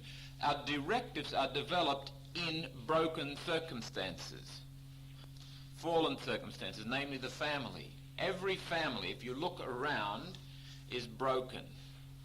There is no such thing as an ideal family, except in a very relative sense. Every family bears the marks of the fallenness of the human beings who constitute it. Every mother, every father bears the marks of fallenness. Every child does. We live in an age where some people, in terms of their psychological understanding, begin to see the effect parents have had on them, and then become very angry at the parents and blame the parents. Parents can become very guilty at what they've done to their poor children. Where have I failed? If you're human, you're going to fail somewhere, in some measure, sometime. That's part of the deal. That's part of the contract of being human. That's part of the fallenness of human life formation. The Dutch psychiatrist Vandenberg has something which I think is very sobering, very enlightening to say about being parents. He says it specifically of mothers, but I think it applies to fathers, and in fact applies to anyone who has charge of the education and the formation of children. He says there is no mother so perfect that she does not give her child enough material for a full-blown neurosis. And there is no mother so imperfect that she does not give her child enough material for a hymn of praise. When you reflect on your parents, you might say they are marvelous people. Great. But you might also say they had some faults and failings. Don't isolate the negative side of your parents. There is the potential there, no matter how bad mother or father were, in terms not morally, but emotionally, they have given you the possibility of a hymn of praise. Not only a full-blown neurosis, but a hymn of praise. They might go hand in hand. You might, in fact, have a full-blown neurosis thanks to mother. But you might also have, if you look a little closely, the possibility of a hymn of praise thanks to mother also. That all emphasizes the freedom of the person and the work that must be done in dealing with life as it is. And we can state a foundational principle, moving now more properly onto what we are to consider tonight. The foundational principle is this, that all human formation is fallen formation. All human formation is imperfect. All human formation is always less than it can be. It is always less than it can be. Human formation is fallen. I think we mentioned it before. That really is the easiest thing to believe in church teachings.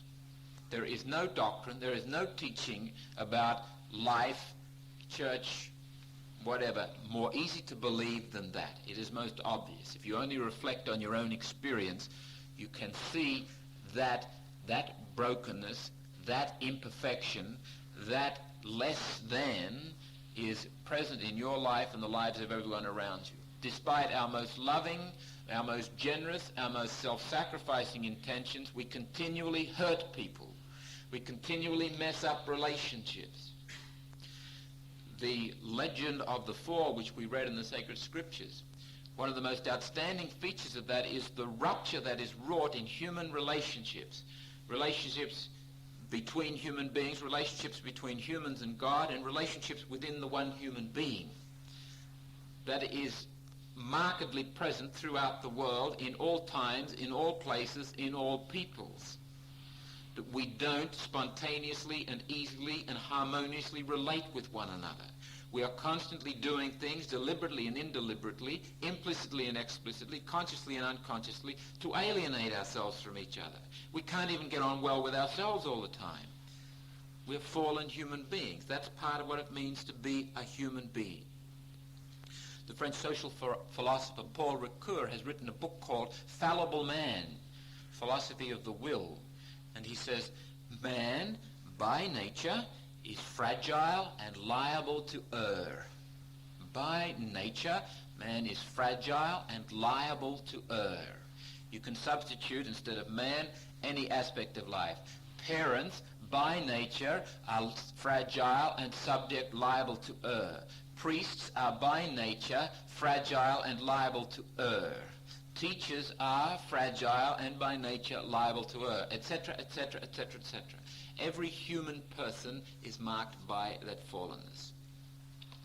I'd like to quote to you from the Spanish philosopher Ortega in his book, The Revolt of the Masses, pages 156 and 157. And the first part of this quotation is used by Ernest Becker at the beginning of chapter 4 in this book, The Denial of Death. I would thoroughly recommend this book to you if you like to get your teeth into something meaty. It's difficult reading, and some of the things you'll find that he says are a little bit hard to swallow, but it is profoundly stimulating. An excellent book, something of a landmark book. It is a synthetic work, and he develops the basic thesis that civilization, human character, personality, structures of life are generally developed on the basis of the denial of death. We're all dead scared of death. Not simply the final dying, but all the echoes of death that permeate life. All the calls to die, to enter into what Thomas Merton called the Paschal rhythm of life. There is also a book which has arrived finally off the wharves, and this is one that I would recommend to you all, called Focusing by Eugene Gendelin. Especially I would recommend it to you if you're working with other people in counseling situations or helping or caring situations. It will save you a lot of time, amongst other things, if you can give this to the person, say, study it and come back and see me when you've studied it. It allows a person to develop their own ability to work through emotional processes. And just by the by, that is an important function to develop, the ability to process emotional experiences as they happen. If you don't, if you're not able to do that, you're going to find that the pressure builds up. I liken it to going through a cow pasture with a pitchfork and filling, if you're not processing emotion, it's like filling a knapsack with manure as you go, and the knapsack gets heavier and heavier and fuller and gets smellier and smellier as you get older and older. And then sometime or other the contents are going to fall out on you and somebody else. You're going to be rather unbearable to live with anyway, because you'll be bent double and you won't be able to look at anybody and you'll smell. Emotionally, that's what happens. And in any case, you find that people who bottle up emotion sooner or later let them out. And human beings are masterfully subtle at finding ways to get rid of pent-up emotion. Not just in those crazy outbursts of anger, but the development of arthritic hands, or bad back, or rash, or stomach ulcer, or coronary, or there are a whole lot of physiological ways of doing it, but there are other subtle ways of moods and silences and little manipulations of people that happen. If we process things, not only do we avoid that, but it contributes to the vitality and the nuancing of our life as it all happens. That focusing manual is outstanding in helping you to do that. Let's get back to Ortega, the Spanish philosopher. Remember, our topic is the fallenness of human life formation. He writes, "Take stock of those around you, and you will hear them talk in precise terms about themselves and their surroundings, which would seem to point to them having ideas on the matter. But start to analyze those ideas, and you will find that they hardly reflect in any way the reality to which they appear to refer. And if you go deeper, you will discover that there is not even an attempt to adjust the ideas to this reality. Quite the contrary. Through these notions, the individual is trying to cut off any personal vision of reality, of his own very life. For life is at the start a chaos in which one is lost. The individual suspects this, but he is frightened at finding himself face to face with this terrible reality, and tries to cover it over with a curtain of fantasy, where everything is clear. It does not worry him that his ideas are not true. He uses them as trenches for the defense of his existence, as scarecrows to frighten away reality. The man with the clear head is the man who frees himself from those fantastic ideas and looks life in the face, realizes that everything in it is problematic, and feels himself lost. And this is the simple truth, that to live is to feel oneself lost. He who accepts it has already begun to find himself, to be on firm ground.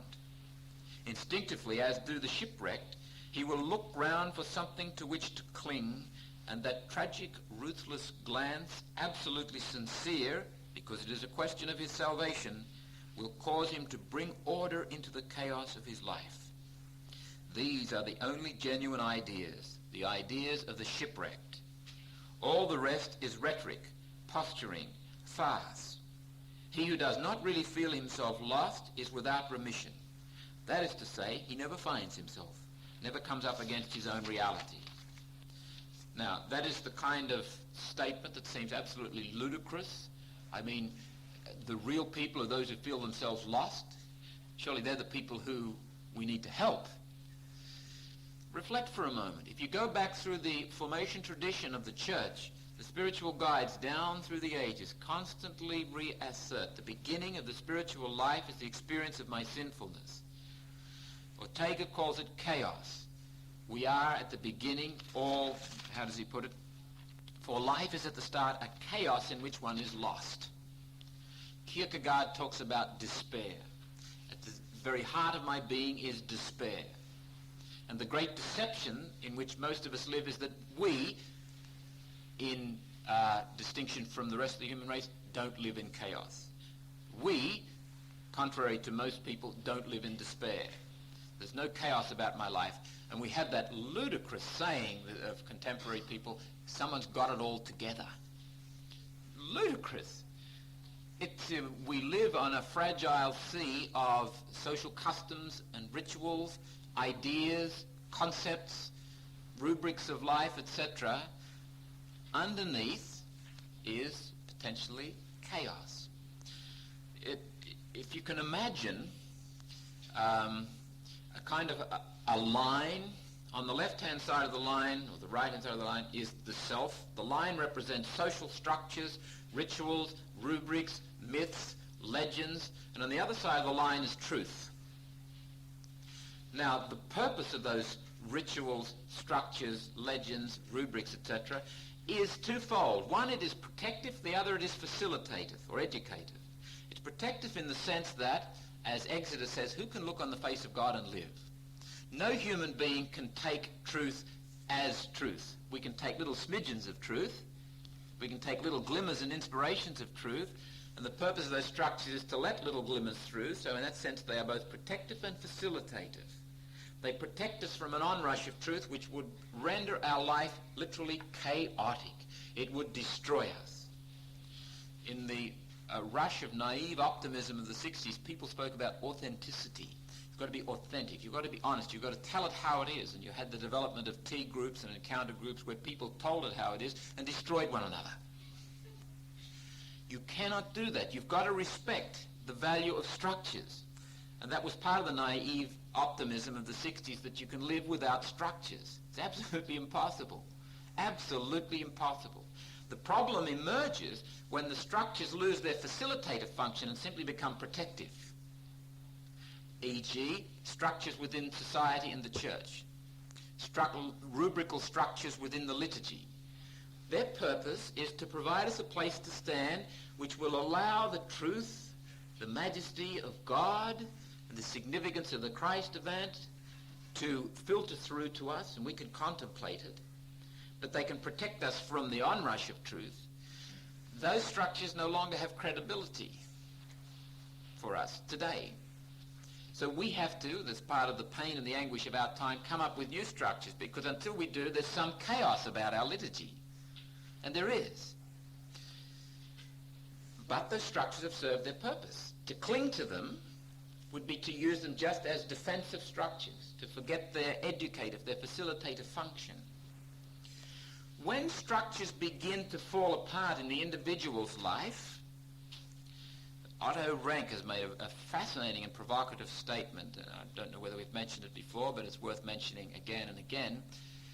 The difference between the neurotic and the normal person is that for the neurotic, the illusions don't work anymore. Illusions in the sense that though all those structures are there, they are illusions in the sense that they are not reality. They're there to protect us against reality and facilitate a gradual introduction into reality. Now, in the individual's life, when those structures lose their credibility, when the answers don't satisfy you anymore, when the simple structure of getting up in the morning, putting on the same clothes, going through the same little rituals of washing and cleaning and having the ritualistic cup of tea and then getting in the car and going to the same workplace, etc., etc., when that doesn't work anymore, when you feel, for example, thoroughly depressed, that just doesn't grab you, you don't feel motivated. And believe you me, when people feel depressed, they're not talking about malaise. A thoroughly depressed person, I know of cases where they just don't get out of bed. They can't. They do everything in bed, literally. Because the structures have collapsed. Chaos has overtaken their life. There are no meaning structures there to give them some room to move. That happens with individuals. The life becomes more or less chaotic. It also happens with groups. It also happens with groups. And I think that is what is happening within the church today to some extent, and within society today to some extent, Western society. A lot of those structures which were so secure, so predictable, so coherent, so consistent coming into the 50s lack now that coherence, consistency and credibility. They don't work anymore. They don't serve their function.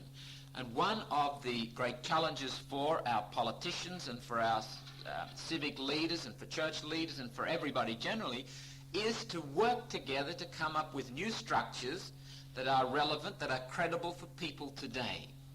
That is one of the things, for example, with the experimentation in the liturgy that has been going on, just to use one example. Important kind of a process to remember, and a very humbling one, that we can never get it all together. We can never solve the ultimate questions. We can never get on top of life.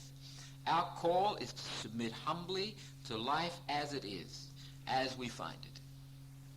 Now, related to this whole question of the kind of lurking chaos is the question of duplicity and self-deception. We are all past masters at self-deception. Now, I'm not talking about a conscious, deliberate, explicit process to deceive oneself. It wouldn't be self-deception if you knew what was going on. I'm talking about an unconscious process, an implicit process, a highly subtle process. Abraham Maslow, and this is quoted by Becker in that book, suggests that this, above all else, is Freud's contribution, that he saw the potential for self-deceptiveness in people, that we cringe from true self-knowledge, as if instinctively knowing what it's going to mean. The process of self-knowledge and the process of entering into oneself is, in some ways, quite a horrifying journey. It is a very painful one at times. It is exhilarating, and you'll find in the writings, for example, of Teresa of Avila and John of the Cross, they use ambivalent symbolism. That, on the one hand, symbolism that speaks of pain, and on the other hand, joy. Like the fire of love. There's anguish and suffering in that, but there's exhilaration. And this is the process of entering into oneself, into the chaos beyond the control that we have, beyond the mastery. The question of self-deception is always there. I'd like to quote to you from Albert Camus' The Fall. His main character, Jean-Baptiste, who's seeking for authenticity, says on page 84, "After prolonged research on myself, I brought out the fundamental duplicity of the human being. Then I realized, as a result of delving in my memory, that modesty helped me to shine, humility to conquer, and virtue to oppress. In virtue, human beings being human, in virtue there's always the potential for sin. It's a weird irony of human life. We should never become satisfied about virtue. It's fascinating to see again and again the way the spiritual guides come back to the urgency of humility. Don't become puffed up. Don't become proud. Always maintain humility, and this is the process of it.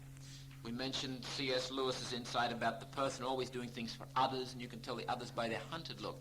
There's a kind of a sort of a strange twist, the way virtue can be turned to work against itself, so that genuine, warm, Christ-like love can very easily become cold, dutiful charity, in inverted commas, where long-suffering and endurance can become manipulation, where kindness can become possessiveness, and so on.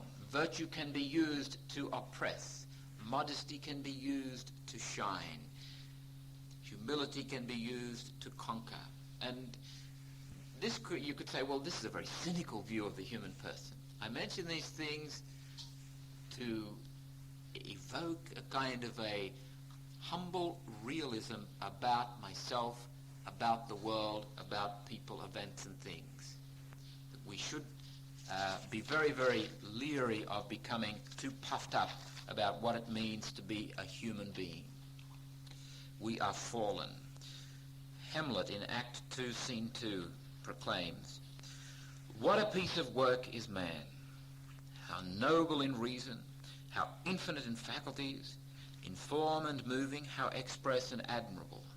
In action, how like an angel. In apprehension, how like a god. The beauty of the world, the paragon of animals. And yet to me, what is this quintessence of dust?" Hamlet captures there the the tension of the human person. In Christian spirituality, there are three pillars, if you like, forming a triangle upon which all our life formation must be built. The first cornerstone is we are made in the image and likeness of God, and don't ever forget it. You are made in the image and likeness of the divine, good, wise, loving Creator. You are an emanation, a deliberate creation of that good, wise, loving Creator. God made you because he wanted you to exist. And you reflect God's goodness. You reflect God's wisdom and love. That is a basic building block of spirituality. Never lose sight of it. It must be held in tension with another basic building block of spirituality. You are a fallen creature. You are broken. You are weak. There is something radically wrong. In all of us there is potentially an SS guard. We are all capable of the most horrendous and the most cruel, ungodly things. There is something rotten in every one of us. But in saying that, don't forget what I just said about the image and likeness. Maintain the tension. And the third pillar, the third building block, is the Christ event. Jesus Christ has died. Jesus Christ has risen. Jesus Christ will come again.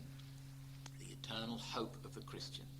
Our faith in Christ, that we are, as the Father said, being restored to the likeness of God. We live in the land of unlikeness. That was an expression they used, a beautiful one, the land of unlikeness. This is not where we were ultimately made to live. There is something amiss. But there is something magnificent, something worth hoping in the human person, something absolutely godly amidst all this messy, ungodly business. I have a friend who is both a psychiatrist and a Jesuit, quite an extraordinary mix, and an old man, a very witty fellow, and he says, whenever I'm with bishops, he said, and they start to get high and mighty, I just withdraw into my imagination and I see them stripped down to their underwear. That quintessence of dust. And for those of you who work in hospitals, and I spent 6 weeks as a chaplain in Massachusetts General Hospital in Boston, there is nothing that will reduce a person more than illness, when the person is lying naked on a table and then all of a sudden they're just a lump of common humanity. Dress them up and put them in a structured situation with all the illusions and they become something more than common humanity. You can see what the illusions do to people, how they structure our life for us. Just by the by, John Wayne happened to be there at the time I was at Massachusetts General, and the nurses were all fighting to get a look at the part of his heart. They removed his heart valve and replaced it. They all wanted to see John Wayne's heart valve. But I guess it looked like everybody else's heart valve. Abraham Heschel has some very insightful things to say. Abraham Heschel died a few years ago. He's a Jewish philosopher in the United States, Stanford University, I think. Wrote a number of books, one of which is called Who is Man? And he, writing out of this best Hebrew perspective of the goodness and the brokenness of the human person, on page 102 of Who is Man, he says, our existence seesaws between animality and divinity, between that which is more and that which is less than humanity.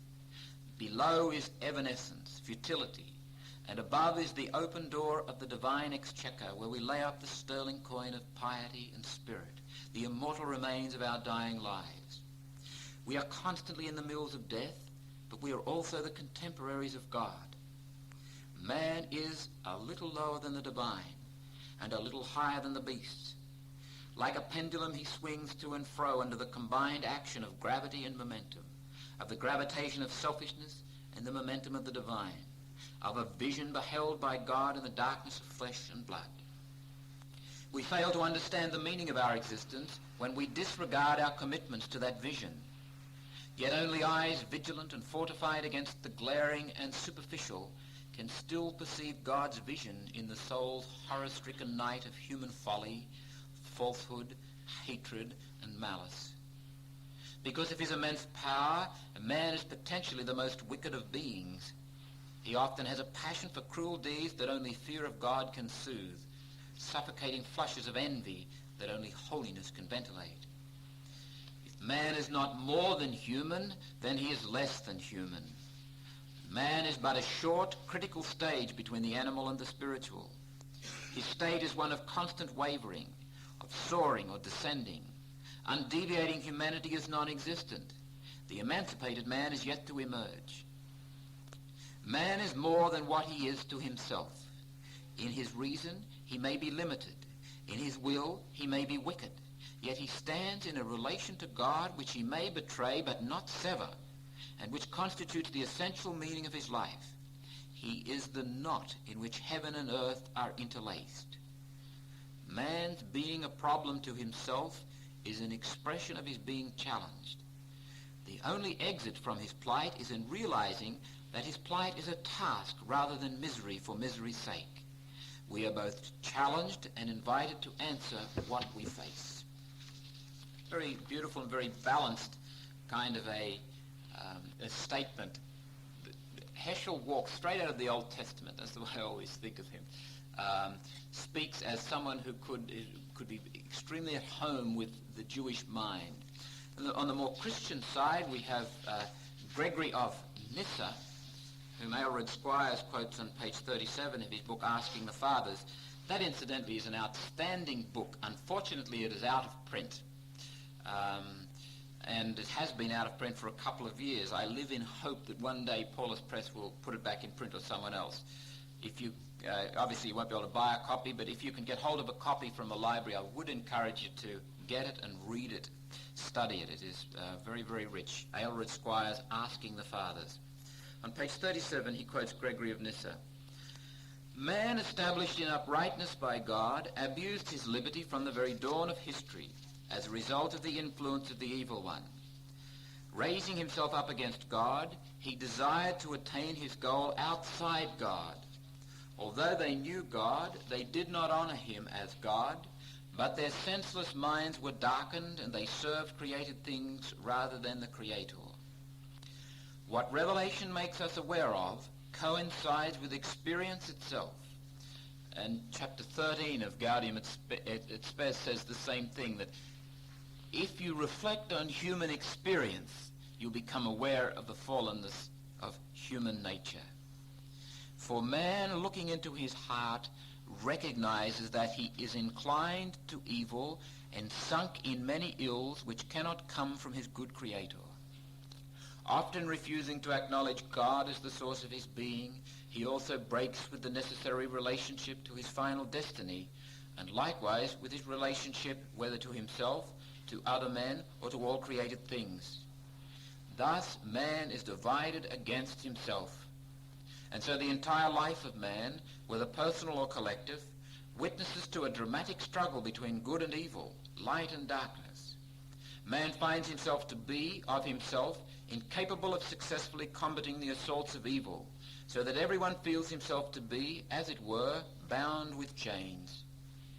But the Lord himself came to free and strengthen us, renewing us interiorly and casting out the prince of this world, who had held us in bondage to sin.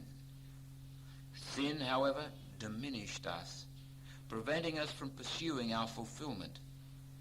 The lofty calling and the profound wretchedness which we feel simultaneously find their ultimate explanation in the light of this revelation. And Aylred Squire goes on to comment, apropos of that our life formation doesn't happen automatically. It is a project. It is a task. It is a work, something that we have emphasized all along. And it is a work that includes the whole person. St. Thomas Aquinas, in the first part of the second part, question 82, article 41, reply to objection 1, writing on this whole question of the fallenness of human beings, says, when the tie or original uprightness by which all the powers of the soul were held in order is dissolved, each power has an inclination to its private movement, and the stronger the power is, the more potent the inclination. It happens further that certain powers are stronger in one person than in another on account of bodily constitution. Fairly simple, straightforward statement, but an important one to remember when it comes to addressing the issues of life formation. That the powers, the needs, the energies of life do not automatically work in an integrated way.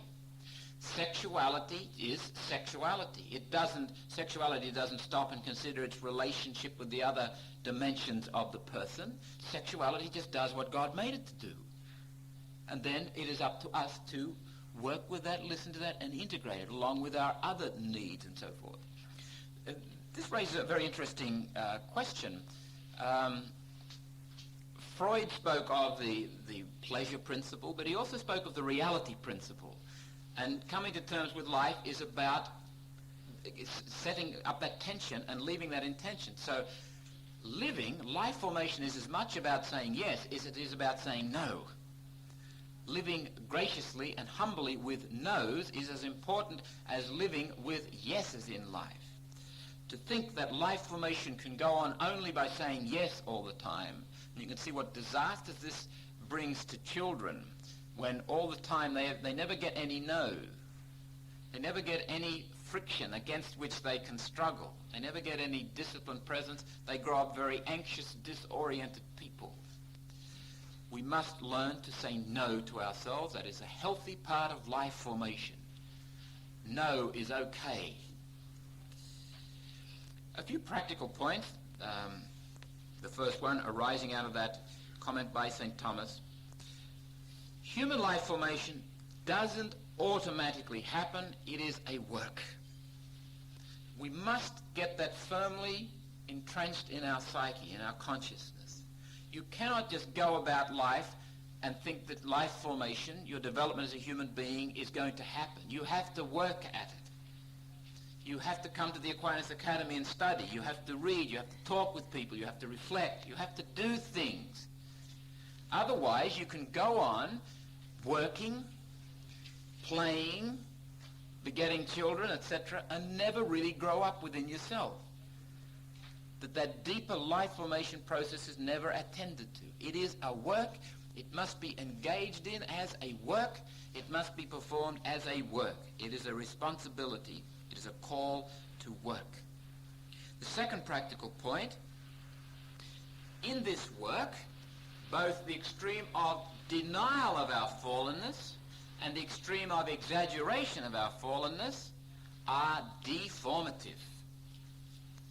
In the first place, denial of our fallenness begets a kind of a naive romantic optimism, the kind of mood that was so characteristic of the 1960s, where young people thought that anybody over 30 was old hat, they were too entrenched. We've got to create a whole new world where people love each other and they'll get on real well with each other. And you had that most idiotic of songs came out by John Lennon, was very, very popular, significantly enough, called Imagine. Imagine a world where there's no religion, there's no politics, nothing to live or die for, just bland nothingness. Just failure to acknowledge that human beings are fallen. I keep stressing this fallenness. You might say, well, why didn't you orient the talk more positively and say on the goodness of the human person? Because psychologically, it is far more difficult and far more necessary to come to terms with your finitude, your limitations, your brokenness, than it is to come to terms with your goodness, the well-rounded possibilities. And if you can get a balanced view of the limitations of life, the fallenness of human existence, and what that begets, then so much else falls into place.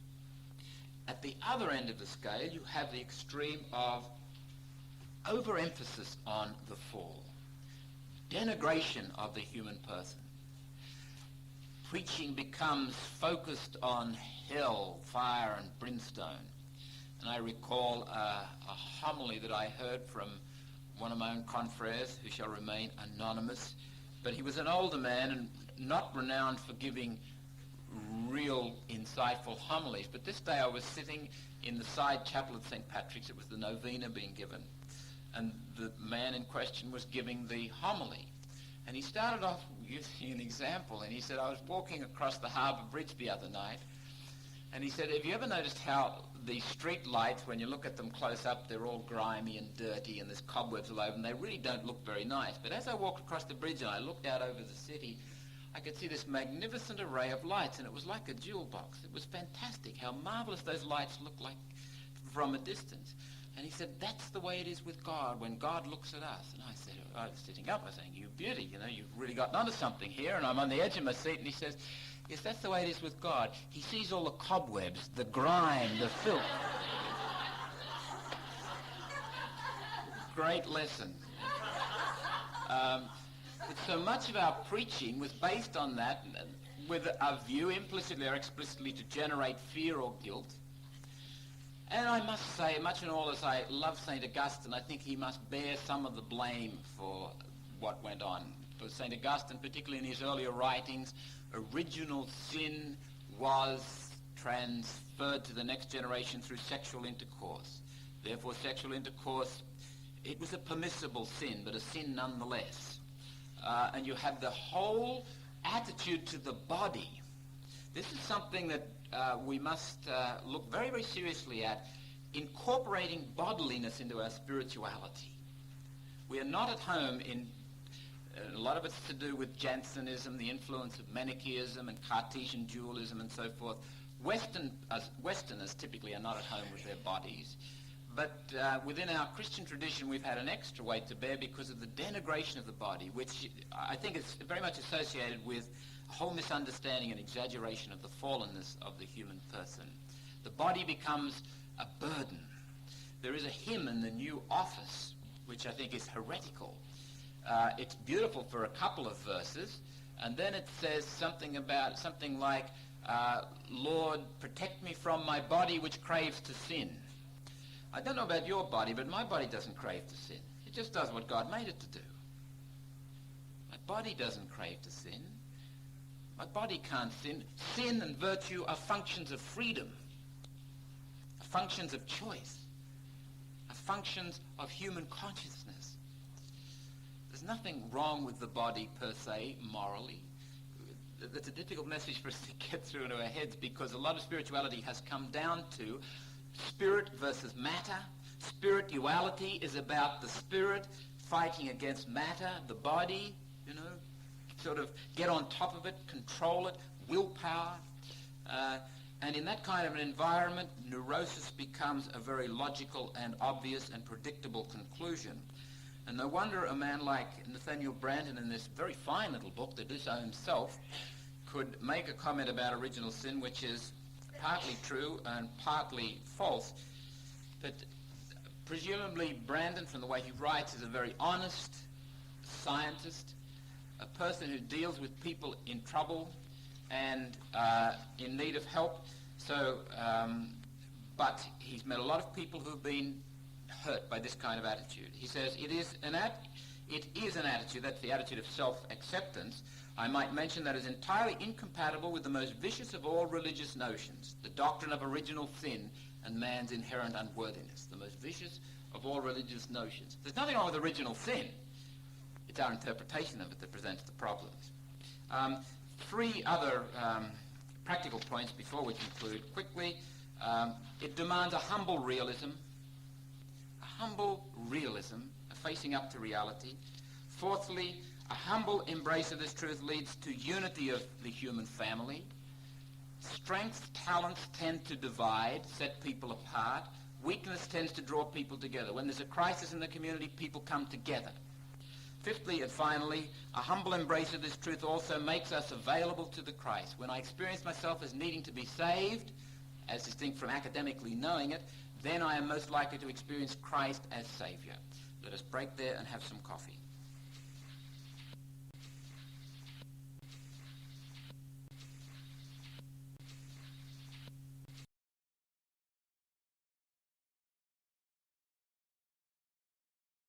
Now look at two particular manifestations of the fallenness of human life formation. These are formation ignorance and the pride form. First of all, let us consider formation ignorance. Formation ignorance, or the ignorance of the ultimate answers to the ultimate questions of life formation occurs at two particular levels, at the universal, general level, and at the particular individual level. Let us begin by considering formation ignorance as it manifests itself on the universal, general level. We cannot find all the answers. We cannot get it together. That is formation ignorance on an individual scale. Now, this has a very practical spin-off.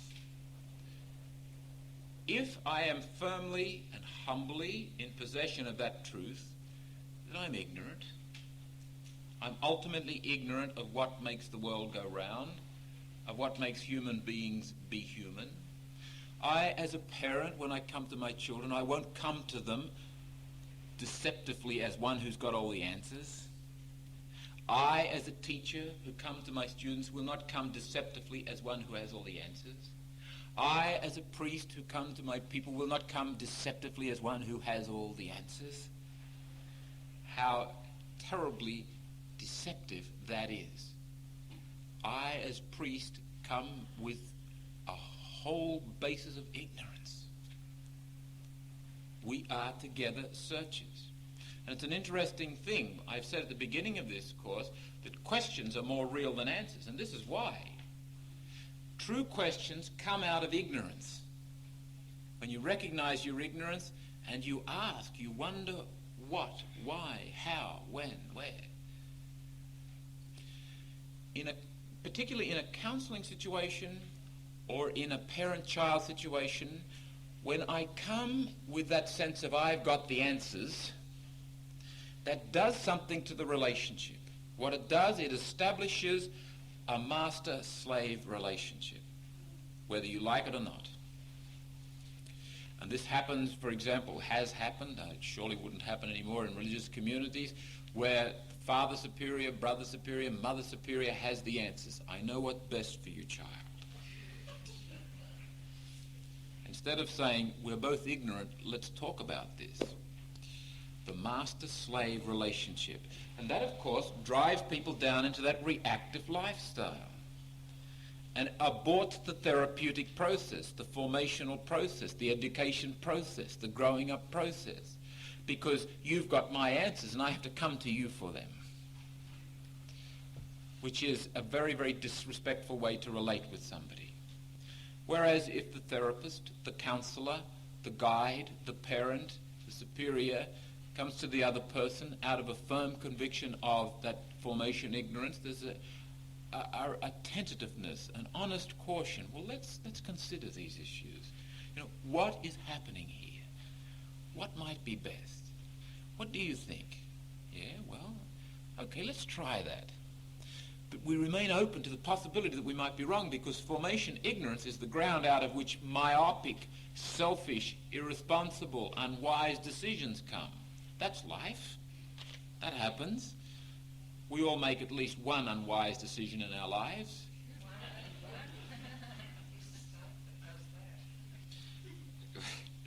Maybe. It's impossible to know all the answers. A humble respect for and acknowledgement of our ignorance is called for.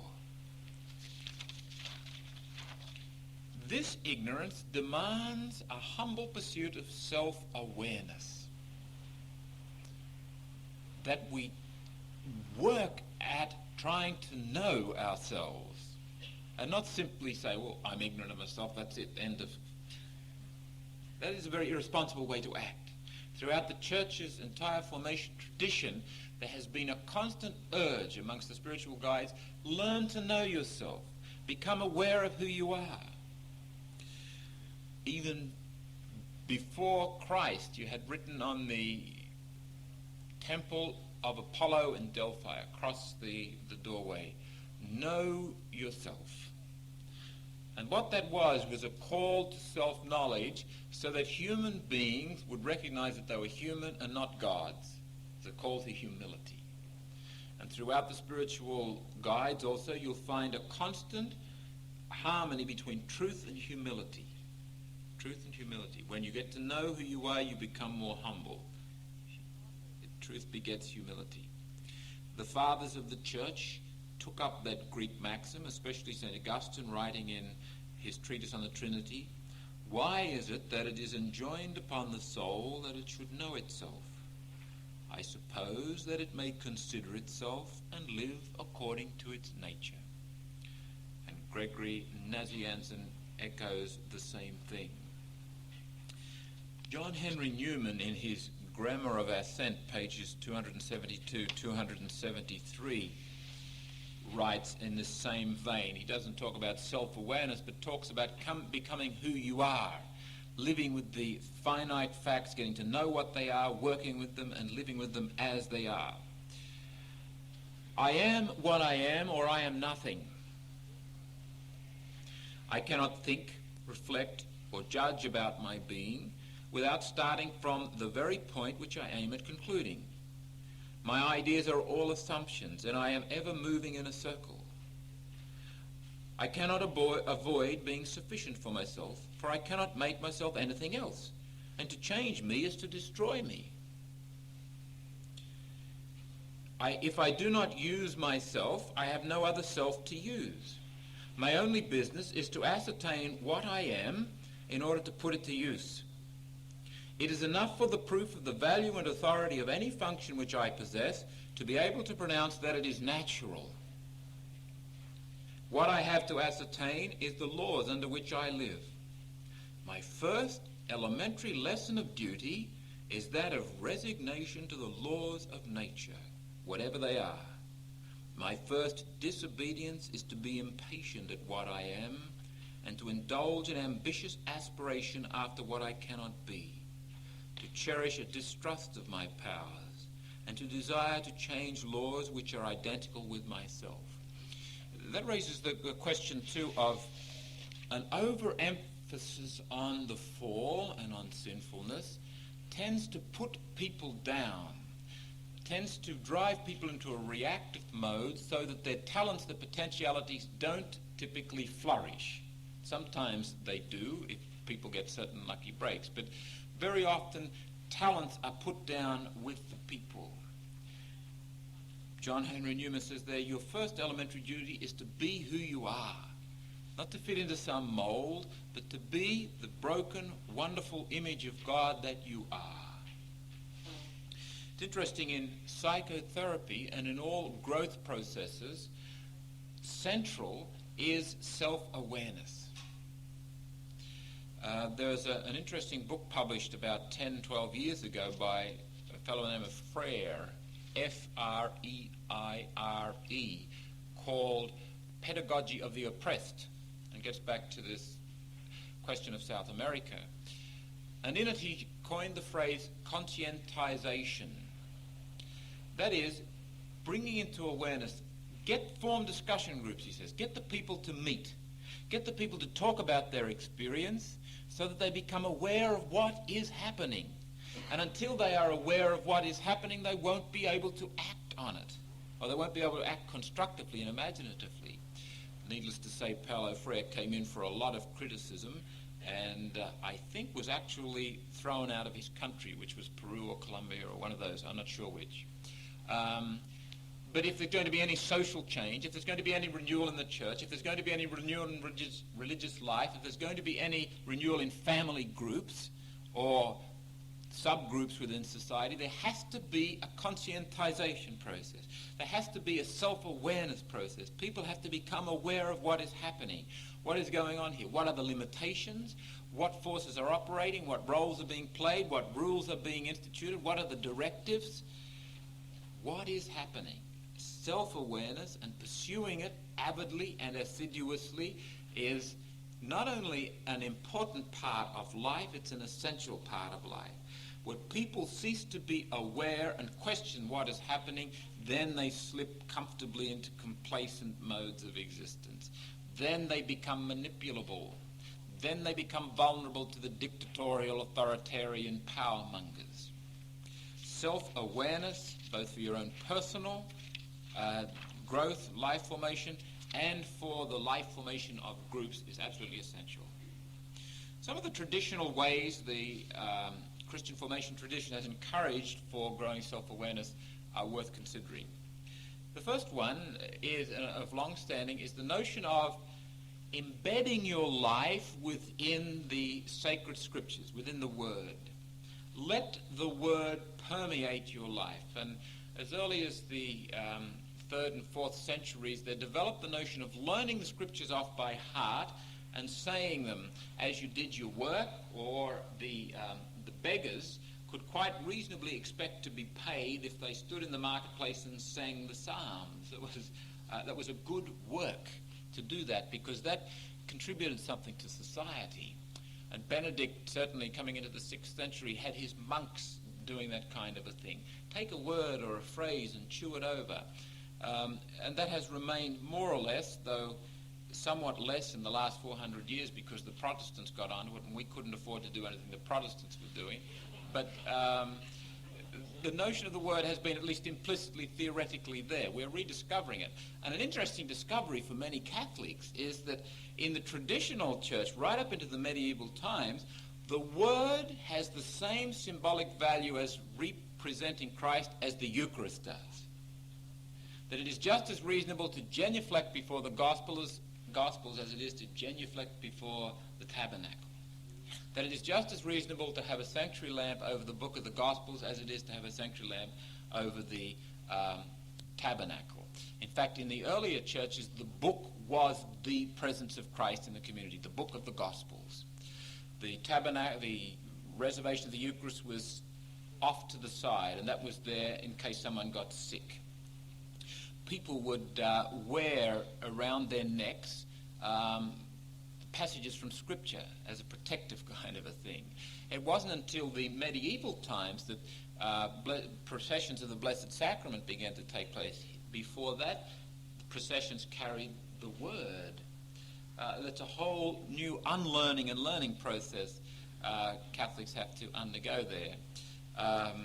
However, that allowing the Word of God, and incidentally, if you want to look at the Church's teaching on that, I'd suggest you go to the Church's document on divine revelation as promulgated in the Second Vatican Council. They say it is from Word and Eucharist. They have an equality. Okay, listening to the Word is a way of promoting self-awareness. You begin to experience yourself in the context of God's saving revelation. Closely related to that is the second practice the Church has always encouraged, that of meditation. Now, the word meditation has some strange overtones for us, because meditation over the last 300 to 400 years has been typically discursive meditation. Meditation cerebrally done, intellectually pursued, a la the distorted Ignatius of Loyola. Thomas Keating, the former abbot of Spencer, Massachusetts, the Trappist there, wrote an article in America about 5 years ago in which he argues that over those 400 years, the Church has really stifled contemplation. For example, the two superiors general subsequent to Ignatius of Loyola both forbade Jesuits to contemplate. Now, given the historical context, you've got the heresy of quietism emerging there.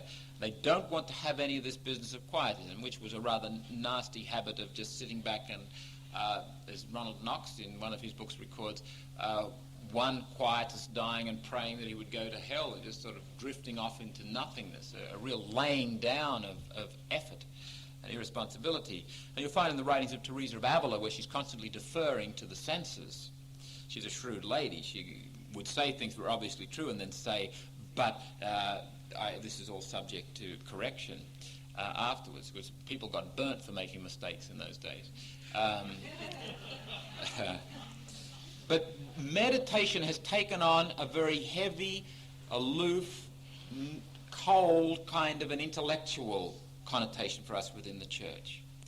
And again, getting back to that notion of structures, rituals and so forth that serve a relative purpose at a given time in our lives to facilitate the emergence of truth but also protect us. Many people are finding now that the structures of prayer with which they grew up don't serve their purpose anymore. Well, let them go, for goodness sake. Let them go. Don't throw the baby out with the bathwater. Throw away the structure and work to find a new one that is effective. Structures are relative. And we let them go when they no longer serve their protective and facilitative purpose.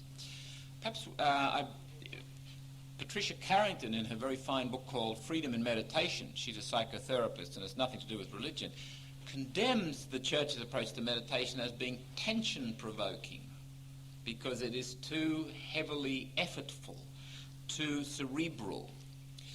Perhaps one of the best ways to consider or to develop a new structure is to start by claiming 15 or 20 minutes in your day where you just sit and be still and be quiet. That's all. Think of prayer as a relaxed space. Anthony Bloom calls prayer openness. That's what prayer is, openness. And in that simple statement, he says a lot more than many of the academic treatises on prayer used to state. In that relaxed space, I would say you bring to that space your faith in the whole mystery of life, God embracing the cosmos and permeating it with his creative spirit. You don't have to set your intellect to work to make things happen during that time. And in order to anchor your mind and your imagination, you might use a simple word or phrase just to keep yourself there in openness, like Jesus, Son of God, or God, give us your peace, or simply God. Although be careful of the words you use because they're often emotionally overloaded. E.g., the very word God is emotionally overloaded for people. Jesus might be emotionally overloaded. You might use, I think it would be quite in order to use some harmonious sound to do it, because you bring to it your Christian faith. Words with M's in them have a certain music and harmony about them. And this is basically what Patricia Carrington talks about. I'm not saying that that is the ultimate in Christian prayer. I'm saying that could be a successful technique for you to develop new structures of prayer that are appropriate for you, that you go on from there.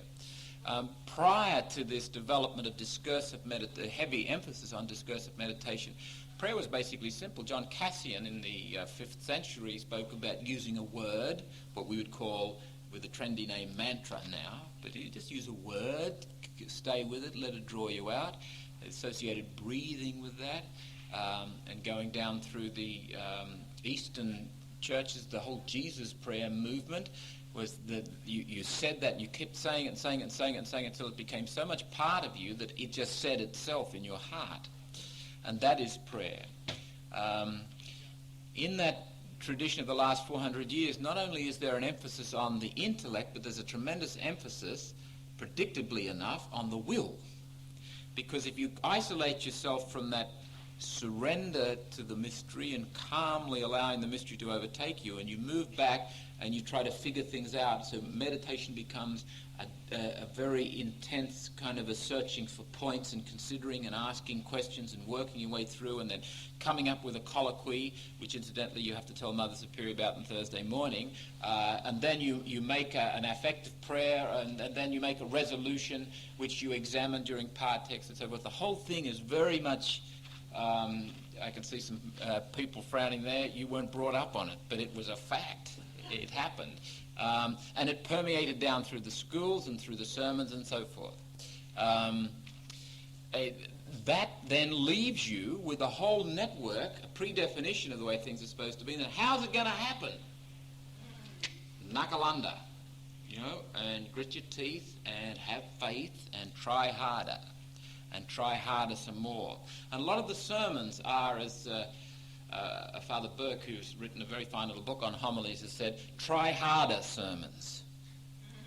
And a lot of what happened in the confessional was try harder. But I'm being impatient, Father. Well, try harder. Just control yourself. Think of Jesus on the cross and try harder. And really the radical flaw in the whole thing was found in the basic approach to spirituality, which was very intellectual and very willful. Instead of being one of submission to the mystery and participating in the mystery and flowing where the mystery leads, surrendering to the mystery provides the energy and the direction of it all, and I become an energetic cooperator in it. A lot of those other questions don't even begin to emerge. They don't happen. So, there is a chapter which I have recommended before, and I'll recommend again, is Chapter 7 of Van Kaam's book, In Search of Spiritual Identity, on transcendent self-presence. The difference between transcendent self-presence and introspection is an important one. When people try to pursue self-awareness, very easily they can get locked into a process of introspection, sort of a navel-gazing,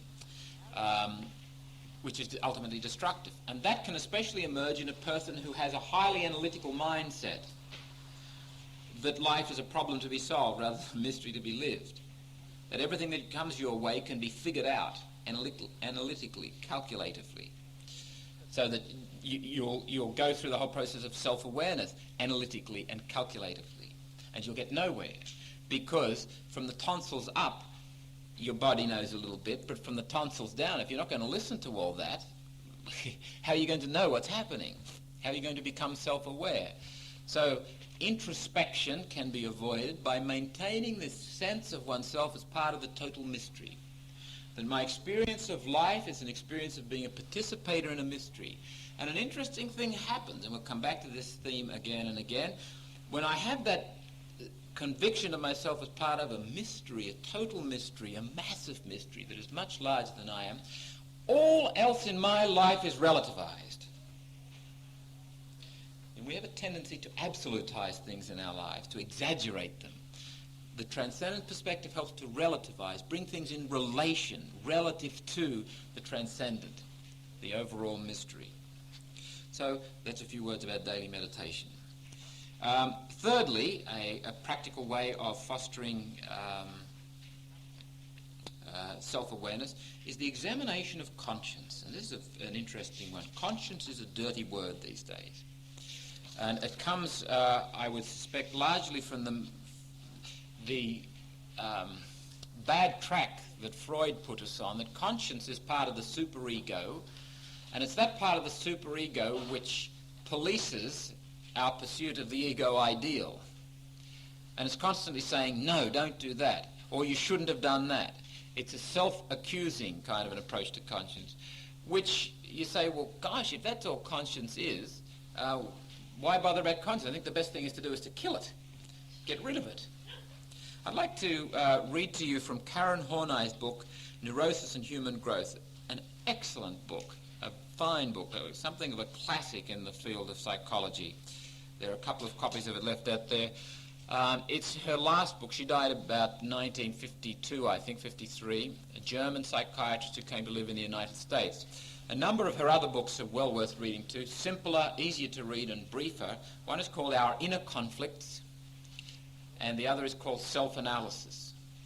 And both of them are published by Norton. But this book, Neurosis and Human Growth, or a brief digression again, one of the magnificent things she does is she picks out a lot of those experiences of human life that can easily pass for virtue, if you think superficially, and she notes that very often they're not virtue, but neurotic patterns of behavior. Very, very perceptive lady, and a very compassionate Christian person too. She writes on page 131 of Neurosis and Human Growth, I want to summarize these comments on neurotic self-accusations by contrasting them with healthy conscience. The latter vigilantly guards the very best interests of our true self. It represents, to use Erich Fromm's excellent term, man's recall to himself. I think it's a beautiful way of describing conscience. Our recall to ourselves. Say, hey, there's something amiss here. You're not in harmony with who you are. There's a loss of congeniality there. Self-accusations, on the other hand, stem from neurotic pride and express the discontent of the proud self with the individual's not measuring up to his requirements. They are not for his true self, but directed against it, and are meant to crush it. The uneasiness or the remorse coming from our conscience can be eminently constructive, because it can set in motion a constructive examination of what is wrong with a particular action or reaction, or even with our whole way of living. What happens when our conscience is disquieted differs from the neurotic process from the beginning. We try to face squarely the wrong done or the faulty attitude which has come to our attention, without magnifying it or minimizing it. We try to find out what is responsible for it in ourselves and work toward overcoming it eventually in whatever accessible ways. A very simple, practical, healthy approach to conscience. You cannot live a healthy life without respect for your conscience. And it has been the attitude of the Christian tradition to foster, to facilitate, to sharpen the conscience of the individual. Not so that it can be a killjoy, not so that conscience can stop you from enjoying yourself, but precisely so that conscience can be there as a relative participator in the whole of your life, so that you can act in a way that is more consistent with who you are. It recalls you home to yourself. Very beautiful way of putting it. Looking at the second manifestation, and we'll have to mention this briefly. Second manifestation of fallenness is the pride form. In simple terms, that simply means that there is in each and every one of us an energy or a tendency or a drive to make ourselves the center of the cosmos, to grasp, to cling to attitudes, dispositions, structures which make us secure, which close the world in. To some extent, we can't be absolutely open. We can't be absolutely moving out to people. We must look after ourselves. But the pride form, there's something in us that makes that an excessive drive. And one final point, the fascinating difference about that Christian spirituality brings to the perception of human formation is that the center of my life is not in myself. In ego psychology, and typically in any psychological point of view, the center is spot bang right there in yourself, and your job is to gather your resources and get on top of things and make yourself the center of your world. In the Christian tradition, as Aylmer Squire points out, the center lies beyond myself. And not only the Christian tradition, in the tradition of Zen Buddhism, for example, and Taoism and Confucianism too. In fact, in all the great world religions. And I would suggest that that is something that modern Western people have lost, typically. That sense that the center is not in me, that's the pride form that wants to grasp things. The center is beyond me, the center of my life. Squire writes in Asking the Fathers on page 34, "First and foremost, we must recall that for the one who is made in the image of God, the true center of his life is not to be found in himself as something he can possess or fully comprehend in its wholeness.